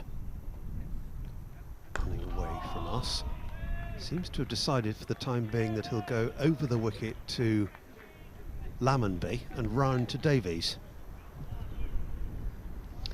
It's interesting because Davies has that, his favourite scoring shot is through that cover point area, isn't it? Beautiful driver. So we'll play expansive drives early up. So that's why we've probably got that almost a short point in there and then a backward point as well, because he does have a propensity to hit it in the air, uppish through there, particularly early in his innings. It's a glorious stroke.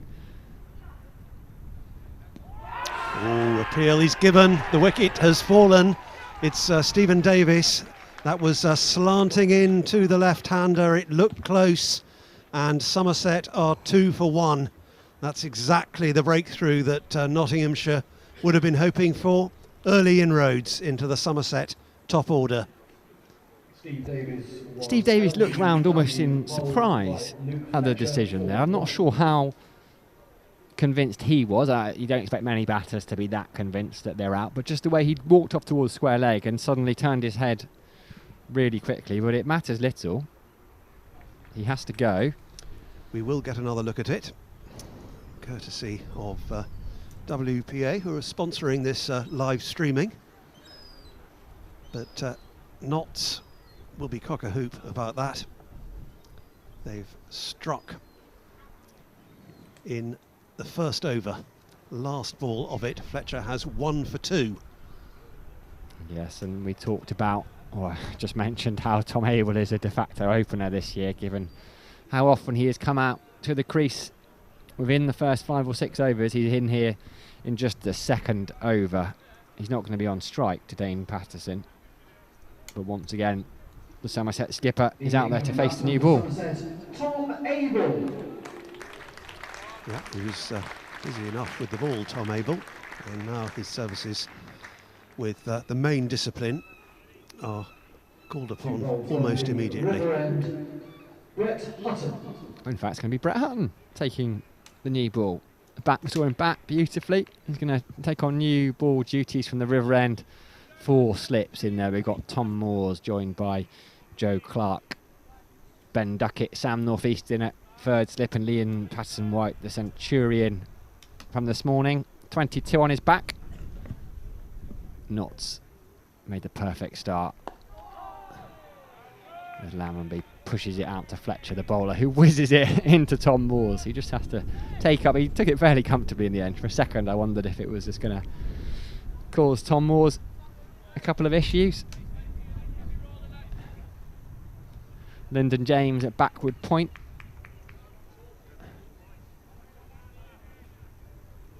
Stephen Mullaney, I think, at kind of a in-between mid-off and cover. Luke Fletcher at mid-on. Brett Hutton, the bowler. Dane Patterson, I would imagine, down at fine legs. Had to have a quick peer around the corner.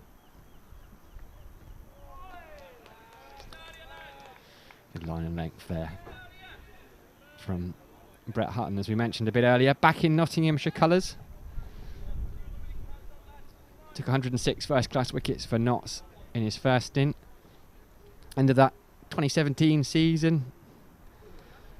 He went down to Northants for a couple of years, picked up 87 red ball wickets for them at 23.54 and then re-signed over the winter. So back home, bowling in Nottinghamshire colours. Forward defensive there from Lammonby, who goes out. He just, I quite like this from Lammonby, the way he, in between balls, he tends to take a couple of steps onto the next strip and then just leans nonchalantly on his bat. Has a think. Maybe helps clear the and mind. Then back he comes, yeah. Difficult second season for him in red ball cricket. Opens the face to that one. Rules from Notts, lively Notts fielders as you would expect, buoyed by that early wicket. Second season syndrome, perhaps. It can often be the case. When you come in for the first time, not much is known about you and your technique, and then opposing teams have a bit of a chance over the winter to think about it and work it out. And all those expectations and people saying, oh, if there'd been an Alliance tour, he would have been on it. Just leaves alone outside off stump. But bottom line is, he's a Somerset opener with a name of 3 syllables, so it's got to work out for him. You think of who opened for so long. He had 3 syllables as well. He may well have been left-handed too. But yes, and that man... I don't want to talk him up too much. No, but I just want to back him.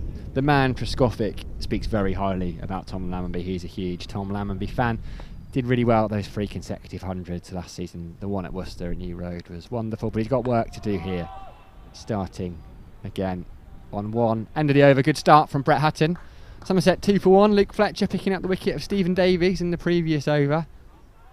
Notts, well, as Vic said, we've been a relatively sedate hour and a half prior to this. We just see Pete Trago by the looks of things running the jumper on as well. Yes, busy day. He was with us in the run up to lunch up here in the commentary box. I'm sure he's a very good team man, but I wonder where he'd rather be. Out in He might come onto field, we hear a whisper before the end of the game. I suspect he might get a decent reception, don't you? Fletcher's lost a bit of hair since I saw him last. On the forehead. Running in to bowl to Abel. That's captain's first ball, which he leaves. The widow's peak, which I know well. Every time I get a haircut, it's just sneaking back. So, you know, I model my look on Luke Fletcher. A lovely human being. I've had the pleasure of chatting to him a couple of times. There's some magnificent stories. Good friends of him and Alex Hale signed their contracts at the same time, and you can imagine those two ended up in Mick Newell's offices a fair bit on their time out. Doesn't help when you try and deny being on nights out and a member of the committee's son has seen you in a nightclub. Yes, it reminds me of a time actually when I was at Trent Bridge as this is defended, and there was some doubt as to whether the game was going to go into the 4th day or not, and I was wondering whether I was going to be driving home that evening or not, and in fact it did go into the 4th day, and Luke Fletcher was with us, with Dave Bracegirdle and me. Dave is next door to us in this match, and he offered to recommend a couple of nightclubs to me in advance of my extended stay. I'm sure he did. Did you take him up on his offer? No. They would have been good ones. I'm sure they would. Outside the off stump, and he did well there, Abel. Just took his bat out of harm's way. That was inviting the drive. Yeah. And Abel not being tempted. And as good fun and as lovely a human being, and of all the stories and what you mustn't forget is, as we've seen already with the bat making a half century, he is a fine cricketer, Luke Fletcher. And an England C contract when they existed back in 2009. Running in, gradually accelerating in his approach. Abel forward, blues and R's from the slip cordon, but he got the bat well down on that. So he didn't make it onto their academy Notts. He played age group cricket for them, but didn't make it onto the academy, and kind of thought, oh, that's that for me. Used to play a bit of football, and then he played club cricket for Papelwick and Linby and was just prolific, and Phil DeFracis was in that side as well and recommended him to the Notts coaches, and it went from there. 4 slips, wait, as Fletcher bowls us down the leg side. And Abel gets everything out of the way. Important to do that. Has been dismissed on occasion down the leg side, strangled. The worst way to go, I think, or one of them anyway. Yeah, so that side, I remember talking to him about it. He had Mark Footitt played in that side as well. Charles Dagnall. So not a bad club side he played in. Did tell me the first time he batted in red ball cricket, he was wearing left-handed batting gloves. No one had told him there was a distinction between the two. Down the leg side again from Fletcher. There's going to be 4 here. Timed it to perfection. Tom Abel given a little bit of room on his legs, and that skated away to the square leg boundary. First 4 of the Somerset innings gets Abel off the mark. At the end of the over, 6 for 1. Yeah, they've enjoyed that. The Somerset fans in the Cooper Associates County Ground today. Mum and Dad would have enjoyed it as well. I saw them, they were downstairs at lunchtime. Younger brother Will down to support him. Local family.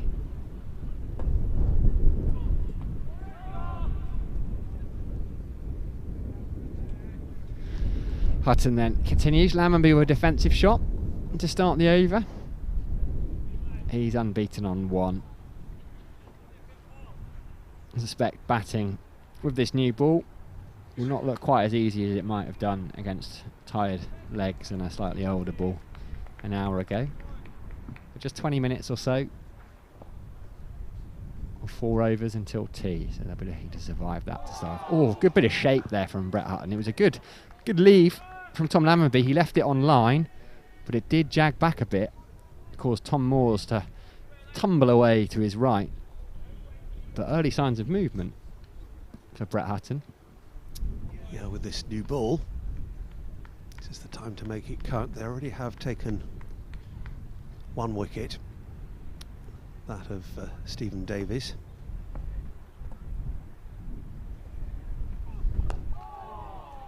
Lammonby drive to Fletcher at mid-on, who pings it in. So yeah, that 1 wicket.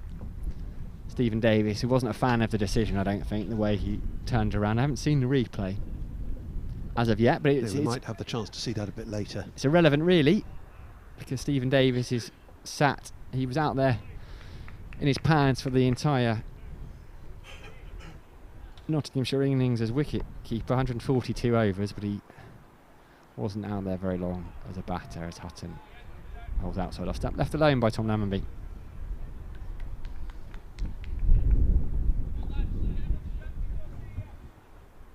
I think we're going to take tea fairly promptly. Got through the overs quickly today.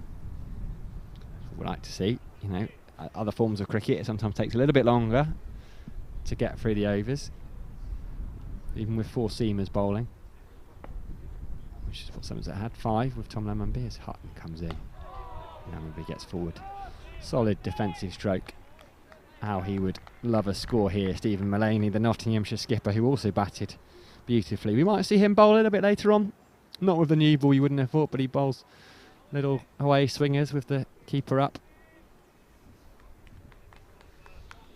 Not before we see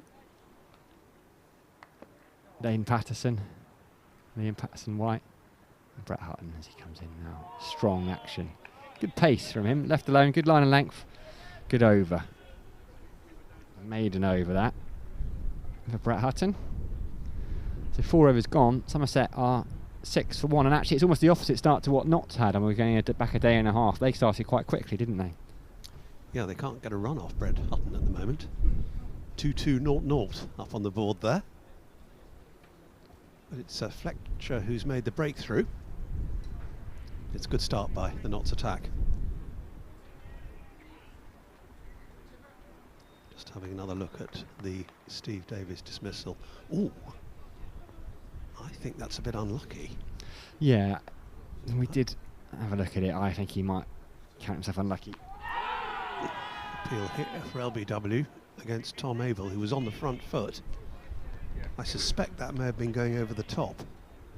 But the Davies one, that just seeing the replay for the first time, it looked a little leg side. Yeah, leg side potentially high, but certainly leg side from around the wicket. You just see the way Steve Davies shakes his head around there.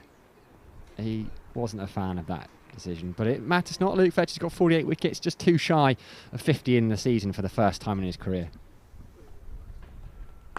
Abel's forward, defending. Tricky patch for these two. The run up to the tea interval. A wicket already gone. 448 on the board for the opposition. This is where you get tested. This is where you make your money as a top order batter, isn't it? There's no pace, there's no urgency. We don't need to score runs quickly. What they do need to do is be at the crease to have the ability to score runs a little bit later on, and perhaps the ball goes a bit softer. Leave from Tom Abel. Ball slanting away from him. Those 4 slips, eager to gobble up any opportunities that come their way. None presented by Tom Abel on that occasion, keeping his bat out of harm's way. Somerset's leading run scorer this season, Tom Abel, 639 to his name, an average above 63. Stephen Davies was next with 500. Tom Lammonby, at the other end of the scale, has just got 165 from 15 innings thus far. Again, movement away from the batsman, and Tom Abel aware of it, aware that that ball was going to pass his off stump, letting it go.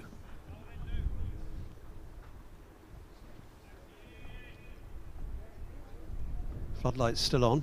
Once they've come on, they stay on for the rest of the day. It's still grey overhead, grey and fairly gloomy. Wonder whether we may lose a few more overs today. Lost some yesterday evening. And perhaps we can get through them quickly enough and they can finish it off before 6 o'clock. We might get a bit lucky. Again, slanting away from the right-hander. 3 in a row. All of them left. Just had to play 1 ball this over so far, Tom Abel.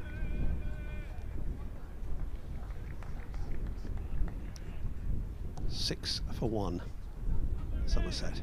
6 for the loss of Stephen Davies.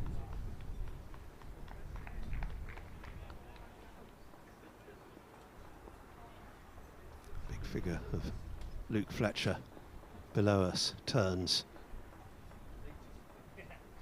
and runs away. That does require attention. It's on middle and leg and defended. There's the view of the wider ground. You can see the end of the apartments behind the Somerset stand, the River stand, the Lord Ian Botham stand as it's now known, Colin Atkinson Pavilion, and just about see the new car park at Taunton Station behind that Colin Atkinson Pavilion. And there is Peter Trigo. He was going to run off backwards for a moment, but he's switched to normal gear. Flicked into the leg side nicely by Lammonby. They'll pick up a couple there. Those two pretty quick between the wickets.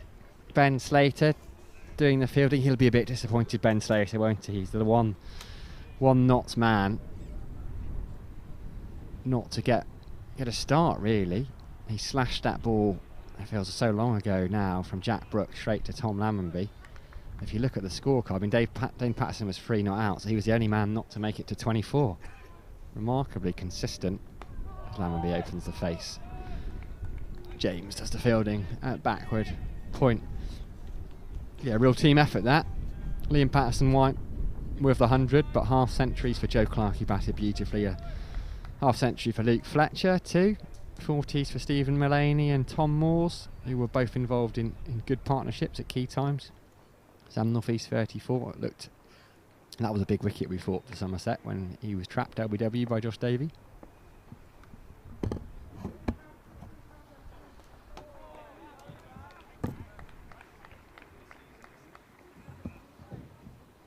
Happy to leave that one alone, Tom Lammonby.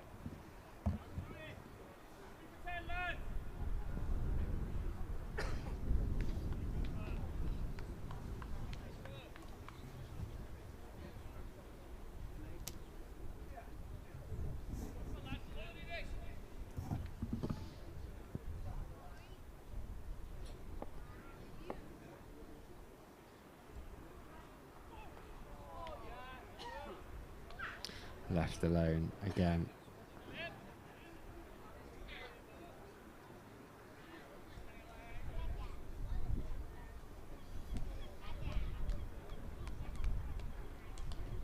It's about survival really in this phase, isn't it? Just seeing it through to the tea interval, which is 10 minutes away. Yeah, they'll be going back to join their Somerset teammates. Tom Banton there in the dressing room. The last thing they will want is to lose another wicket. As Lammonby opens the face, he's going to get a couple of runs there. I think Lyndon James is going to give chase, but the two Toms are very sharp between the wickets, so they will pick up a couple. Not long until the tea interval. We've got a couple of thousand of you watching on the live stream. We had huge numbers yesterday. I think there were over 200,000 views across all platforms yesterday. Do stay tuned at tea, because as we mentioned, that wonderful tribute to David Foote will be being played over the tea interval. Vic Marks, who happens to have a bit of a way with words, doesn't he? He spoke beautifully. Left alone by Lammonby. Richard Latham did too, as did Mr. Foote's children. So that'll be there for you to have a look at.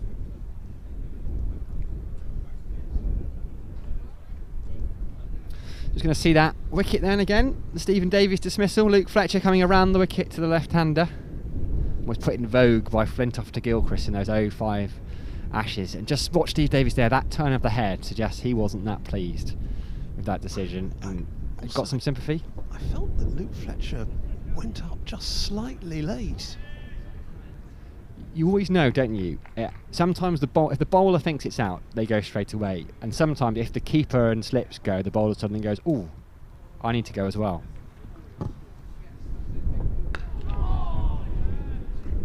Anyway, it doesn't matter. We can speculate all we like. We're not going to see Stephen Davies bat again in this innings. No, and if you're a Somerset fan, you probably won't want to see him bat again for a while. Get the drift. Absolutely. Notts, though, will be quite happy to see him again this evening or early tomorrow morning. Yeah, they need, 249 to avoid the follow-on. Is it 200 behind?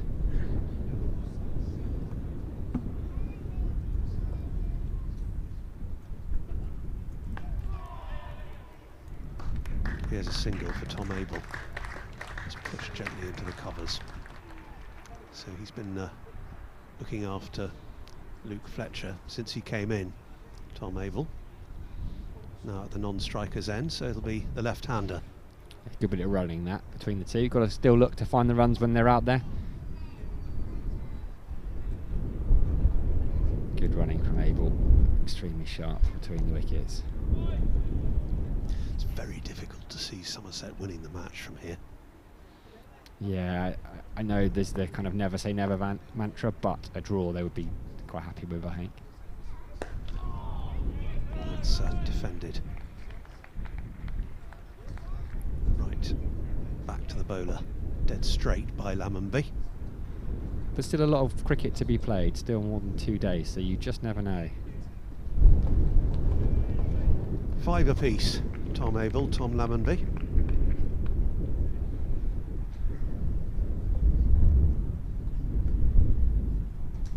Stephen Davies dismissed for just a single.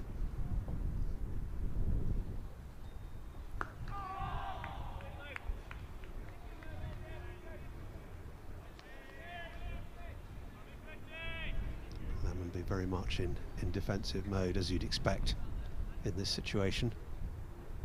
Look to survive to the interval and then build afterwards. Yeah, so we might get a couple of overs before tea.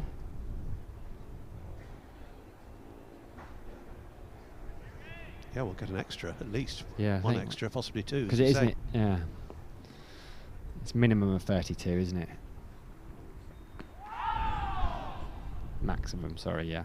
So 340, but as long as they're 32 overs or less. Slip cordon go up. Not quite sure why. Just the general excitement of the moment.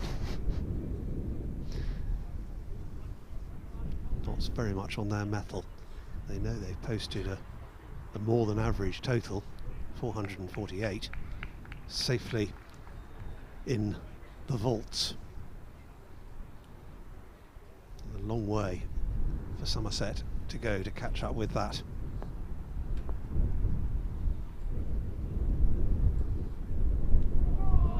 So well outside the off stump, no need for Lammonby to play it. So that is the end of Luke Fletcher's fourth over, 1 for 7 his figures. We've had 7 altogether, 33 remaining. I reckon there'll be a couple before tea now. And from a Nottinghamshire perspective, in a way, that works quite nicely, the timing of things, that innings finishing, because actually you're going to get, let's say Hutton gets another one, maybe Fletcher sneaks one more in, so he's bowled 5, Hutton's bowled 4, and then they get to put their feet up for 20 minutes. So whereas otherwise you might be looking to make a change, if you wanted to, you could probably get another brief spell out of both of these immediately after the tea interval. Yeah, but the ball's still reasonably new. So the timing has worked. Well, they might want to bring Dane Patterson into the attack as well, with the ball still reasonably new. But you'd imagine the two, Fletcher might well carry on after tea, one suspects. But for now, we're not there yet. Hutton is continuing from the river end, and it's left alone by Tom Abel. 4 slips in for him again. Stephen Mullaney's in at a short cover. Ben Slater at backward point. That's Abel's first ball from Hutton. Yeah, I was going to say, he's always had a couple of maidens, hasn't he? Hutton into his 4th over, bowled largely at Lammonby. Going to a right-hander for the first time, but his line was right on the money, as it has been again. Tom Abel using his Miller Champion Hall bat, made over in the corner of the ground. There's a little bit of gardening.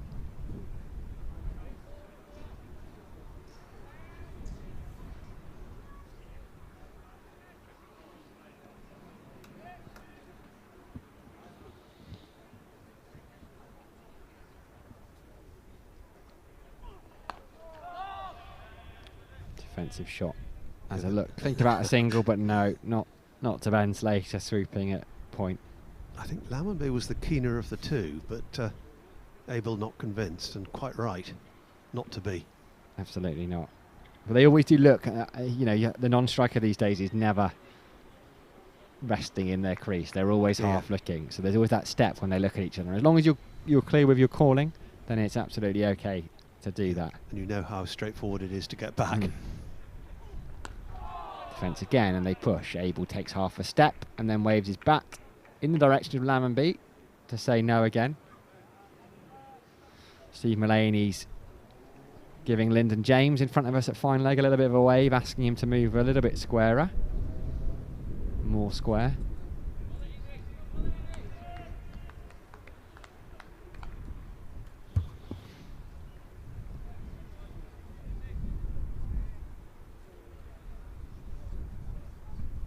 Here comes Hutton again. Half an LBW shout again. It was one of those where the slips and wicketkeeper went half up.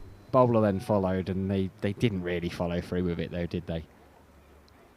Abel might have taken a bit of an inside edge. He was certainly a long way forward. There was not a lot right about that. Appeal, he's unflustered in those long sleeves that he tends to bat in. Batting just outside his crease to Brett Hutton, just in that attempt to negate the swing. Ooh, he leaves that one alone, and it was a terrific lead, but as you can see from the bowler's reaction, it was also, if you had one more stump, I think it was going cartwheeling. Brett Hutton couldn't quite believe how it missed. Tom Abel certainly knew where his off stump, or we hope he did anyway. Superb delivery. Good leave. End of another good over for Brett Hutton, who's now bowled 3 maidens out of his 4. Been a lovely start from him with the new ball. Well, the bottom line is that Tom Abel's still there, but that was very, very close. I mean, if he'd have nicked it behind there, Tom Abel, we'd have been saying, oh, he had to play at that ball. But seemingly he didn't. He was happy to let it wander by.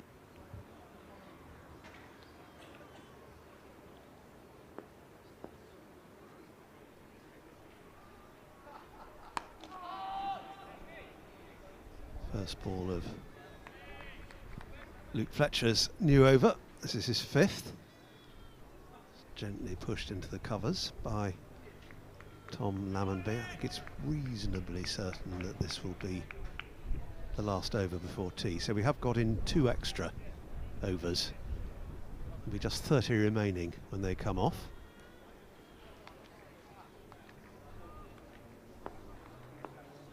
Fletcher casting several shadows due to the floodlights into Lammonby, and it's defended again. It's pushed out on the leg side. We'll have another quick look at that wicket. There we go, the big LBW appeal. Davies turns around quickly. Fletcher liked it. We'll see it in slow motion. See it again. I mean, it does look from around that wicket, that wide angle. It's hard to say, but it looks like it may well be going down the leg side, doesn't it? It looks as though it's just slanting across him. And just that there's a pause for a moment. As Fletcher is in again, this is live. Pushed up to mid-off. Just seemed to be a moment's hesitancy about the appeal. But the more you see these things, the more you speculate and think about it, and the more complicated it can get. And it's not going to change anything.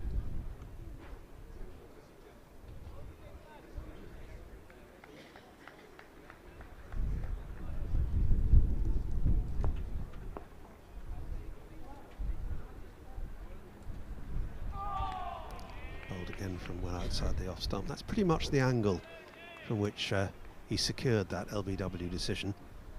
But this delivery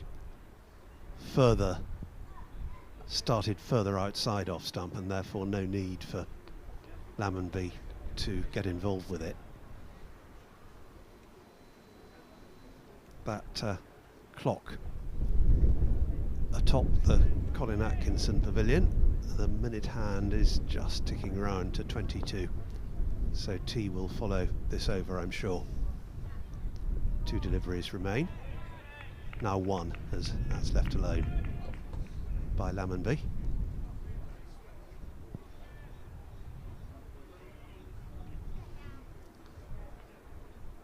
Still the grey, overcast conditions that we've had for most of the match. But quite useful to have got those 2 extra overs in the bag. Oh yeah, with the potential for bad light a little bit later on. So here's the last ball of the afternoon session. Oh, it's an appeal for LBW here. There was a deflection and it wasn't taken cleanly by Tom Moores. But in any event, it's given not out, and in any event, Lammonby survives, as does Tom Abel. And both of them go into the interval on 5 not out, with Somerset 11 for 1. 2 consecutive maidens to complete the afternoon session. Luke Fletcher has 1 for 7. Brett Hutton 0 for 4 at the moment, but Somerset in reply to that knots total of 448 looked imposing anyway, but even more so when Somerset lost Stephen Davies early. 11 for 1 in response. We're going to have a little bit of a tea break as well, and hope very much that you can join us for the final session in around 20 minutes time.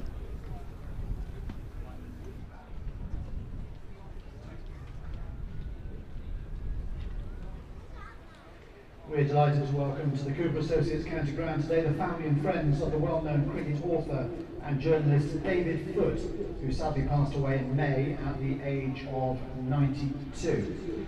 David, who was born at East Coker, was well known to Somerset supporters, not only for his many newspaper articles and reports on the club for The Guardian, but also for a vast number of books, including biographies of Harold Gimlet and Sir Viv Richards, and his history of Somerset cricket, written in 1986, entitled Sunshine, Sixers and Cider. At lunchtime today, David was honoured with the unveiling of a special plaque. It was donated by the Cricket Writers Club and placed outside the press box in the Markers Trescothic Pavilion. The unveiling was performed by his daughter Julia and son Mark, with other family members and former colleagues in attendance, as you can see there on our big screen. David was loved by all who knew him, and he was a true gentleman of the press. The inscription on the plaque reads, "In memory of David Foote, whose writing captured the sunshine, cider and sixers of Somerset cricket." Please join us in paying tribute to a very special man who loved cricket and Somerset, David Foote.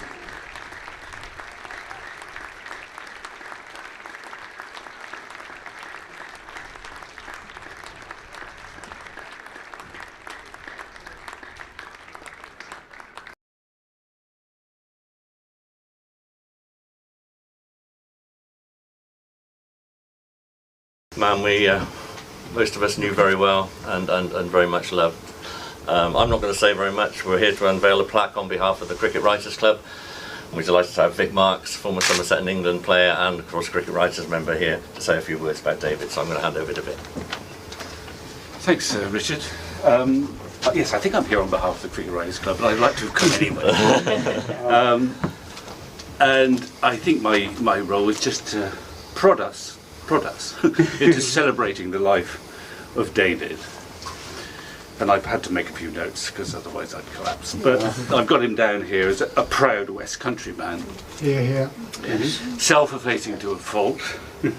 And despite all his protestations, a brilliant journalist, historian, broadcaster on so many walks of life. But maybe cricket was his specialist subject, possibly. Who knows? As you all know, David was a regular at the county ground for over half a century. I feel I'm preaching to converted here. He loved his cricket, he loved cricketers, he loved words. Perhaps he was sort of West Country's answer to John Arlott, who of course didn't live in the West Country. When I was in the Somerset dressing room about 4 decades ago, we always read his reports eagerly. They would be generous, sympathetic, yet always studied with an unexpected detail or insight. The players spoke to him readily, since they knew he was utterly trustworthy. And he was incapable of writing a dull paragraph. Some of us marvelled at his books. Ghosting Viv Richards' first autobiography was no easy task, since Viv was such a hard man to pin down. I've read all about this, your autograph. But once David, the gentlest of men, had to pluck up the courage to have some stern words with Viv, and you needed some courage to do that, to ensure a few more hours in his company with the deadline approaching fast. And he must have done this brilliantly. I'd love to have witnessed it. I bet there was sweat pouring down. Since Viv recognised that he was out of order, apologised, and soon sat down in front of that tape recorder. Around the same time, in 1982, David delivered his brilliant biography of Harold Gimlett, which was in so many ways ahead of its time as a groundbreaking study of sporting anxiety. He would not shy away from difficult topics, as his later biography of Wally Hammond confirmed. We all, the pressmen amongst us, we all treasured sharing a press box with him here. His arrival will be a source of joy, since it guaranteed a fount of wisdom, fine stories, and mischievous humour. David's presence ensured it would be a good box, I gather. There was such a thing as a good box in the Fulham household. Just occasionally, as I set off as a novice cricket writer, he would send me a handwritten note, believe it or not, complimenting me on a recent piece. And I could tell you there could be no better recommendation.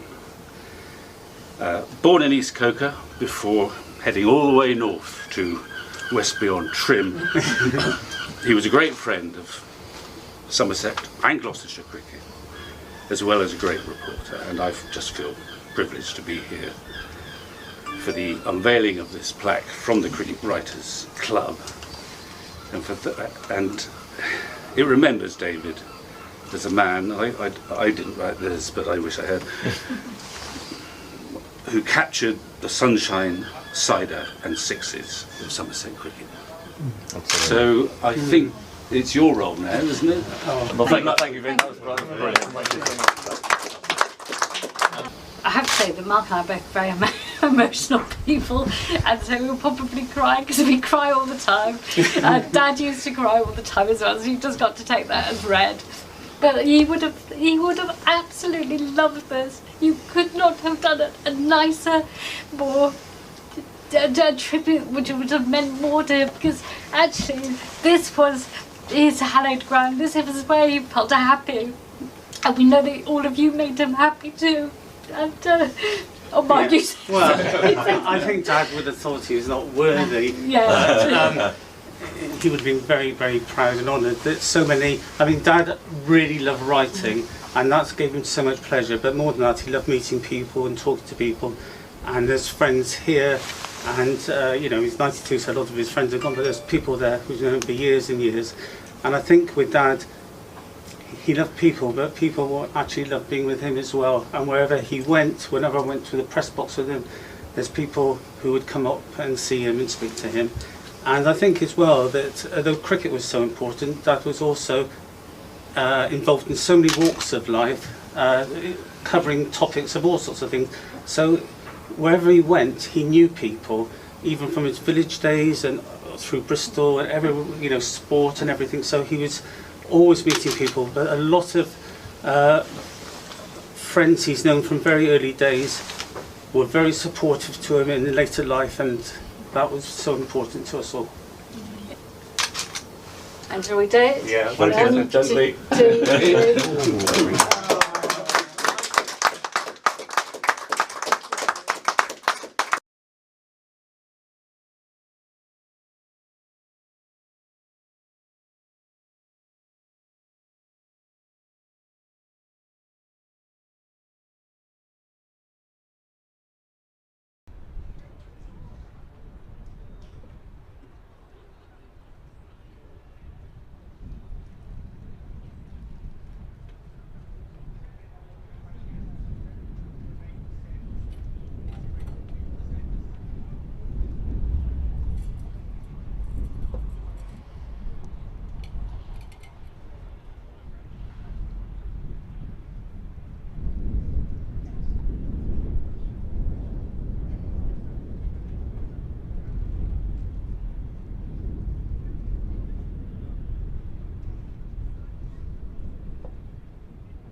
Please welcome back our umpires Paul Pollard and David Mills.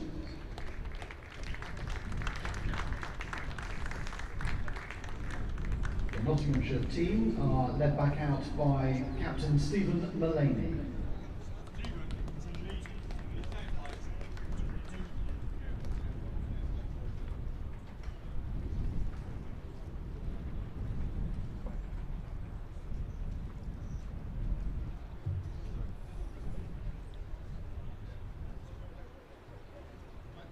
Somerset resume after tea on 11 for 1. The returning batsman Tom Abel on 5 and Tom Lammonby also on 5.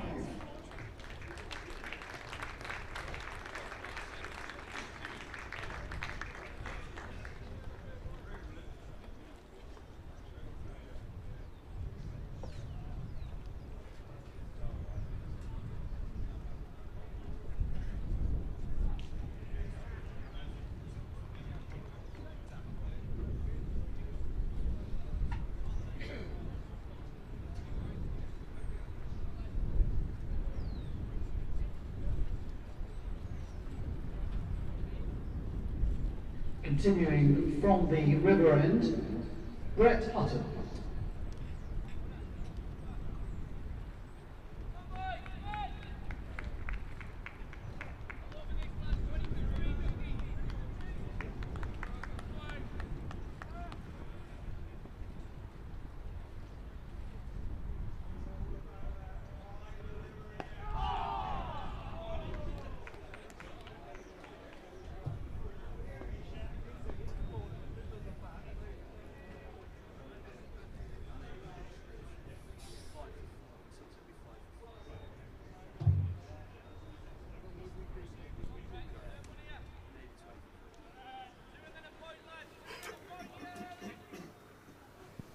Welcome back to the Cooper Associates County Ground.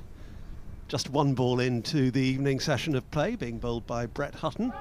And there's a play and a miss there from Tom Abel, outside his off stump.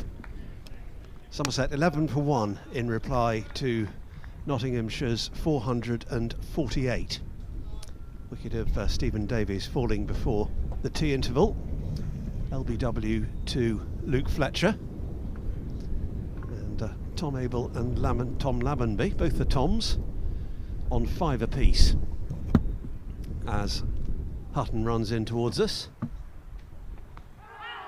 And this is on Abel's pads and shapes to turn it away, no bat involved, so it's signalled by umpire David Milnes as a leg bye. Lots of Toms on display, aren't there, in this game? There's Taunton's triptych of Toms, if you add Banton in there as well. If in doubt, if we don't know who the fielder is. Yes, well done, Tom. 12 for 1 then. An extra added to that total. I believe this time from the left-handed Lammonby. Still 4 slips in. Not entitled to all-out attack, given that imposing total is safely on the board for them, having been 208 for 6.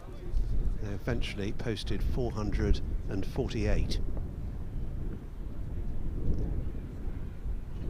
Hutton, a little bit of movement away from the left-hander, taken by Tom Moores.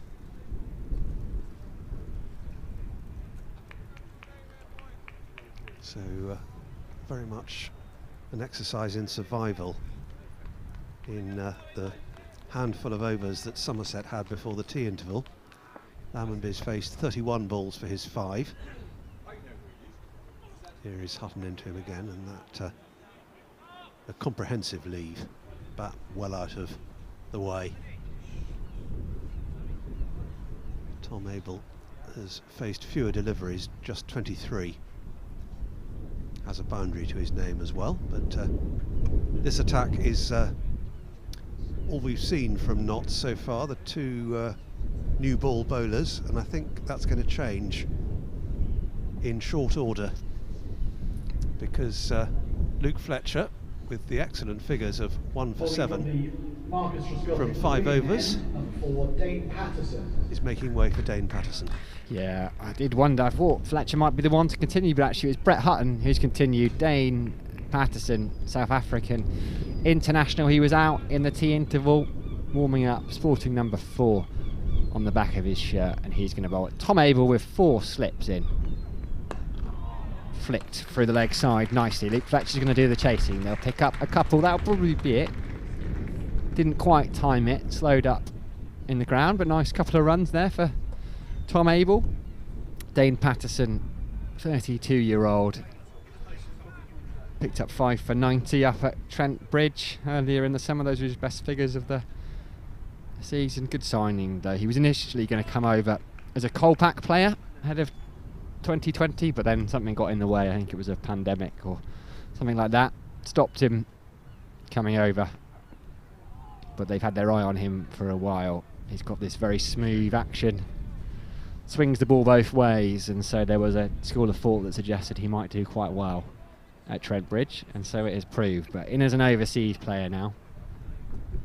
Played a couple of tests for South Africa. They were both back against England actually in January 2020 when the world was a very different place. Solidly built, not particularly tall.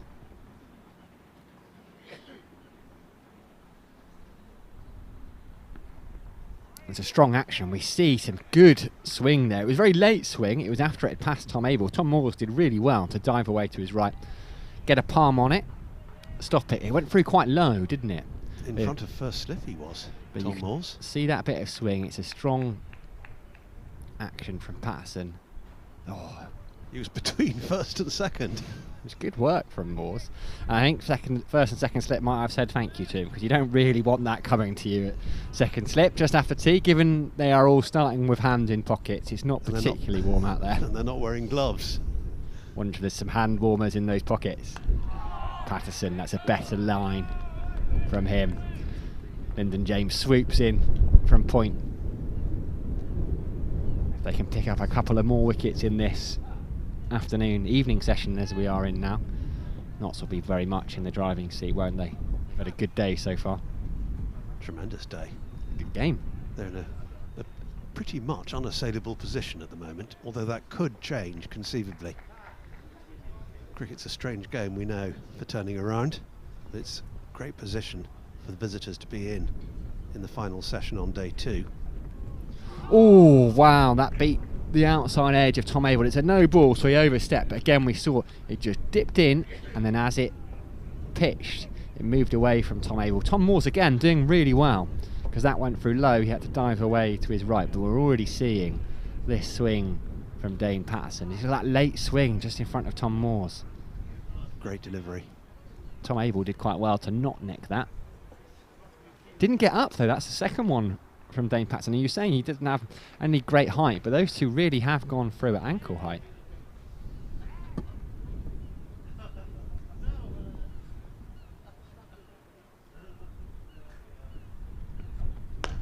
It's a lovely looking shot from Tom Abel. Dane Patterson got a hand on it, which has taken the sting out of the ball. They're only going to pick a couple.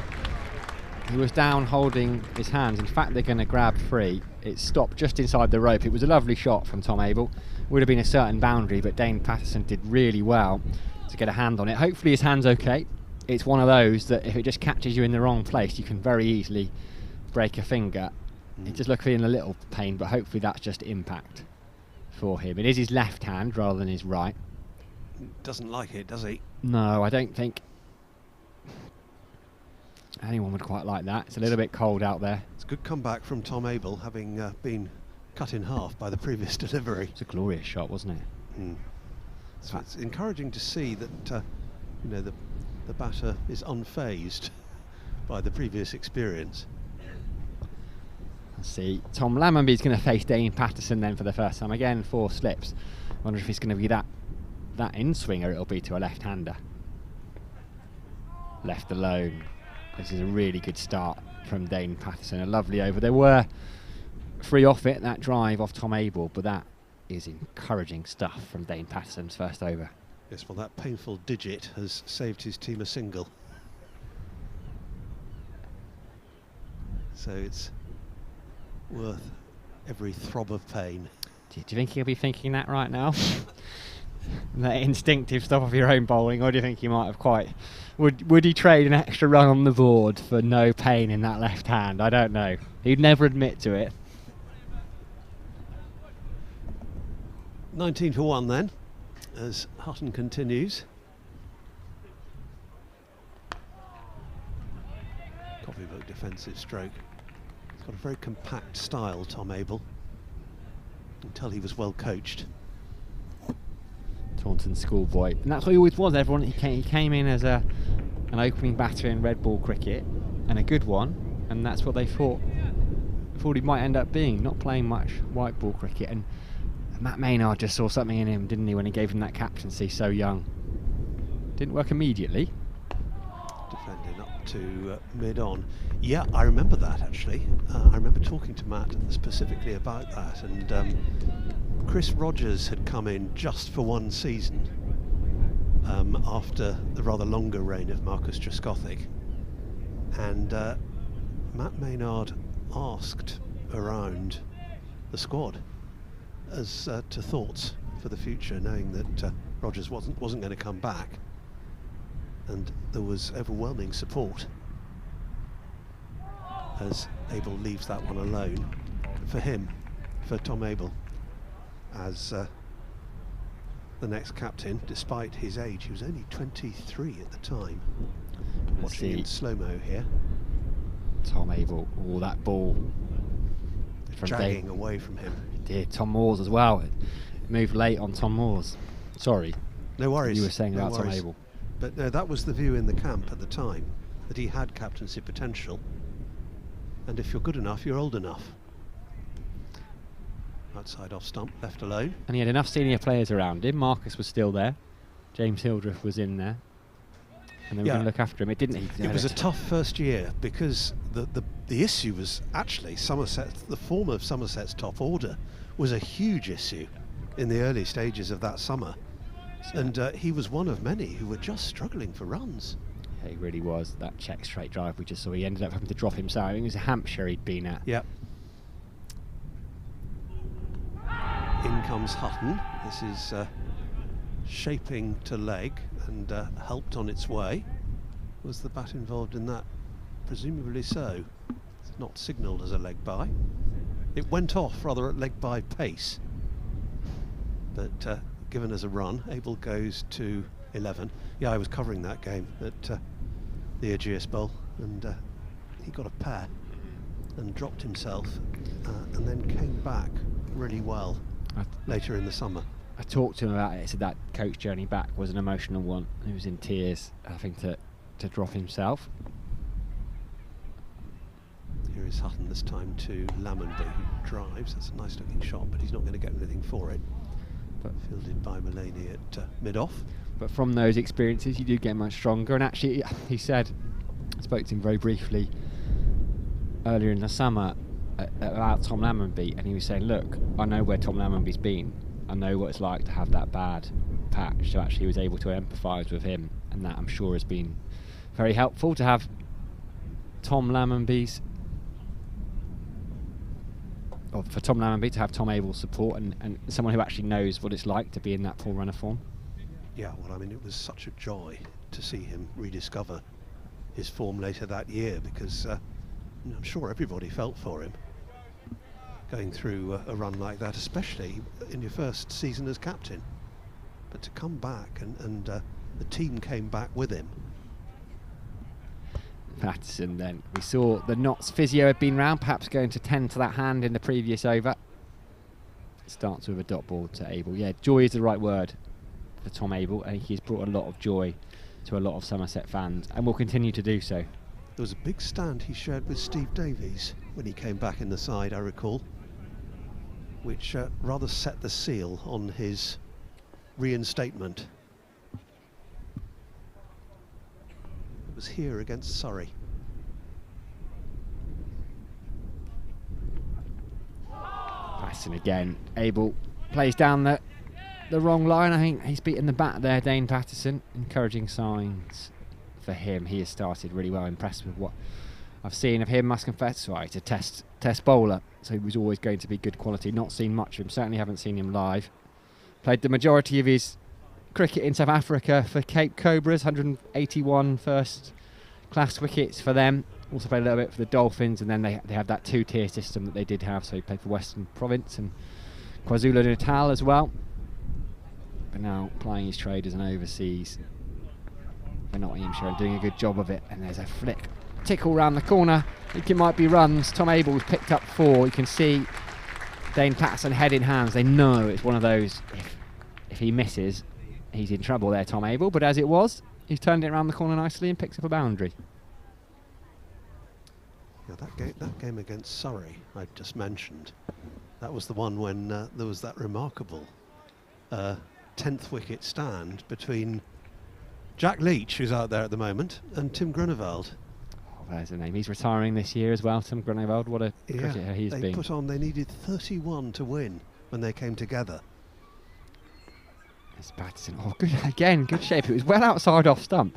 You can see Tom Morse doesn't really know which way to go. He's having to react really late to it.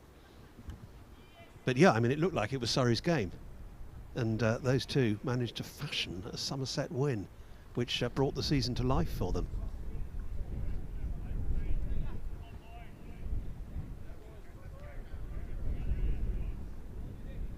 Yeah, 301 Somerset chased down in that second innings. Matthew Jack Leach, 24 not out. Tim Grunewald, 18 not out. That was a tremendous finish. That is four-day cricket is his best. That's Patterson again. He's bowling beautifully here. Abel plays it out. Benefit of the doubt to the man at backward point. Man who we had in the commentary box a little bit earlier, Pete Traeger, was involved. He got 44 before he was dismissed LBW by Gareth Batty. Not much love lost between those two. I read out a tweet from someone, I think it was a Somerset supporter, saying you've got to feel sorry for Surrey. And I got a barrage of responses saying why.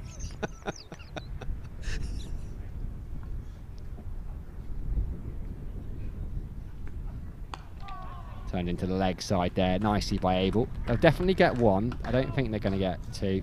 No, Sam Northeast gets across and does the fielding. I wonder what the Notts players will think of Sam Northeast in the dressing room. Quality player. I have heard he is not a man you want to necessarily have the locker next to. I think he likes to spread out and is quite messy with his kit. He is not someone to have things lined up in straight lines. I think it's kind of stuff everywhere with Sam Northeast. A method in the madness, I'm sure. Yeah, well, I mean, you would have thought that he would be a good signing, really. He's not. I mean, he's got 5 years plus in his career remaining, you'd have thought. He's a quality batsman. As a cricketer, there's no questioning. He's going to be the next in line to be James Hildreth in terms of the best player not to have played for England, potentially. Here comes Brett Hutton. That's a lovely off drive from Tom Abel. Yeah, it's one of those ones where you can just stand and watch. You don't need to attempt the single, just in case it doesn't go over the rope. That Why waste your energy when you've bowled 20 odd overs already, as Tom Abel has? The best shot of the Somerset innings, wasn't it? Just led into that drive. Beautifully done. Yeah, I don't think Sam Northeast will be short of suitors over this winter. I think he might have his pick of a few clubs. And Notts may well have got themselves into a good position with these remaining games that they can play outside off stump. And you can see the bat, that's known as shouldering arms, or it used to be. Maybe still is. You can see why the expression developed. It'll be interesting. I wonder if a lot of it depends on white ball cricket. I think he wants to play white ball cricket. His last game for Hampshire, he played against Kent, made 6 off 12 balls in the first game of the Blast, got dropped, left out, and that's when his time at Hampshire came to an end. More runs here, or one more run here for Abel. But he helped away down to long leg. And he had a bit of a tough, in a similar way to Abel. He'd always scored run after run as a kid. I think as a 12-year-old or 13-year-old, he made something like 1900s in a term at school. And then when he was 20, he talks about when he was 23 or 24, he had a really tough run. I think he got left out of the side. Daniel Bell Drummond opened the batting. Fabian Cowdery came in at 3, and that's when he realised that it was a different game, professional cricket. But he scored a serious number of runs since.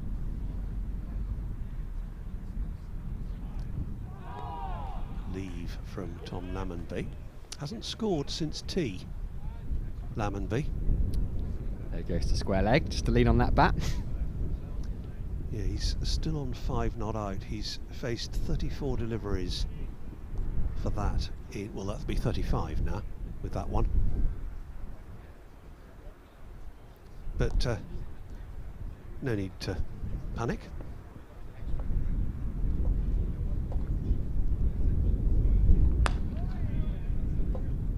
That'll be another dot as Hutton fields. He's coming to the end of his 7th over, Brett Hutton, but that's not a complete spell as such because it was broken by the tea interval, so he'd still be feeling reasonably fresh and pretty economical as well, just 10 runs off him.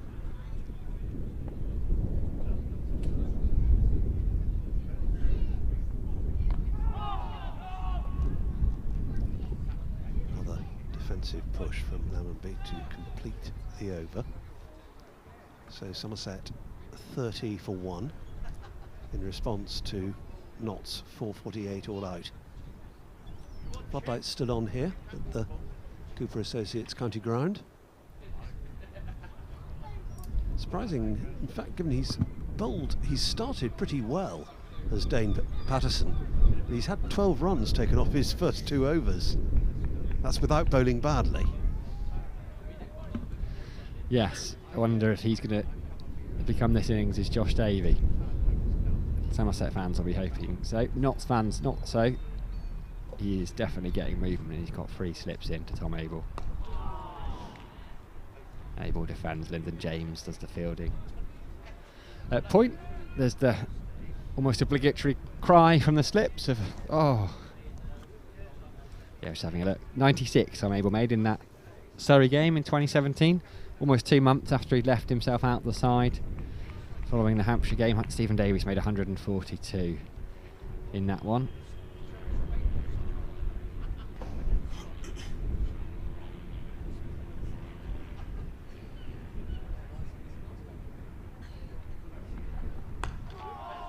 Abel pushes out to mid-on again.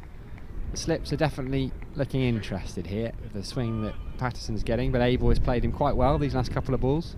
He's moved on to 21 in relatively short order after tea. Watchful were 40.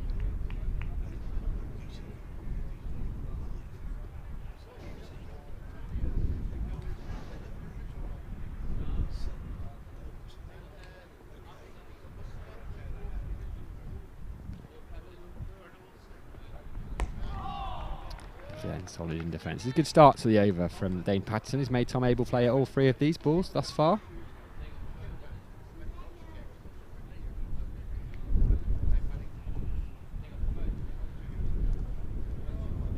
Yeah, the slip cordon's reduced by 1 since the start of the innings.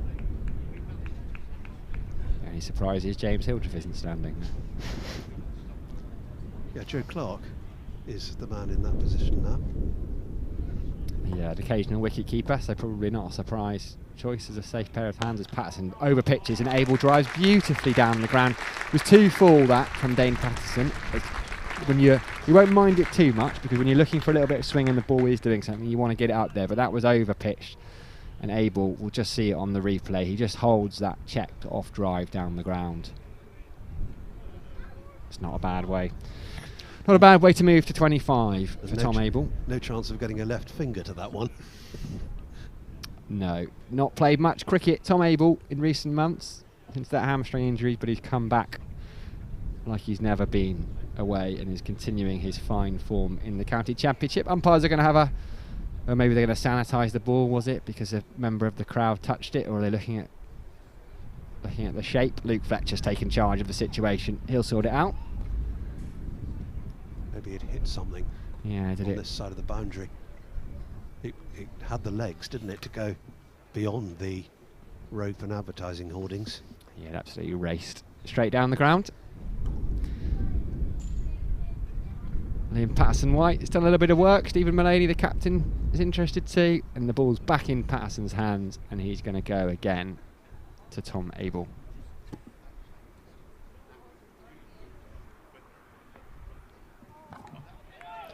Pulls his length back just a fraction there, Patterson, but outside off stump, far enough outside off stump for Abel to be able to leave it alone. Partnership's worth 32 now off 83 balls. Abel's got the lion's share of those. Yes, it wasn't quite the right line, was it, that one from Patterson? Just a little bit too far outside the off stump. Not demanding the stroke.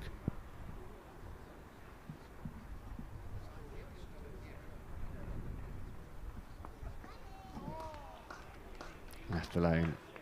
Again by Abel to end the over. Fizzes through. Again, a decent over from Patterson. Went for that one boundary, but the other 5 balls were pretty much on the money. Abel had to play the first 3 of them. Picked up their boundary, and they're going to have a sanitisation break with 25 overs remaining in the day. Well, that economy rate of 5.5 doesn't really do Patterson justice. 16 runs off 3 overs. He could easily have had a wicket, but it's not a game that works out like that necessarily, which is why we so love it. No, just go and ask Josh Davey about that after the ground. I suspect he would concur. But yeah, brilliant stuff. What else have we got going on? A full round of county championship action. Hampshire still in a bit of trouble. They're 109 for 6 now in response to Yorkshire's 243. James Vince had made 49, but he was dismissed by Fisher, a huge wicket. I'm sure that was celebrated with aplomb. Don Best, 11 overs, 1 for 19 so far. He will be reunited with his former Somerset teammates at Scarborough next week, and elsewhere in Division 1, Warwickshire have been dismissed for 371. Lancashire are 28 for 1 in reply. Luke Wells is 13 not out, and Josh Bohannon is 15 not out. Still to be Brett Hutton from the River End. Going to be runs here for Tom Lammonby, his first since tea. He's going to get a couple, in fact 3. Pulled in just inside the rope. And the fielder does a little... Is that Luke Fletcher? Yeah, it is. Down at that end, and he waves his cap at the crowd in appreciation of their applause. Well, Pete Trago said a little bit earlier on that he does enjoys a bit of a back and forth with the people in the boxes at the Lord Ian Botham stand. So I suspect there were a few shouts downwards, and Fletcher is more than happy to oblige. He is a good character and enjoys a bit of engagement. He said Pete Trigo was saying that Fletcher took great delight in impersonating Tractor this morning by shouting Trigo during their game of football. Excellent. This is going to be another single down to long leg for Tom Abel. It was a long chase. You don't particularly want a chase like that as a fast bowler. Got enough work to do already. But it fell to him to chase almost all the way to the boundary to intercept that.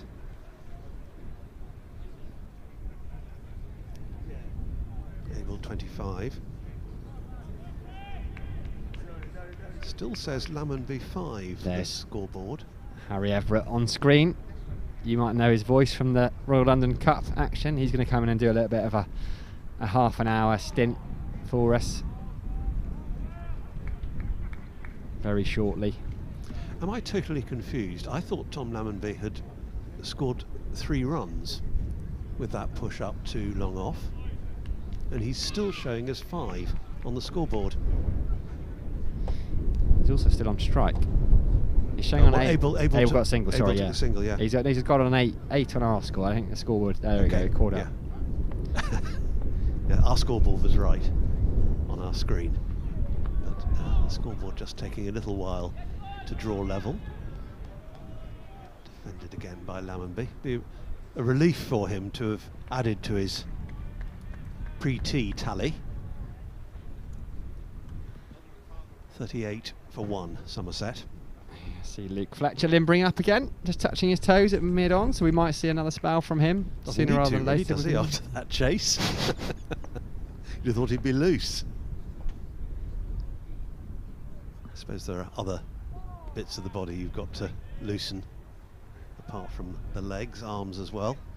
So that's through to Tom Moores. Fourth slip is back in at this end. That's the hero with the bat for Notts at fourth slip. Liam Patterson-White scored his maiden first-class century earlier today. And didn't he deserve it? He did it in entertaining style as well.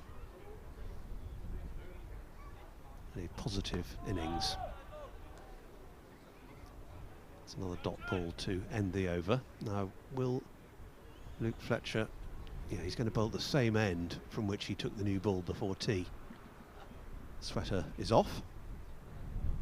Yeah, I wonder if they might try a change of ends with Dane Patterson, with Brett Hutton perhaps finishing his spell, or maybe it was just the way he was leaking runs, even though it was a bit unlucky, just taking a bit of pressure off. Well, he's only bowled the 3, so he's still reasonably fresh. Yeah, I wonder if he might change ends. Yeah, I mean, Hutton would be due for a break shortly, wouldn't he? Even though his 8 overs were on either side of tea. He's due for a rest shortly, one feels. So maybe we'll see Patterson come back at the river end. But we are going to see Luke Fletcher, as Stephen was just saying, at the microscopic billion end. He's got the 1 wicket to fall. He's got 48 this season. The Bulwell bomber turns at the top of his mark. Starts with a full one for Abel, who flicks it through the leg side. There were cries of catch it. It went to the left of Dane Patterson at mid-wicket. It was in the air for a while, but it is a boundary and Abel moves on to 30. I don't think he'll mind that too much, Fletcher, because it was uppish. Yeah. It was. Although you say that, it's one of those things we say, isn't it? I don't think the bowler will mind that too much. I mean, knowing any bowler, I think they do mind going for boundaries.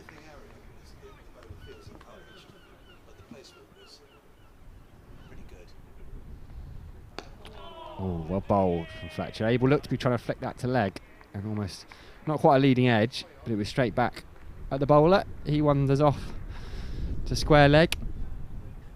Big Notts County fan. Luke Fletcher took his school team. He was a goalkeeper, I think. Took his school team through to various nationals finals. Yeah, he got released by Notts County. I think the report said not agile enough. But he comes in again. It served him quite well because he has become one of the top performers in county cricket, both in red ball and white ball. Did get 100 gig as well. Played a few games for Welsh Fire. Is that what they were called? Welsh Fire. That boundary was Tom Abel's 5th in his 30. Yeah, he's looking in decent touch. Notts will be keen to get his wicket, which is why they may have turned to Luke Fletcher, who is their strike bowler this season. He comes in leg side again, flicked away. Abel, they're quick, but they're not quick enough to pick up a couple. It'll just be a single, so Fletcher will bowl to Tom Lammonby. Partnership ticks along nicely to 41. Yeah, he's fleet of foot, Tom Abel, but even he would have struggled to make that into 2. Yeah, just having a look at Luke Fletcher's numbers for the last decade. His wickets all coming at under 30s most seasons, conceding significantly under 30s. 35 in the Bob 2 years ago. In fact, he didn't play in the Bob Willis Trophy last year. No ball there. Overstepped. Lammonby flicks it to leg, but they don't get a run, but they will get the no ball. 35 wickets in 2019 at 26s. 38 in both 2017 and 2018. And now clearly signalled no ball by umpire Paul Pollard. The red light to our left flashes in acknowledgement in the scorer's box, which is just 2 along from us. Yeah, Polly and Anne doing a fine job. I believe they had a little bit of dinner yesterday evening. Enjoyed a roast. real characters of the county game. As Laramby opens up the face, well placed. I think they'll get a couple there. Ben Slater will chase it down towards the third man boundary and throw it in. Yeah, Anne was saying that she was saying of a time at Redlet when she was scoring and it was an outground, and Luke Fletcher was sat in front of the score box, and he turned to her. He'd been there all morning. He said, "You know what, Anne, I've been trying to think all morning of who you reminded me of." And she said, "Oh, all right, Fletch, go on." "Yeah, I think I've got it." I said, "Okay." He said, "Yeah, my mum." She said, "It took you 2 hours, Fletch, to work out that I reminded you of my mum." Of your mum. Surely that should be instant. Left alone by Lamonby. Really good line there from Luke Fletcher. I mean, it's the kind of thing when it's a kind of actor you've seen in a TV series that you can't quite remember, but no, you remind me of my mum. Yeah, you'd have thought he'd have worked it out a little quicker than that. A mother-son relationship. End of the over there from Luke Fletcher. There's a good mother and son story involving Dennis Compton. I don't know whether you've heard of it, but he had a special party. It may have been at Lord's for his 50th birthday, and it was all going swimmingly, and lots of people there and having a great time. And about halfway through there was a phone call for him, and he said, "Well, who is it?" And he was told it was his mother. He spoke to her and he said, "Dennis, you're only 49. Oh, that is wonderful. Umpires are coming together like they did in the Somerset first innings. There's a bit of an issue with the ball. I wonder if it's just gone out of shape. Might go through the hoop. I don't think it's the light meter. That would have been the concern, because the light meter has been deployed already, hasn't it? It was yesterday evening. And if it is the ball, it's the because hoop. The box is coming out. Those double cuffs are out and they're going to get a different ball. If the light meter comes out, we should be worried, because they've got a reading, haven't they, that applies for the rest of the game. Yes. But they're going through the box. This happened yesterday as well. Not dissimilar time. Maybe it's slightly earlier in this ball's life than when it was changed yesterday. I think there were only about 12 overs left with it yesterday. Yeah, we weren't far at all. Although I think Somerset might have, if they had had their way, they'd have had it changed a little bit earlier. They were chipping away about it for a while. Yeah, Josh Davey was chuntering about it, wasn't he? Yeah. But Notts have got a change. Not quite new enough for us to take a new ball and just smash it with a bat a couple of times to take a little bit of lacquer off. Yeah, it needs to be 17 overs or thereabouts. It won't be exactly that. They'll go on how they look. But it's been changed. That will go down in a notebook somewhere shortly. One or other of the umpires would have recorded the change.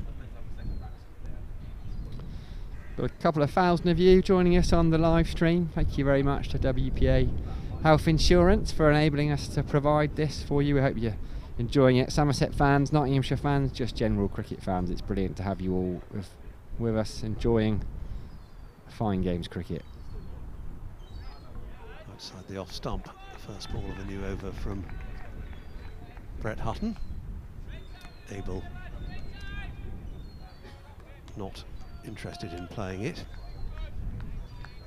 47 for 1, playing 448, so a couple more and it'll dip below the 400 mark, which is maybe a small landmark, but they all count.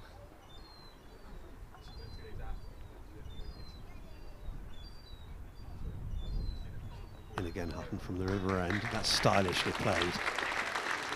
My word, he's good on the offside, isn't he, Tom Abel? That was caressed out to deep extra cover. Well worth seeing that again.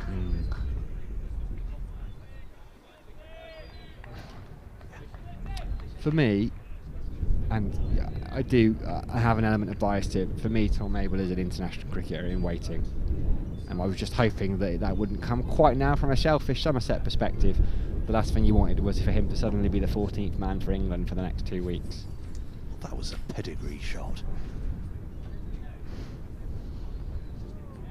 Followed by the leave, so yeah, leave. Display of excellence, leave. He was on that last Lions tour that happened pre-COVID. He initially went on the white ball leg of the tour over in Australia. They impressed the coaches so much they kept him out there for the red ball leg. It would be the first to admit he didn't quite do as well as he would have liked. Sam Northeast was on that tour as well, but actually he fell cheaply in that unofficial test and watched Dan Lawrence and Dom Sibley make hundreds. And they've both made their way into the test side. Copybook defence this time from the Somerset skipper.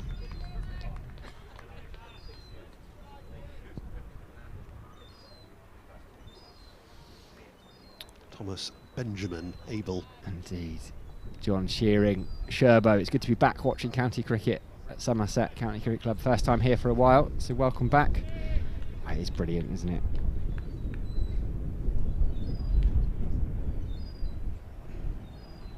Oh, there's a little push at that one, which was leaving him. I think that's the second play and a miss we've seen from Tom Abel. The other one was to Dane Patterson. Just shaping away from him. Brett Hutton. He's bowled really well, hasn't he, Brett Hutton? Comes in really tight to the wickets, shapes it away a little bit, albeit broken by the tea interval. He's getting through a longer spell, but his economy rate is superb.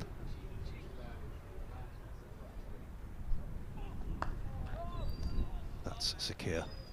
That defensive push, which completes the over. Is it time for a rest for Brett Hutton? He's bowled 9 altogether. Economy rate of exactly 2, 0 for 18. I was saying how young Tom Abel was when he inherited the captaincy earlier. He's still quite young. He's 27. Yeah, still his best years are still ahead of him.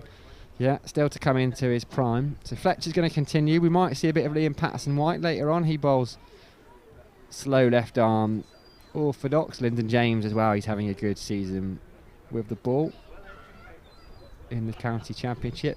Mullaney does still bowl a little bit more in white ball cricket, I think. But Lyndon James bowls a bit of right arm medium. But Fletcher's going to continue at Lambie. He's taken the edge. Beautiful catch from Tom Moores. Tom Lammonby has to go. It was a really good catch from Tom Moores. He flew away in front of second slip. It was a lovely delivery from Luke Fletcher, who has largely been coming around the wicket to the left-hander thus far. But he's come back over the wicket. Got one ball that Lammonby. Did he have to play? I don't know if he did. It was a little bit. He perhaps could have left it alone, but he did have a nibble. And Tom Moores took a really good catch. Luke Fletcher's got his second wicket of the game. He's got 2 for 16. Somerset are 51 for 2.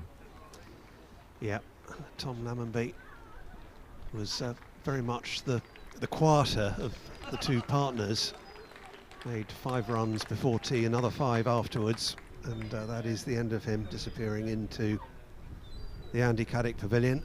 Notts have another breakthrough. They've got both openers in the bag now,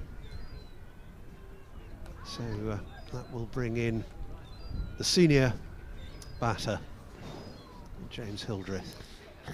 Yeah, both openers gone once again. There's a lot of responsibility on the skipper.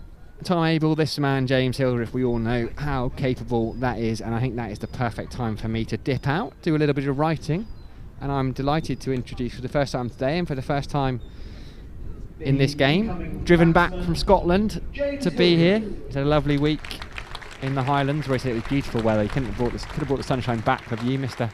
Harry Everett, who was on camera just a few minutes ago. We saw him sneaking around the ground. He's going to come in and say hello to you all. Many thanks, Sam. Good luck with the writing. Hopefully that'll be a pleasure. It's pretty gloomy. We're very dependent, as we were this time yesterday, on the floodlights. I don't think they'd be out there if these floodlights weren't installed. Every player casting multiple shadows, and Fletcher has both the wickets, tail well up, in to bowl to James Hildreth, who is immediately off the mark in an area of great strength for him, which is backward of point. So that will take the total to 52 for 2. Afternoon, Harry. Yes, afternoon, Stephen. Great to be back with you. And as you say, a bit gloomy. I'd be surprised if we get much past 6 o'clock in this daylight today. Yeah, they've got the meter reading from yesterday, and it may well be deployed at some stage. I probably don't need my sunglasses on my head anymore. That was a bit optimistic of me. Yeah, the scoreboard gives it away a bit when it looks bright. It looks very bright at the moment as Fletcher is in. That's no need to play at that one. You'll be pleased to know tractor drivers still in good voice below the scoreboard, still geeing on the troops. Bit chilly outside in the stands though, getting to that stage of the season. Yeah, it's more like October than August, isn't it, really? August hanging on by its fingertips. Yes, I still remember that Alistair Cook innings here in October. Gosh, that was a cold game of cricket. In all respects of the word cold, particularly. Fletcher turns below us. In again, and defended by Tom Abel. Two right-handers together now. We had two left-handers opening, but Abel, who's on 35, now joined by James Hildreth. Long sleeves for Abel, short for Hildreth is a simple means of identification. Yes, slightly different bats and stature and style. Probably the two main men for Somerset, really.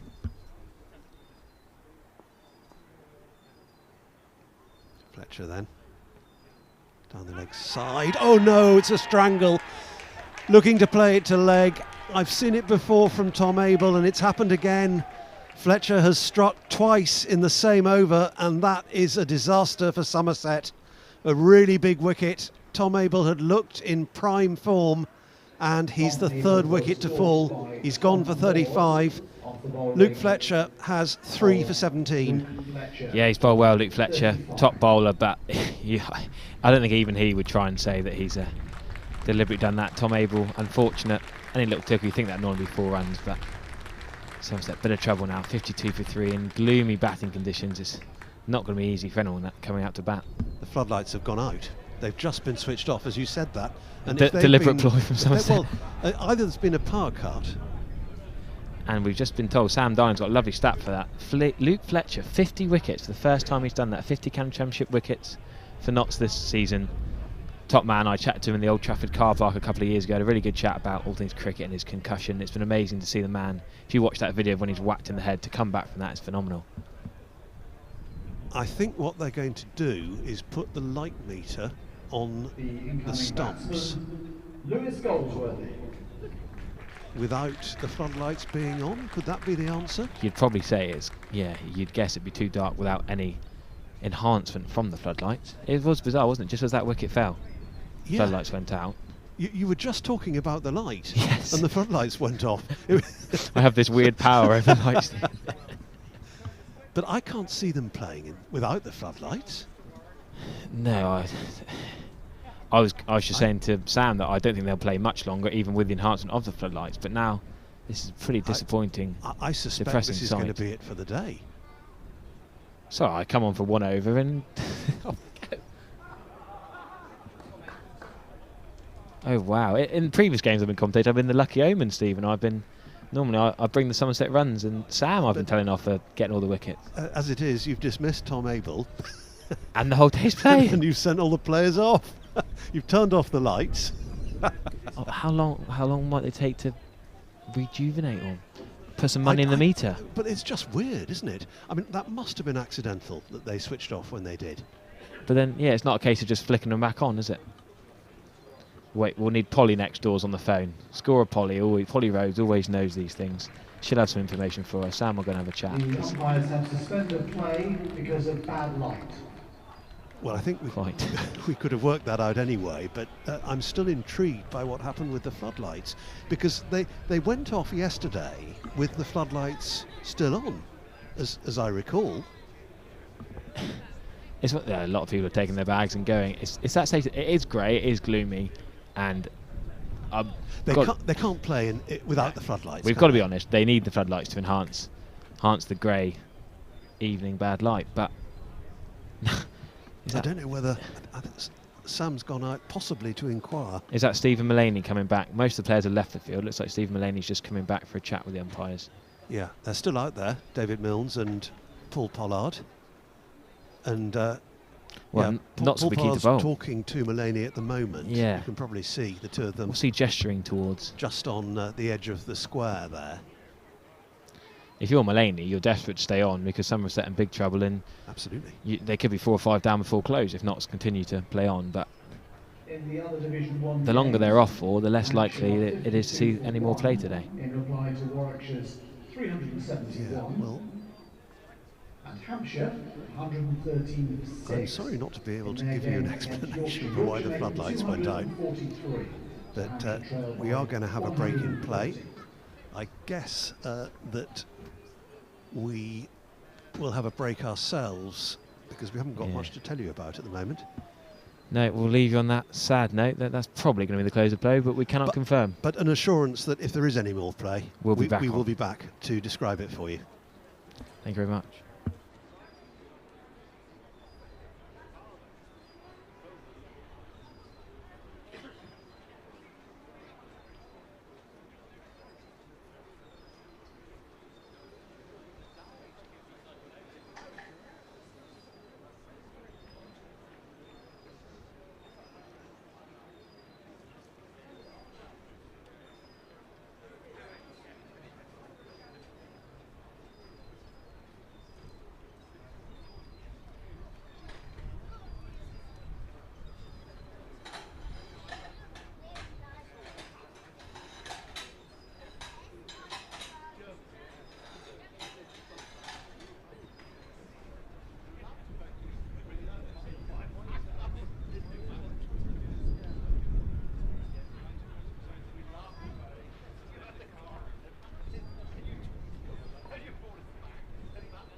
Please welcome back the Nottinghamshire team, led by Captain Stephen Mullaney.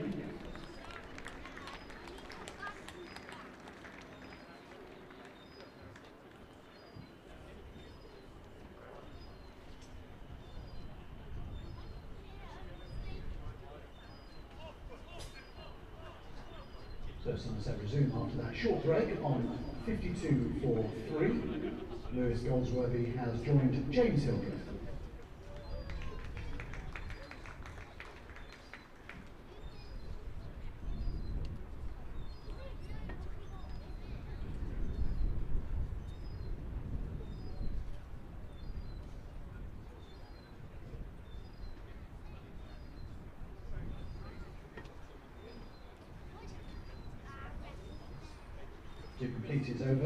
We've got floodlights working, and Luke Fletcher's going to continue from the Marcus Gothic Pavilion end, and Stephen and I are surprised to see some play back on after a quite bizarre delay to proceedings. Totally bizarre.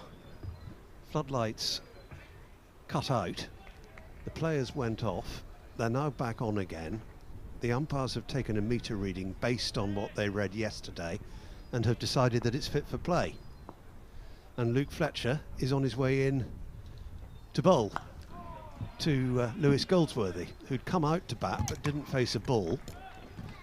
He came in on the dismissal of Tom Abel, who was caught down the leg side for 35, reducing Somerset to 52 for 3 in pursuit of this big Notts total of 448. And there was certainly no way they could have carried on playing with the floodlights switched off, and a question mark over how long they will play. We should have another 19 overs. 21 overs, apologies. Yeah. No chance we're going to get that many, let's I be wouldn't have realistic. thought so. If we can get half of them, that would We'll be be quite happy, yes.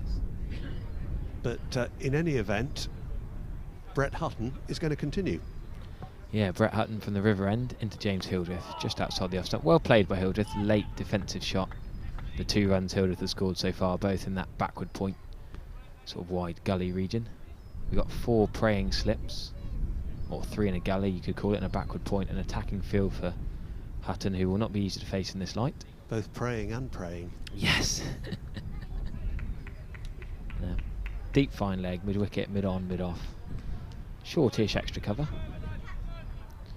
So yeah, Mulaney will be just looking for a couple more wickets here to really cap off this great day for Notts, the away side.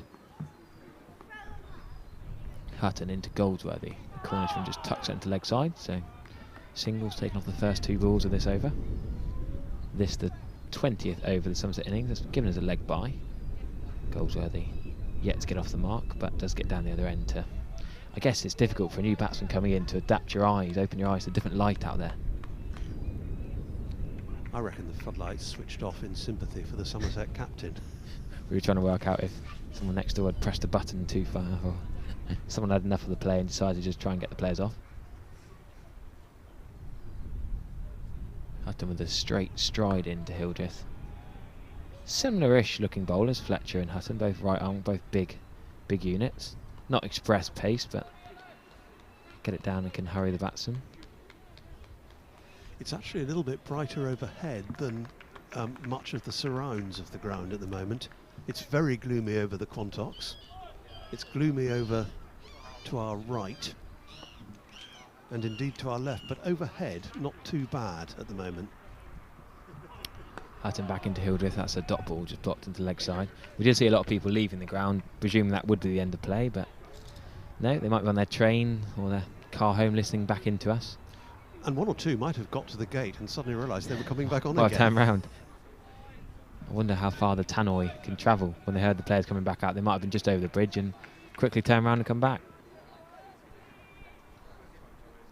Anyway, it's been a great day for Nottinghamshire. There's no question at all. Brett Hutton looking to add to the 3 wickets already taken by Luke Fletcher at the other end. Just the 2 bowlers required so far. Well, Brett Hutton is into his 10th. Luke Fletcher, all 3 wickets. Superbly he's bowled. The illuminated advertising hoardings are looking particularly bright at the moment. Yeah, not the best of signs. We've got a couple of people in luminous yellow in the river stand, formerly the Marcus Trescothick stand, now the river stand. As Hildreth leaves that one outside off stump. Good, well judged leave. Decent over that from Hutton, just a couple of singles. Yeah, so 3 important wickets already gone for Somerset. And they've only just taken the deficit down below 400. They're 394 runs behind, with only 7 first innings wickets left. The follow-on is looking like an issue already. Yeah, Dale Hunt summed it up on the Somerset Facebook page saying, "Oh dear, not been the best day for Somerset," and pathetic fallacy you could say with the ominous looming grey clouds. Luke Fletcher with all those 3 wickets in his bag, looking for more. Into bowl to Goldsworthy. First ball of the over is defended. Very similar fields, both ends, to both bowlers, to both batsmen, I guess. Just getting that That caught behind, probably the most likely dismissal in these conditions. Fletcher bowling this, good areas. Lewis Goldsworthy then settles. And defends. This is his 8th championship match of the season. 201 runs at 25. Been another stellar season for the Cornishman. I'd say he's been almost one of the most valuable players of Somerset in all 3 formats this year.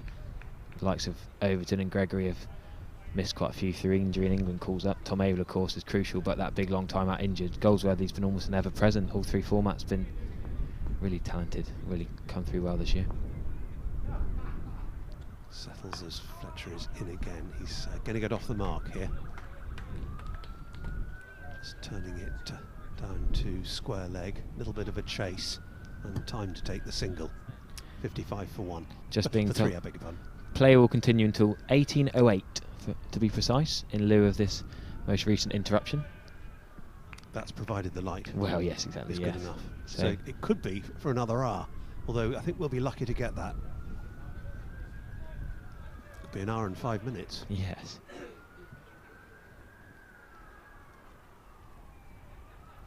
Fletcher then under the floodlights. Defended again by Goldsworthy.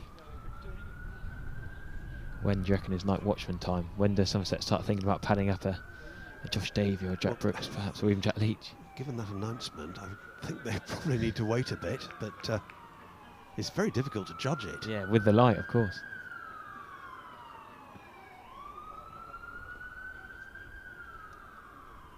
Fletcher sets off. It's outside the off stump and played out to backward point. No ball signalled by umpire Pollard. So that'll add a couple to that rather sorry looking Somerset total at the moment. 57 for 3 now. Davies, Lammonby and Abel, the 3 men dismissed.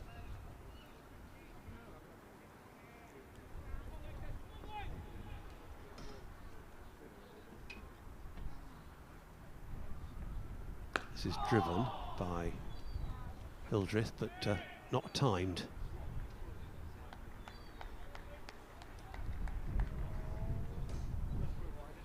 Out on the offside, Hildreth on 2. Both these batsmen had only just come in when the break occurred. In fact, Goldsworthy hadn't faced a ball. So that's a little bit of a break in the batsman's concentration as well, a rather bizarre one. Hildreth not interested in playing that well outside his off stump, and that is the last ball of the over, 21st of the innings. And it's been a real struggle for Somerset all day, really. The Patterson-White century for Nottinghamshire, batting at number 8, boosting that total up from 208 for 6 to 448 all out, and that put a real dampener on things for Somerset anyway, and now they're in a pickle in their own first innings. Yeah, I remember clearly that Liam Patterson-White debut here for Notts. Was it summer 2019? Him and Ashwin both got fifers. It's a funny old game of cricket down here. He got a duck and he was out of the game for a little bit. Then he got 5 wickets, a young left-arm spinner, and then I don't think any of us knew he could bat quite as well as he has today. But not required to bowl yet as Hutton is coming in from the river end. Lewis Goldsworthy, lovely shot through the 4, through the mid-wicket area for 4, and Luke Fletcher's been bowling quite well from the, just called it the Villian end, and now he's got to traipse and fetch the ball straight away from the river stand. That was a delightful stroke. Have another look at it. Look at the timing, use of the wrists. Beautiful to watch.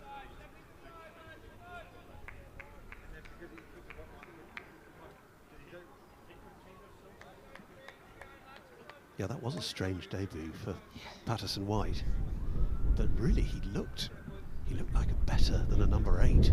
I thought in this innings we've just seen. Hutton back into Goldsworthy, a bit shorter this time, defended by Goldsworthy into the offside. Yeah, I thought Patterson White almost out-bowled Ravi Ashwin that day as well. I mean, that's some accolade. But yes, it's not what you expect from Somerset to allow number 8 to score a century, but batted particularly well and well deserved. Somerset were fortunate he got out quite soon after his 100, really, or could have been even more punishment on what looks a fairly flat pitch, but Fletcher's got a bit out of it so far. Hutton back into Goldsworthy, who leaves this one just outside off stump. Yeah, I mean, it's not... you wouldn't describe it as a bowler-friendly wicket, would you? But at the same time, Josh Davey got a bit out of it. He probably got more out of it than anyone when Notts were batting. And similarly, Luke Fletcher has found a bit extra.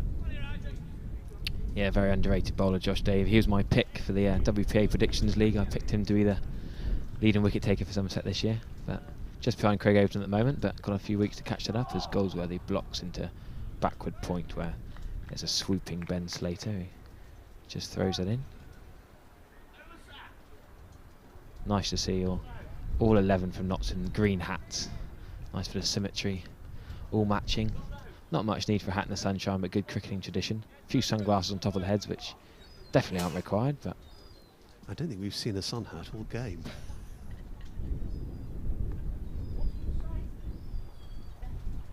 Hutton into Goldsworthy. There's a little trigger back and across from middle to off stump. Just nudges that into leg side for no run. I think there are one or two. I suppose that actually the umpires, you could say they're wearing sun hats. They don't really have much choice, do they? It's almost part of the uniform. Absolutely. But there are some players who wear sun hats come what may. I think Hashim Amla is one. Stuart Broad, another. Moeen Ali does like a white floppy wide-brimmed hat. Yeah, and a couple of wicket-keepers I can remember. Yes, Ben Cox, I seem to remember, seems quite like wearing one. Going further back, Jack Russell. Yes, of course. Absolutely. That's similar to the Abel dismissal. Goldsworthy gets one down the leg side. He tries to clip it for 4, misses it, not caught behind, not hit. Dot ball, but yes, Jack Russell, probably the dirtiest wide-rimmed hat of all time. Very rarely was it white. Certainly the most stitched up and mended. And then going even further back, possibly the man who you could describe as the godfather of wicket-keeping sun hats, Alan Knott. Yes. Started his career in a cap, but by the time he finished, he was in a sun hat all the time behind the stumps. Jason Kerr and Andy Harry on the top of the pavilion. They're not needing a sun hat. Just enjoying a coffee and a chat and watching over proceedings. Jason Kerr has been interviewed by Richard Latham in the press tent earlier on, and Sarge has been wandering around a bit, trying to get some runs and wickets for Somerset. Still to be Luke Fletcher, which is no surprise. Down the leg side, and again the attempted leg glance. Is he going for it? Is that a deliberate ploy, or is he just pushed a couple down the leg side accidentally and now he's got Abel out? He thinks he might try a few more. It makes you wonder, doesn't it? It's been successful once. And we can speculate endlessly on the joys of commentating. What's going on in the bowler's mind, or the captain's mind, or the batter's mind.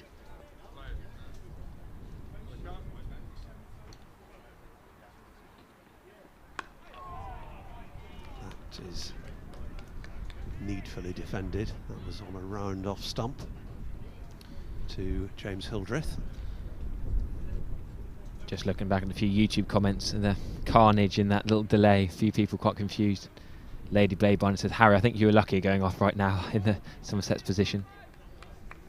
She'd hate to lose wickets in this light.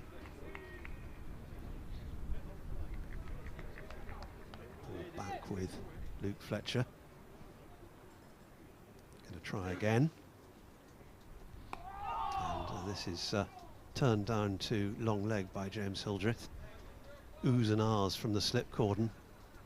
Hildreth might have been in trouble if he hadn't got a bat onto that. Yeah, that slip cordon was a bit chirpy earlier on when I was walking around. You could hear them shouting 60 for 5, lads. Plenty of optimism. Thinking they're going to get a couple more before the close of play. It's a tough old period, this, for Somerset. Tough before tea. They lost Stephen Davies before the interval. 2 gone since.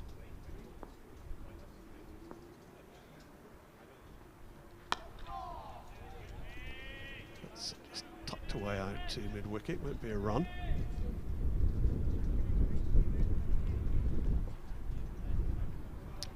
Holsworthy on 5.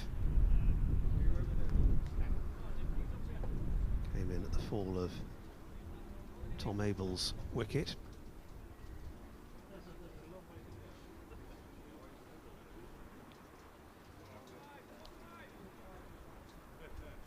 Six boundaries in Tom Abel's 35. Very much the main scorer for Somerset so far. But somebody's going to have to do a great deal better than that if they're going to make a fight of this first innings. Yeah, quite splendid knock from Abels. I know it's only 35, but he just looked so comfortable, didn't he? Those straight drives, those clinical cover drives, literally striking it so cleanly, and it was quite a freak dismissal, really. I know we've seen it before, but some time ago I recall seeing it. Yeah. Not this season, not last season. I have seen him dismissed that way before. Must be 2-3 years ago. So, can't judge on that. It's just one of those things that happens every now and again. Yeah, it's probably not something it's not a thing you go back to the drawing board and change your technique for, is it? It's not a massive problem, but then you don't want to miss out on the freebies down the leg side. You get a ball on leg stump or just outside. When this is not white ball cricket, it's not going to be a wide. You take 4 runs more often than not, and very, very occasionally you get a decent catch on the leg side from the keeper. But yeah, it just always feels such a desperate way to get out. Yes, absolutely. Nearly as bad as being run up, backing up at the non-striker's end. I've had that done a few times to me. That takes the biscuit, doesn't Yes. it? Yeah, the bowler getting a finger to the ball. You do see the batsmen are almost clued up to it now, though. Even when they're backing up, when they see the bowler go down, they do put their back down as if they're trying to stop themselves. Looks like we're going to see is it Dane Patterson going to have a bowl from It's going to be a switch of ends for him. We wondered whether that might happen, actually. When Luke Fletcher came back, which is a while ago now, we wondered whether it was going to be an almost immediate switch of ends, and it took a while longer for it to happen. It's happened now, though. Oh, what an interesting start that is. That is going to be one of those clips that's going to be clipped. Ben and Dan will be clipping that on for social media right now. That'll be replayed again and again. Dane Patterson has nearly hit Goldsworthy on the top of the head at the non-striker's end. The ball's gone miles up in the air. It reminds me of that Pavel Florin who bowled some really high-floated, well-flighted leg breaks, and it's just come out the back of his hand, slipped out, and no ball, I suppose. Forward to suppose. seeing the replay of Yes, that one. that was quite incredible. Here we go. I mean, when they're trying to bowl back of hand slower balls in white ball cricket, you kind of understand it, but a standard stock delivery in red ball, you don't think they need to. You don't think that would happen? James Hildreth, pull, what a lovely shot, smashed through the leg side, 2 bounce 4. Patterson, yeah, it's not really quite ready for this. First ball didn't happen. Second ball short, long hop, well put away, James Hildreth. Now we will see the replay. That's far too short. At that pace, that's not going to trouble James Hildreth, is it? He did nearly stand on his stumps, swivelling around to pull, but he nailed it. Yeah, lovely shot. You got to be quick to bowl there, haven't you? What we may see again at some stage is the replay of the delivery that never was, but not time for it immediately. I don't think Patterson will want to watch the replay again. But that's a slightly better area, but James Hildreth still managed to get this in front of cover point for at least 2 runs. Yeah, good bit of fielding there. Haul it back in for 2. Didn't completely get hold of that, but slightly fuller, sort of squirted through cover point. So Patterson, who bowled 3 overs for 16 early in the day, well, early in the evening, I suppose, and is now his first ball's a dead ball, no ball, didn't even reach, didn't even happen. Then the first ball that actually, first legitimate delivery, pulled for 4, and now just squirted through cover point for 2.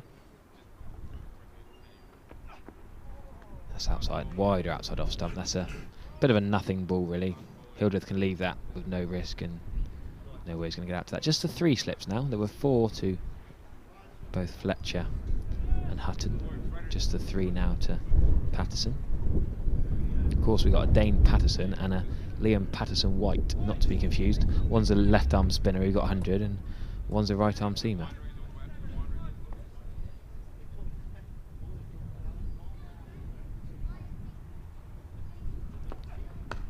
Back foot from James Hildreth, punch straight to cover, easily picked up by Patterson White. And 3 Toms in the Somerset side, 2 of whom unfortunately have been dismissed. Yeah, there's been a few times where the three of them have batted 1, 2, 3 and been 3 Tom wickets in a row earlier on in the season. Lammonby, Banton and Abel, of course. Would it be fair to say that Lewis Goldsworthy is similar in build to Tom Abel? Yeah, possibly slightly shorter than Abel, slightly smaller, but yeah, I guess. Well, it's a bit of a waft from James Hill. We have seen him play that a few times this year. He's such a good player over the years. He does have the odd waft. He's got away with that one. It's such a, well, it's a scoring area for him, isn't it? If he connects, it would probably go, wouldn't it? Yeah, yeah. It doesn't look great though when it goes like that. Mind you, the light's not the easiest of time to come out and bat. We'll give him his due. I think a bit harsh to say at his age his eyes are going, but they do. You do speak to, you know, even the likes of Chris Nash. You speak to them and they say in the later 30s, the county pros do say their eyes are going. But Patterson from the river end, blocked straight to mid-off by Hildreth. Completes an interesting over. It's first back from Patterson. Yeah, I'd only ask about Lewis Goldsworthy because I haven't actually met him, as it were. I haven't seen him face to face, but he looks similar in build. When you have him in front of the interview hoarding afterwards, he looks quite small, quite a diminutive figure. Of course, I spoke to him after the Cornwall game when playing against his old mates who beat him and the Somerset side, captained by Ben Green, just before the Royal London Cup.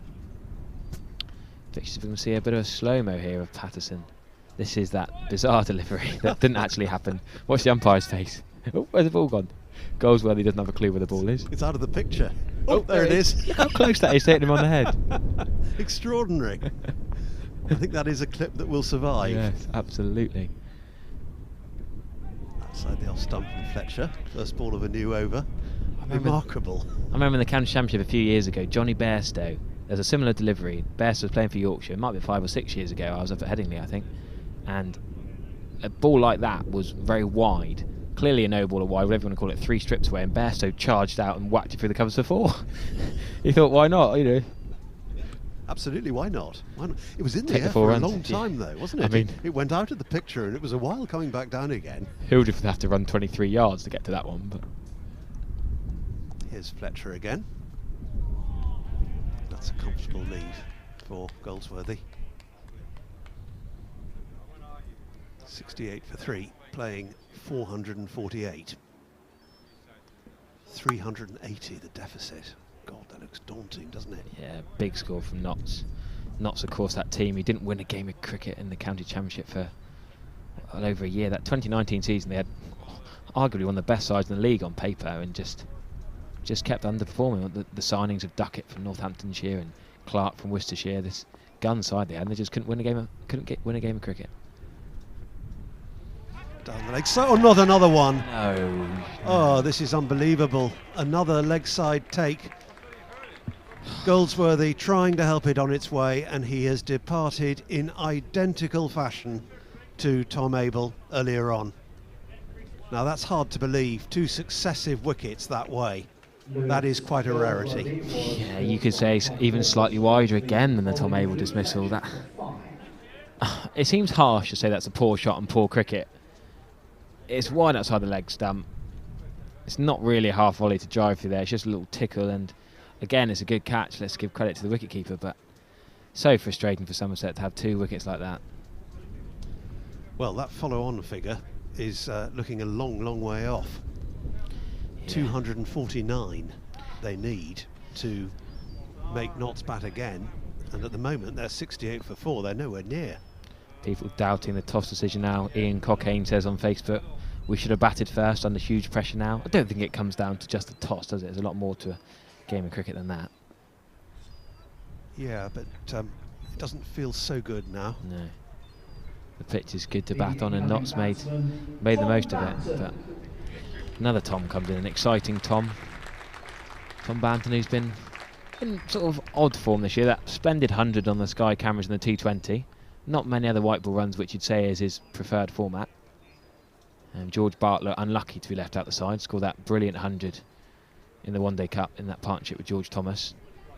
Yeah, Bartlett perhaps a bit unlucky, but Tom Banton is preferred to bat number 6. And then we're into the bowlers. Van der Merwe, I know he didn't bowl to the 130th over, but he might have a lot of work to do as a batsman at number 7. 4 for 21, Luke Fletcher's figures. And 2 of those caught behind down the leg side. Stephen Davis was dismissed. LBW, he was the first to go. And Tom Lammonby as well. He has all 4. And looking for a 5th now, as he comes in to bowl to Tom Banton for the first time.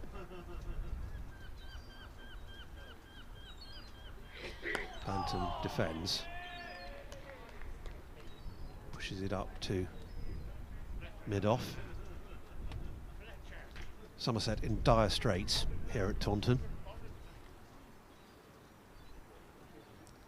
Their championship hopes, if they lose this match, will take a fearful dent. Yeah, a bit early to say they'd be hanging by a thread, because the transfer from the previous groups has helped Somerset. It's a bit odd to say before gameplay they're second. There's so little time though. Exactly, yeah. If you lose a game, that's defended once more. It's like a 1 month format, isn't it, Yeah. effectively? I mean, there are only 3 games left after this one. Slightly bizarre, so for those of you confused by the whole format, don't worry, we all were for a while, but Somerset came into this game having not played a game, but second after Warwickshire, bringing 18.5 points from the games they played earlier in the season against Hampshire. Yeah, so effectively they're 2.5 points behind Warwickshire, and they are 2 points ahead of Lancashire. They were the main beneficiaries of the format. Yeah, it was that crucial last day permutations, wasn't it, whether Gloucestershire or Hampshire went up alongside Somerset, and which would give Somerset more points for this stage. Yeah, and Gloucestershire almost managed to save that game at Cheltenham. If they had, it would have affected, well, I mean, Somerset would have been in far less good shape going into this game. The way Gloucestershire played down here was quite phenomenal, wasn't it? They were superb those 4 days. Yeah, but that's all in the past now, and the present is pretty grim reading for Somerset supporters. So you can see on the screen there, 4 wickets gone for just 68 runs. And Nottinghamshire have a vice-like grip on this game at the moment. Patterson to continue from the river end. And that's a play and miss from James Hildreth outside off stump. Nothing doing with it. Easily held by Tom Moores, of course, son of Peter Moores. Just dabbled with it, Hildreth. Yeah, good word. He does like a bit of a dabble, doesn't he? A little fish sometimes. He just likes Phil bat and ball. Hildreth, such a lovely, classy stroke maker. Doesn't like to leave too many deliveries when he's good enough to hit good balls for 4.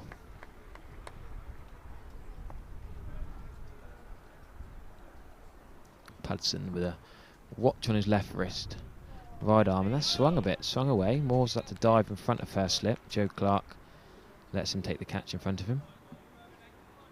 Yes, that's slightly more reassuring leave from Hildreth. It's a fair point though, Harry. He does like the feel of ball on bat. He likes to be positive, and it's served him very well as a technique over a long period of time. Yeah, who are we to say that Hildreth's doing anything wrong? Absolutely, he's done so well with it. It's just some of the harder conditions he'll face now though with Patterson. That's hit the pad in front, they think. Notts players going right up. Front foot. Yeah, he got forward, didn't he? But I'm pretty sure it's pad first. Him. Maybe bat involved. Have another look at it.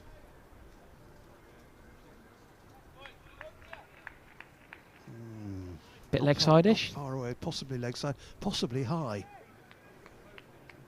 Hildreth looked down, the knot slipped, looked up and arms open, big appeal. It was worth a shout. Most definitely. Is this the kind of time when Hildreth takes us? At the moment he's batting inside his crease. Wouldn't be surprised if he might go out of his crease and try and nullify some of the swing. Stays where he is currently and just blocks that into one of his favourite areas early in his innings. He likes to tick the strike over with the little 2 now just behind backward point. Yes.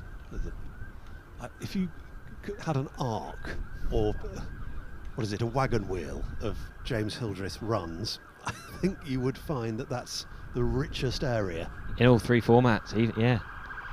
Even that amazing 100 he scored against Glamorgan in the T20, he scored a lot off those shots, and those 100s he scored on one leg. You saw him play those shots with his broken leg. He just times it. A bit like Kane Williamson, backward a point, just plays the ball late under his eyes. And this time it's left outside off stump. As we talk about that shot, I've just noticed that Stephen Laney's put a man back for it, so the backward point has gone to a deep third man. So Hildreth should only get one if he plays that shot again. Now with that sort of a wide deep third man, he's almost a deep backward point, just out of our view in the commentary box.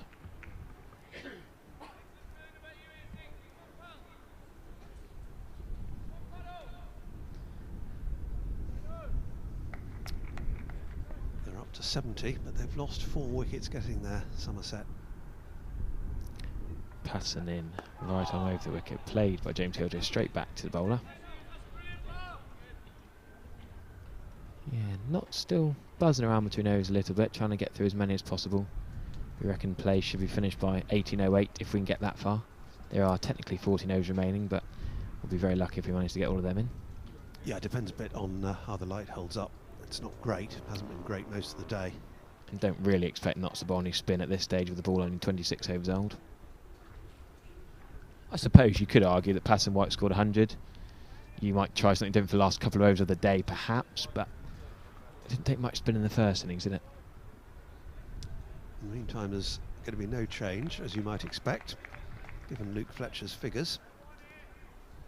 Spelled 2 spells, 1 from each end, and in doing so, he's taken 4 for 21.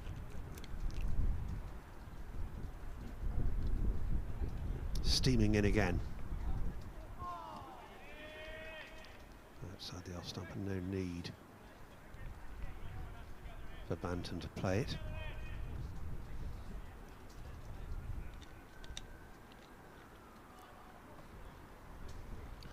Still a few fans remaining, not everyone went with that delay. I'm getting a bit of stick, people saying what impact did I have on those floodlights as I came in, and 3 balls after coming on the commentary the floodlights went out. That must be one of your most bizarre overs of commentary in your life. Absolutely.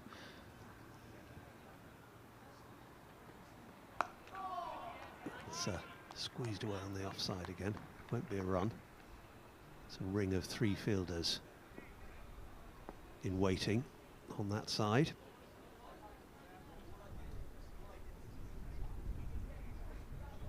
So Banton not yet off the mark.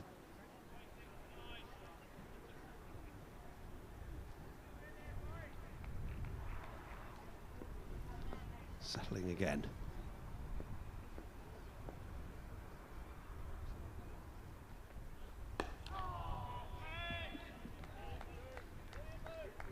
And another defensive push. I've seen Banton play one of the lowest match-winning innings I can recall, which was at Canterbury. Yes. In much more difficult conditions than this, actually, with a damp-ish wicket. There was a lot of rain around for that game.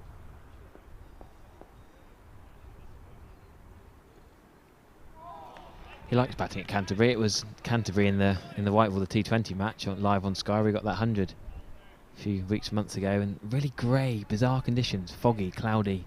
Amazed that he could see the ball well enough to hit the ball so well. Yeah, well, 2 days were completely washed out of the 4 in that game. I think it was in 2019. Yeah, was that when Matt Henry was getting a lot of wickets for Kent?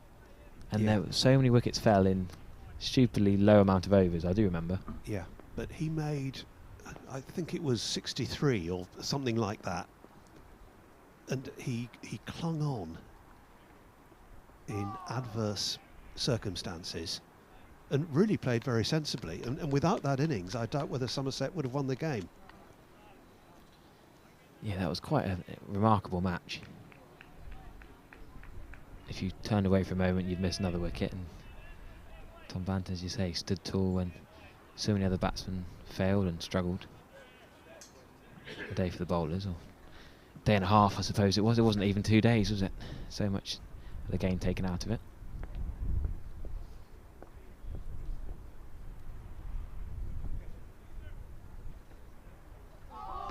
just outside the off stump, left by Banton. And Fletcher's completed a decent over, probing line and length. Sorry, I was just trying to look up the game, missing the last ball, but no breakthrough with it. 70 for 4 at the end of the over. Floodlights still shining brightly here at Taunton. A little bit of confirmation on the screen there. WPA, our sponsors for this live streaming, which we're delighted to be doing for you in the County Championship for the first time. Yeah, brilliant support from WPA. They were great for the Royal London Cup and now the County Championship as well.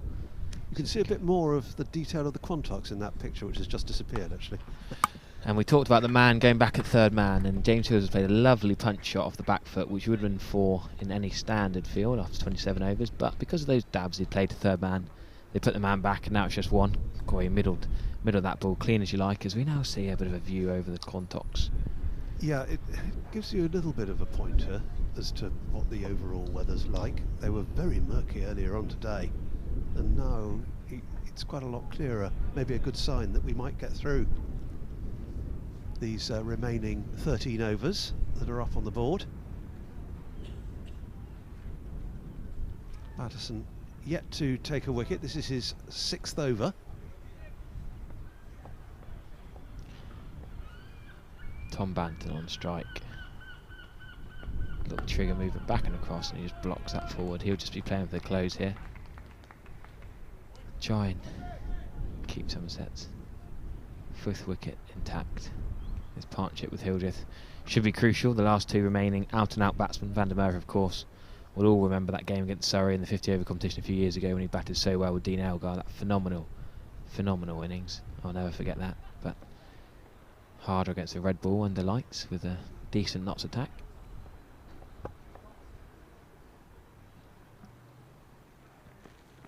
Patterson beats Tom Banton. He's completely squared up, sort of flirted at that, missed it.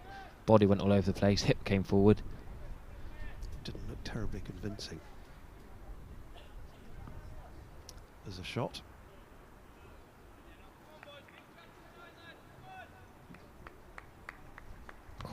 Just flipped at it. Well bowled, good area, but could probably just leave that. Easier to save from up here than be out in the middle though.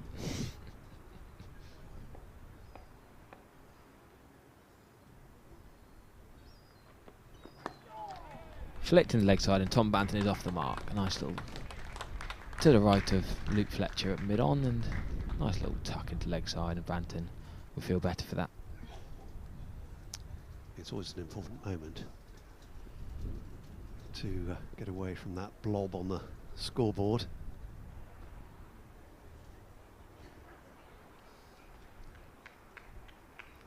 So what, 3 slips? Yeah, 3 slips. You think could they go even more attacking at this stage? Just trying to work out the field placement that's been set here. Well, with 70 for 4 on the board. Patton in again. Another appeal for leg before wicket, and James Hildreth is given. Slightly fuller than the previous. We saw an LBW shot in the previous over from Patterson. Well bowled, and James Hildreth in disarray. Somerset here, 72 for 5. Yeah, well, we were talking about the attacking field. They didn't need one for that because there was an LBW call. David Milnes took a moment or two before raising the finger. But, well, it's another big wicket, and 5 of them have gone now. And this is in danger of turning into a rout. I have to say, we should have done with keeping the floodlights off for a bit longer, Stephen, from a Somerset point of view. Well, yes. Shining brightly at the moment, and there's no hiding place for Somerset. It's the first wicket that hasn't fallen to Luke Fletcher, but Patterson has been there or thereabouts. It's been very steady. He's got a good line and length, hasn't he? Consistently making it difficult, as we see Ronald van der Merwe stride out to the middle. I mean, he was the hero in that quarter-final of the T20 Blast last Thursday, bowling superb left-arm spin in the first innings, and now he's going to come and bat. Not bat in the way he's used to here. He's going to have to try and dig in. You know, although I say that, we quite often see out of a tricky situation the likes of a Van der Merwe come in and counter-attack, which sometimes works. I don't think it's the ideal time to do that with gloomy light just before close of play, but He does like to feel bat on ball. Yeah, he's got 12 overs that he needs to survive. If there's to be no further damage to Somerset. Tom Banton just with 1 to his name at the other end. Just saw the umpires communicating with the walkie-talkie there. As we see Patson coming again, Van der Merwe does get bat on ball there. Oh, it was a no ball, so he would have got away with that. The nick fell just in front of third slip, and Van der Merwe will come back for the second. Slightly fortuitous, it was short of slip, third slip as I said, but the no ball means it wouldn't have been out anyway. Yeah, I don't know if when they take the reading of the light again, because they were just having a little chat with the two umpires, Mr. Milnes and Mr. Pollard. Well, I think Somerset would be pretty relieved if they decided to go off. Yes, absolutely. Given the match situation. Not so desperate to stay out there. Milnes and Pollard, of course, not the Matt Milnes of Kent and not the Kyron Pollard formerly of Somerset. Two quite different Milnes and Pollards, but similar names. Patterson with that bustling run up. Van der Merwe, goodly. I like the way he leaves that with the bat right out the way. Clear, a bit like Lavashani and Smith in the Test match when they did their funny little lightsaber leaves, not like Tchaikovsky who'd leave it almost as if he was playing a shot, but very clearly out the way, Van der Merwe. And another good over for Patterson and Knott. Yep, and Luke Fletcher is finally being given a rest. 11 overs, 4 maidens, 4 for 21. And he's going to make way for Brett Hutton, who bowled his initial spell from the river end on either side of tee. He's now going to take over from the Marcus Trescothick Pavilion end. Yeah, Fletcher was superb, wasn't he? Luke Fletcher, 50 first-class wickets, the first man of the season to do it, and the first time he's ever done it, and absolutely well deserved to do so here today in quite a crucial match for Notts. After racking up all these runs, you thought the bowlers might struggle, but he looks quite tired. He got a few runs as well, didn't he? Maybe that's what spurred him on to get the extra wickets. So Hutton then, 0 for 23, his figures at the moment, from 11, start of his 12th.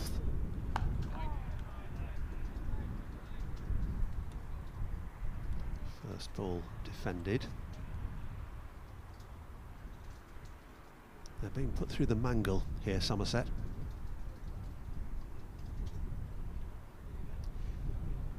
They've just got the 2 bowling points. It looks highly unlikely at the moment they're going to get any for batting.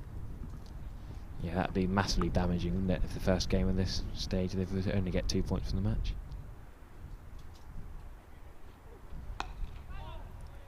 This is going to bring Banton a single. Played out into the covers. It's going to be very interesting because we probably see the most aggressive 2 of Somerset's batsmen in the entire 11 here. How they play this period. Not at all easy. Mullaney, I like the way he's rotating his bowlers, changing ends, giving them a go from both ends and seeing what they can do.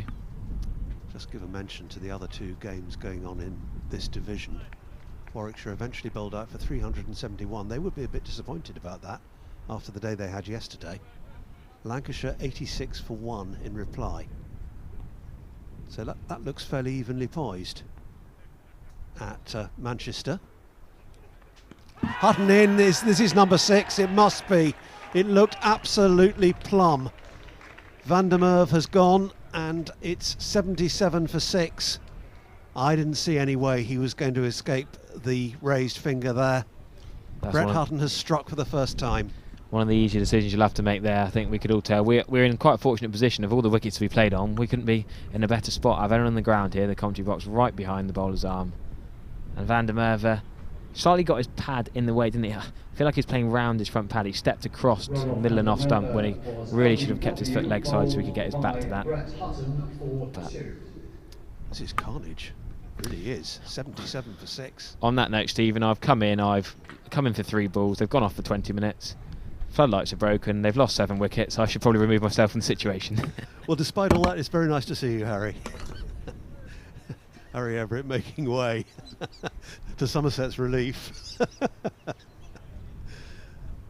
For Sam Dalling coming back in. Oh, Mr. Everett, I mean, I should say thank you for giving me a chance to write a few words. But yeah, Nottinghamshire will be absolutely delighted. I loved that, Stephen. I may have borrowed / plagiarised your putting Somerset through the mangle. You said that, and I went, oh, I'll just tap that out. So I have to say thank you very much for that. Always happy to assist. 77 for 6. Jack Leach is going to come to the middle, batting at 8 for Somerset. Now, do you have a night watchman batting at number 8? I suppose you do. I mean, Leach wouldn't. Well, he's not ordinarily coming ahead of Davey. Yeah. I don't want to unsettle the situation, but he's Brooks a bit good to come in at night watchman, isn't he? Well, yeah, no, I suppose, to be honest, it would be him or Davey in next. Brooks and DeLanger 10 or 11 without Craig Overton and Lewis Gregory to bat in that lower middle order for Somerset. But there's a job to do for Jack Leach here, and it's going to be a big, big job. Brett Hutton it's me at this end. Yeah, just to clear that one up. Brett Hutton's going to bowl to him. Dear oh dear. I wonder how important this day is going to be in the context of Somerset's championship season. This is off the inside edge of Jack Leach's bat. He had no idea where that had gone. He was looking desperately around to locate it, and it had in fact gone to square leg. And he was a little bit fortunate that it did. That could have gone anywhere. And when the luck is well, not the luck, they bowled superbly, Nottinghamshire, let's say that. But sometimes those things go your way and you just see it crash into the stumps. Brett Hutton's bowled superbly. Dane Patterson, we said he'd bowled better than his figures suggested initially, and he has now got his wicket. In he goes again. Hutton. This is driven by Leach. Will be runs. It's a good looking cover drive, in fact, from the man coming in at number 8. And he will pick up 2, 79 for 6. I just mentioned the match situation at Old Trafford. The other one in this division is at Southampton, where Yorkshire, despite being bowled out for 243, have fashioned a pretty useful position, because they've got Hampshire at 148 for 9, which is a deficit of 95 with 1 wicket left. So Yorkshire in control of that one at the moment. Driven by Leach. That is a pedigree off drive for 4. Beautiful, you were right. He's better than a night watchman. Actually, this is a man who's got 90 at Lords in a Test match. This is a man who's got one of the most famous one not outs in Test match history. He has, but he's already surpassed that quite significantly. That was a glorious drive, wasn't it? It's almost like he was emboldened by the previous stroke. But what do you do here? Because Notts are on top. They're very much on top. The ball's doing a bit. Banton is a naturally aggressive cricketer.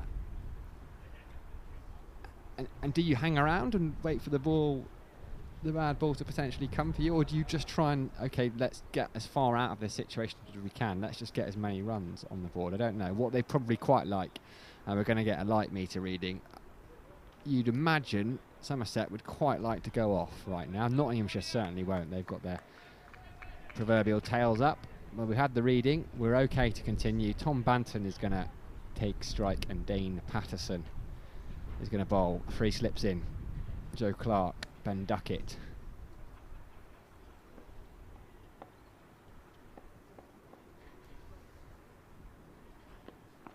Patterson flicked into the leg side by Banton.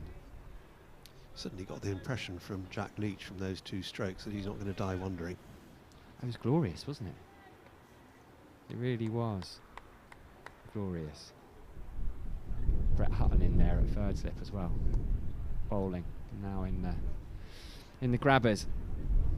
What a day Nottinghamshire have had. Liam Patterson White started off. Proud moment for him, proud moment for his family.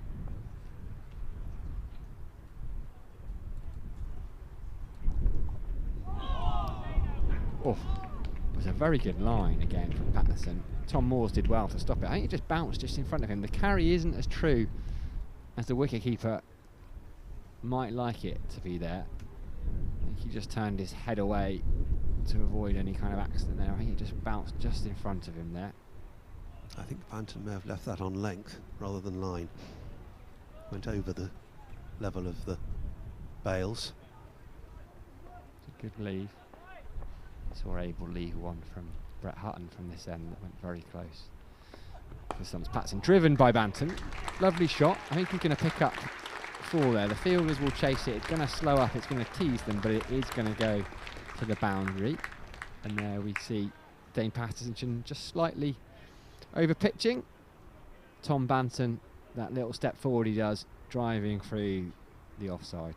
Well, 2 strokes in each of the last 2 overs, indicating that it is possible to play shots on that wicket, and we knew it before when we watched Notts bat. Notts bat. And in particular, Patterson White. They batted brilliantly. There weren't any particular demons. It didn't swing much for Somerset at any point, but there were no demons in the pitch, I don't think, as you would say. It was a good cricket pitch. Oh, that was a lovely comeback from Dane Patterson. Line and length was perfect. Tom Banton just had a little feel for it outside off stump. Fortunately for him, he didn't get anything on it. Yeah, I think he probably had to play that one. It's very close to his off stump. Yeah, it was. This is good stuff. An international bowler. And it's quite easy to see why. So still got those free slips in. Cover. Mid on, mid off, mid wicket. Point, backward point. Got him, yeah. Turned him inside out. The previous ball Banton had to play at. That one he had to play at again. He's taking a leading edge, trying to turn it to the leg side.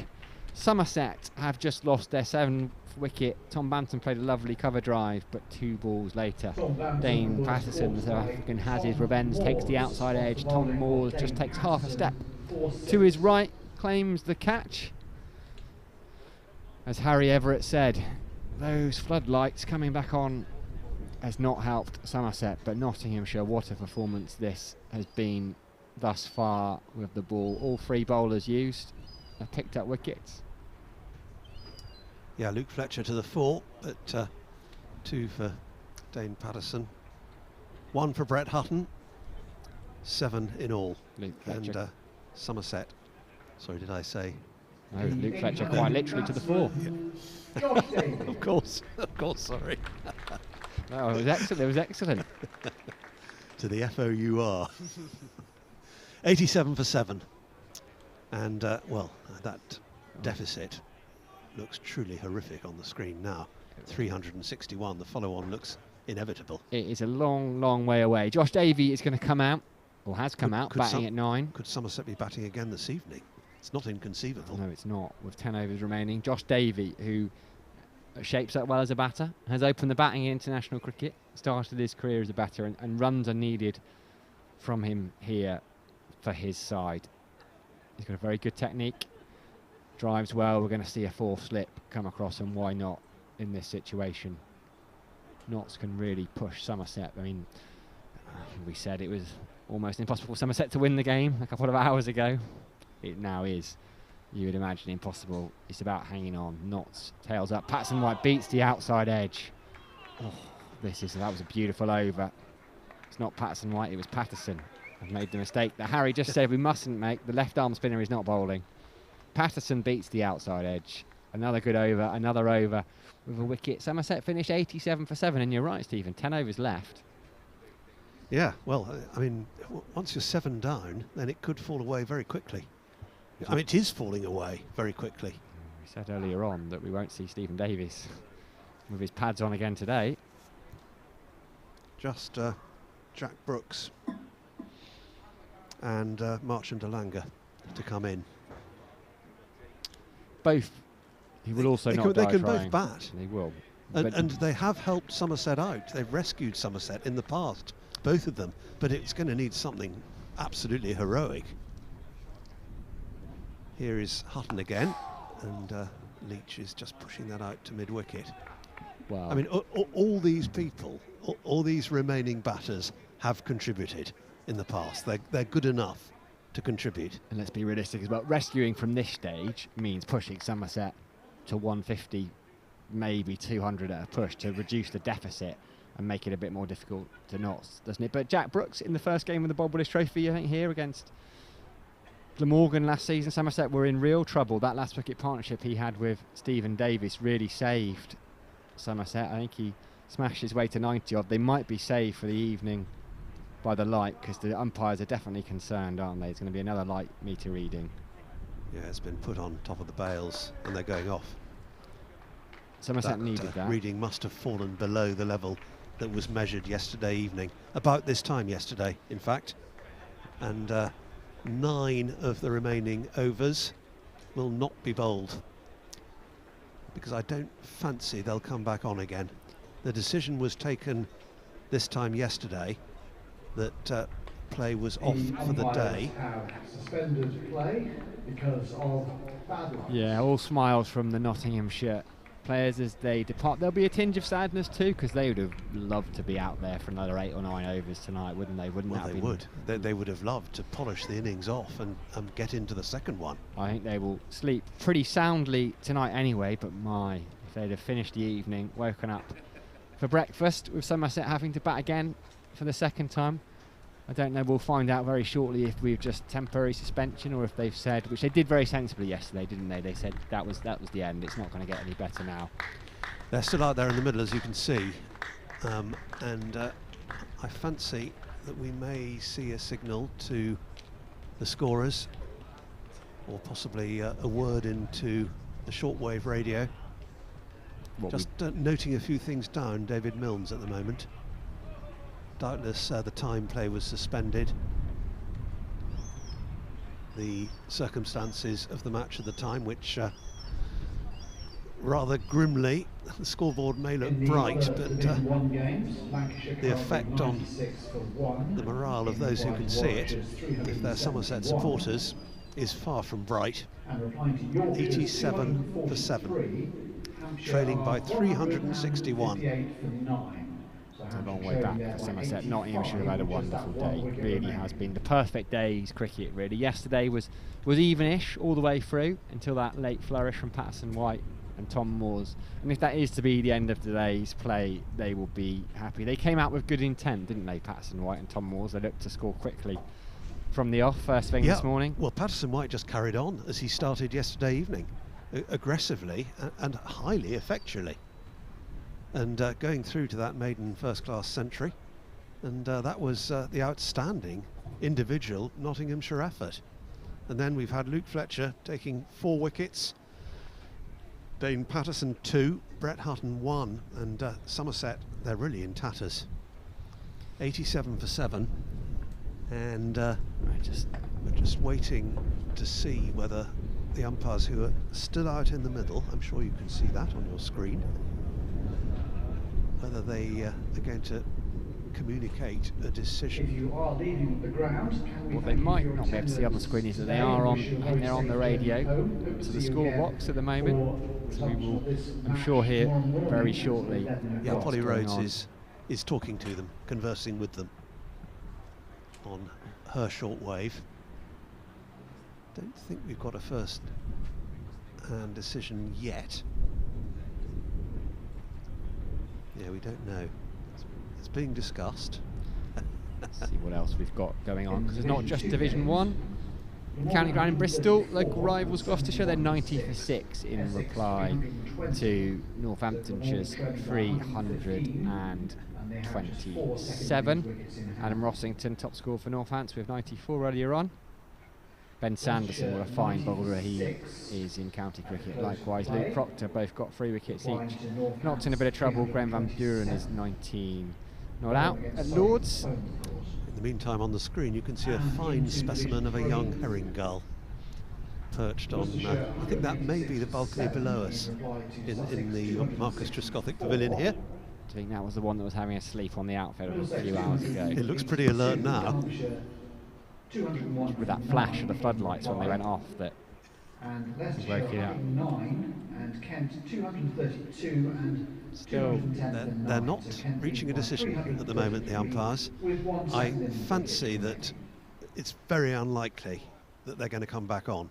I wonder if it's the time. I wonder if I think we were just slightly later yesterday, and the fact it's not yet 6 o'clock. I wonder if that changes. it's all red tape and rules, isn't it? But I wonder if that means they have to wait and just give it. Well, there was an announcement earlier on that they intended to play until 6:08.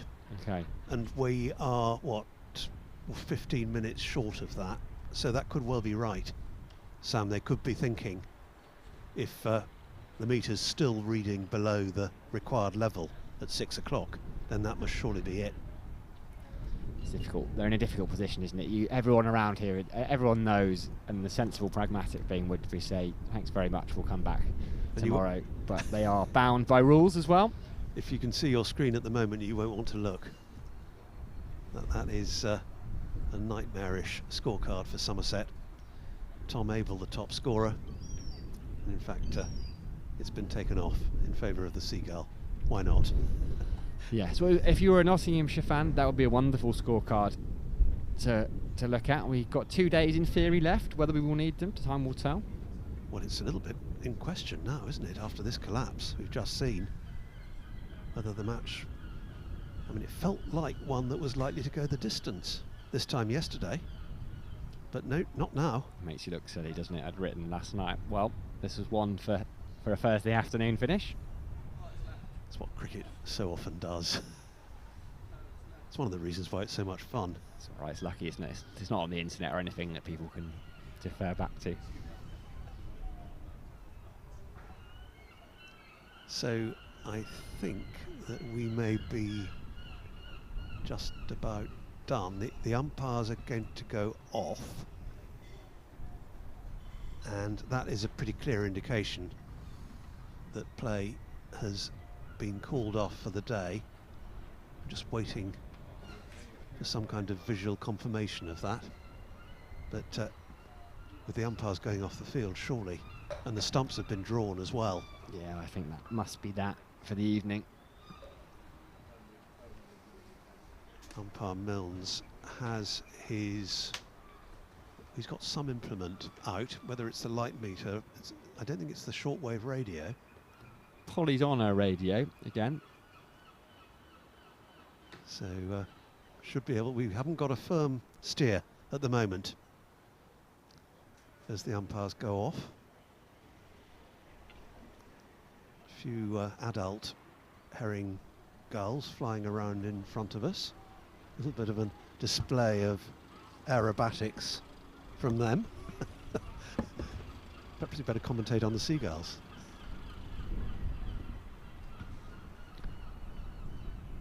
No firm news. But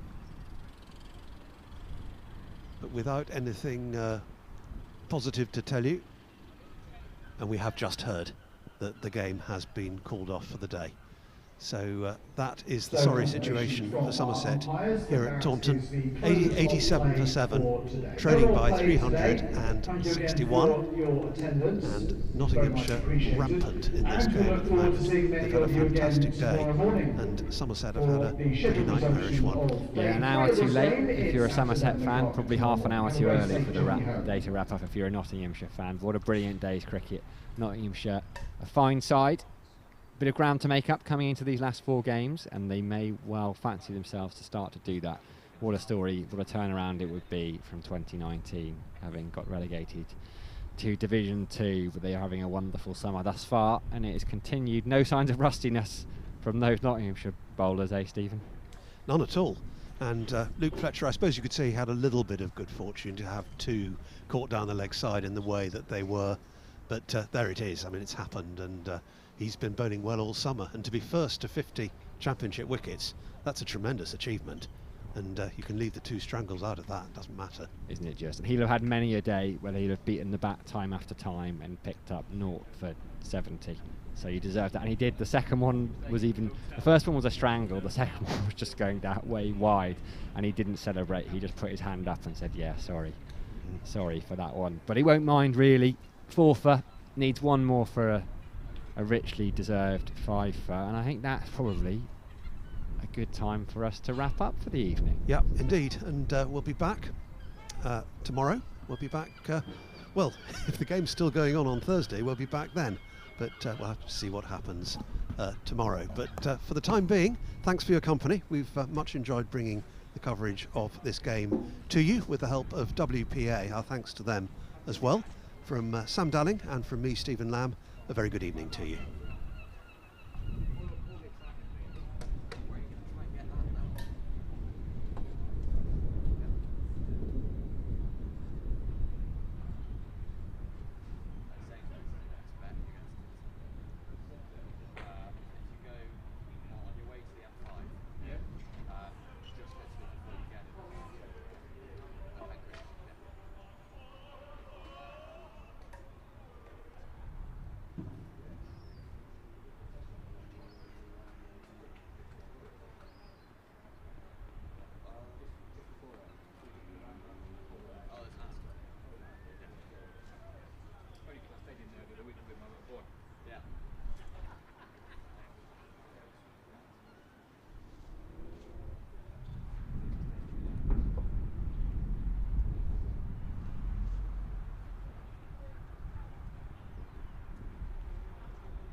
I've never done that in life. I've never bowled that kind of spell. I'm going to go listen to